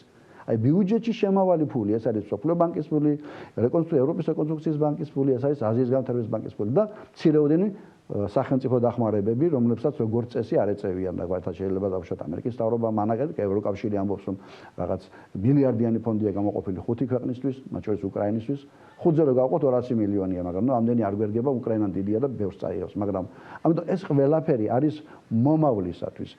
ანუ ბიუჯეტში ეს აისახება ალბათ წლის მეორე ნახევარში ნაწილი და უმეტესობა ეს აისახება 2021 წელს. 2021 წლამდე ვერ დაელოდება მთავრობა, ასე ვთქვათ, თავისი გეგმის აგებას. ნუ გონია რომ ეხლა ეს დახმარება ერთბაშად შემოვა და მე ამას 2 მილიარდი ახლა შემოვა ბიუჯეტში, ეს იქნება 6 მილიარდი ლარი, მე 6 მილიარდ ლარს ავწევთ საში და ვერტმფრენებით გადმოვყრეთ მთელ საქართველოში.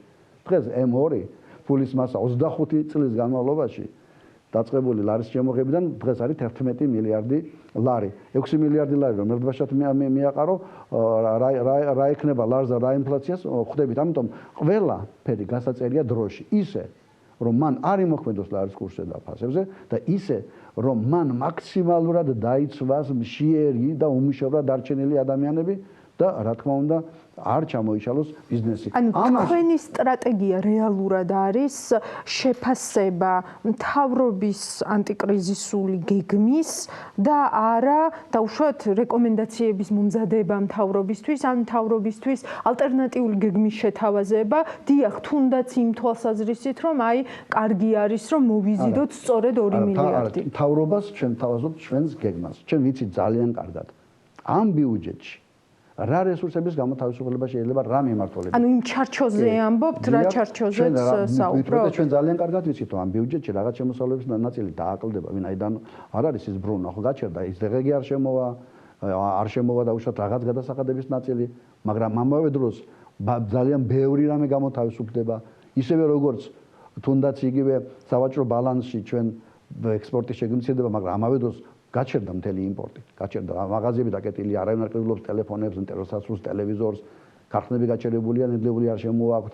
ანუ ეს ყველაფერი ქმნის ახალ რეალობას და ჩვენ ვიცით ეს რეალობა ძალიან კარგად და სად არსებობს რესურსები. ამ გადმოსახედიდან როდის შეგვიძლია ვნახოთ თქვენი გეგმა და რეალურად ეს ანტიკრიზისული გეგმა იქნება უკვე თუ პოსტ? ჩვენ ახლა რასაც ვამბობთ, ეს არის რეალურად ანტიკრიზისული გეგმა და ჩვენ 90%-იანი სიზუსტით შეგვიძლია ვთქვათ რა იქნება უცხოური დახმარება და აქედან უცხოური დახმარება რომელი აი ეს იქნება ზომიერი. დახმარება იქნება 2 წლიანი, 3 წლიანი იქნება დახმარება ზოგადად პაკეტი დიდი, მაგრამ ხელშესახებით დასახარჯი ფული ბიუჯეტისაც იქნება ზომიერი რაოდენობით და ამ ზომიერ პაკეტში ჩვენ ვქნით როგორც ეკონომიკური სტიმულირების ნაწილს, ასევე მხარდაჭერის ნაწილს, მაგრამ ამ მხარდაჭერის ნაწილში ბევრი უსარგებლო ხარჯის ამოგდებით ჩვენ ასევე დარწმუნებული ვართ, რომ მიზნობრივი საოჯახო დახმარება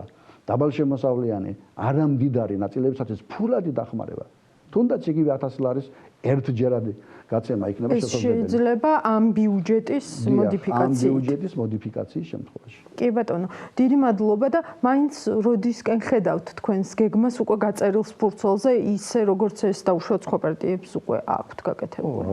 ალბათ ეს იქნება სადღაც მაქსიმუმ 1-2 კვირაში. ძალიან დიდი მადლობა.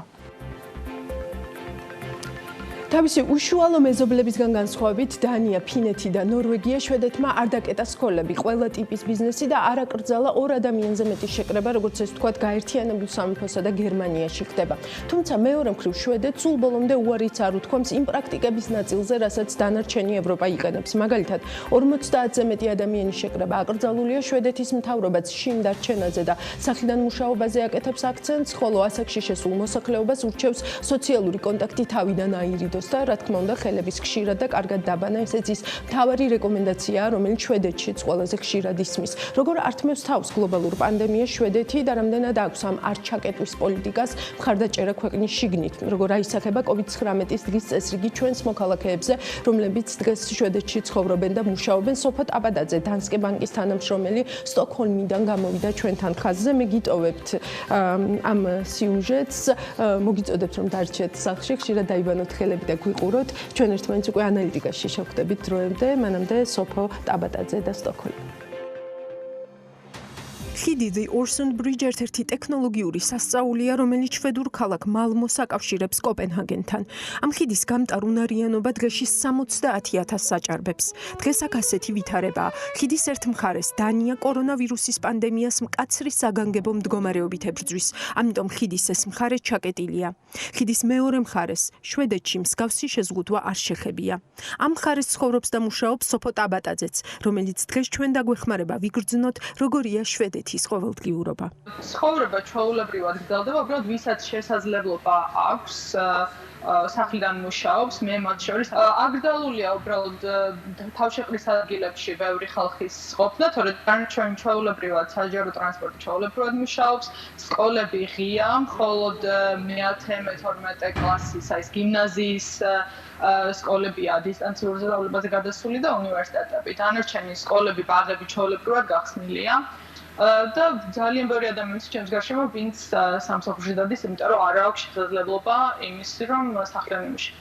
როგორც გარედან ჩანს, შვედეთის მიდგომა მთლიანად ეფუძნება სამოქალაქო თვითშეგნებასა და პასუხისმგებლობას, რომელიც ამ ქვეყანაში სანიმუშოდ მაღალია. ამას გვიდასტურებს სოფო ტაბატაძეც.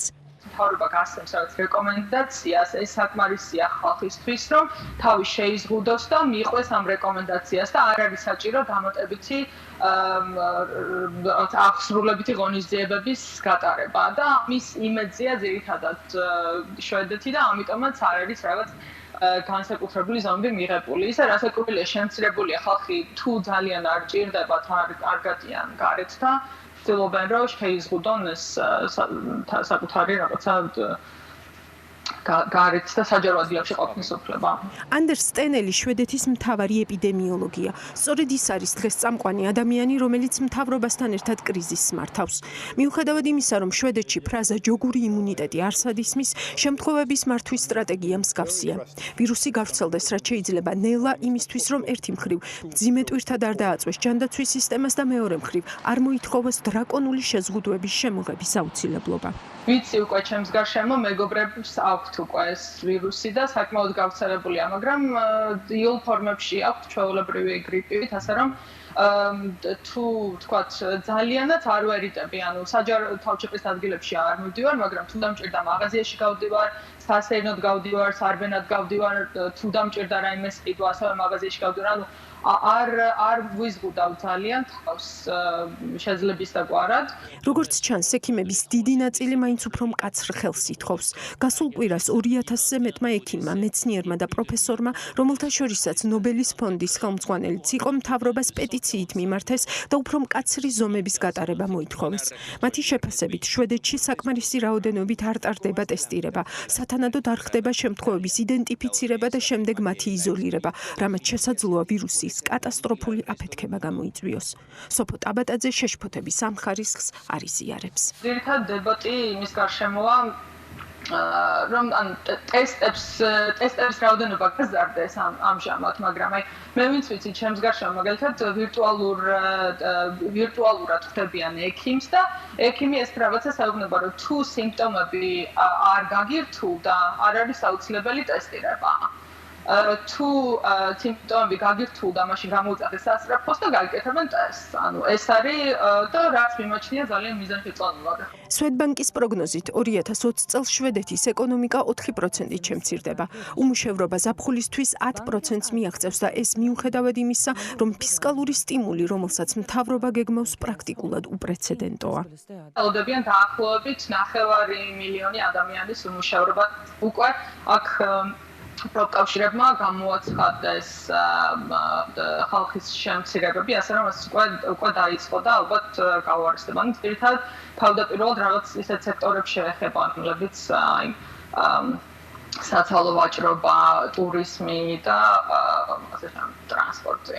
იცით დაუშვათ მთავრობა რას აპირებს, საით მიდის და ასე შემდეგ. მოლოდინია რომ უმუშევრობაზე უფრო მეტი ადამიანი შეიტანს განაცხადს და მომზადებულები არიან ამისთვის და ასევე გამოყოფილია ძალიან დიდი თანხა ეკონომიკური სტიმულისთვის.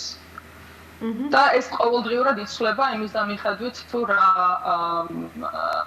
როგორ ვითარდება მოვლენები.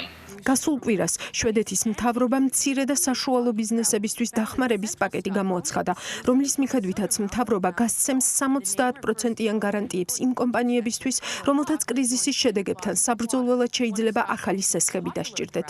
დროებით შეჩერებულია სოციალური გადასახადის შენატანები და ასევე გამოყოფილია სუბსიდიები კომპანიებისთვის ქირის გადასახადის ტვირთის შესამსუბუქებლად. განუწყვეტლივ ისმის ის რეკომენდაციებიც, რომლებიც მოქალაქეებმა უნდა დაიცვან. სოციალური დისტანცია, რომ ფიზიკური დისტანცია უნდა დაიცვა, არ უნდა იყოს საჯარო ადგილებში და მინიმუმ 1-2 მეტრი უნდა იყოს, რომც გარე სივრცეში და პარკში შეხვდა ვიღაცას, ასე რომ ეს არის პირველი და ხელების დაბანა. რაც ალბათ მე მგონი გაყვება ზოგი ჭირი მარგებელია, ალბათ ხელების ჰიგიენას ვისწავლით მაგას. შვედეთსაც აქვს ეს პრობლემა? ყოველ შემთხვევაში ასეთი სიხშირით მე მგონი არავინ არ განდახელებს როგორც ახლა უბრალოდ არ გკამჭდარი. კორონავირუსის პირველი შემთხვევა შვედეთში 4 თებერვალს დადასტურდა. მარტის დასაწყისში ქვეყანაში ვირუსს უკვე რამდენიმე ასეული ადამიანი ებრძოდა. დღეს ამ ქვეყნის სტატისტიკა ასეთია: 4900-ზე მეტი დადასტურებული შემთხვევა, 200-ზე მეტი გარდაცვლილი და 10-ზე მეტი გამოჯანმრთელებული. First confirmed case. The woman visited Wuhan and experienced symptoms after her return to Sweden.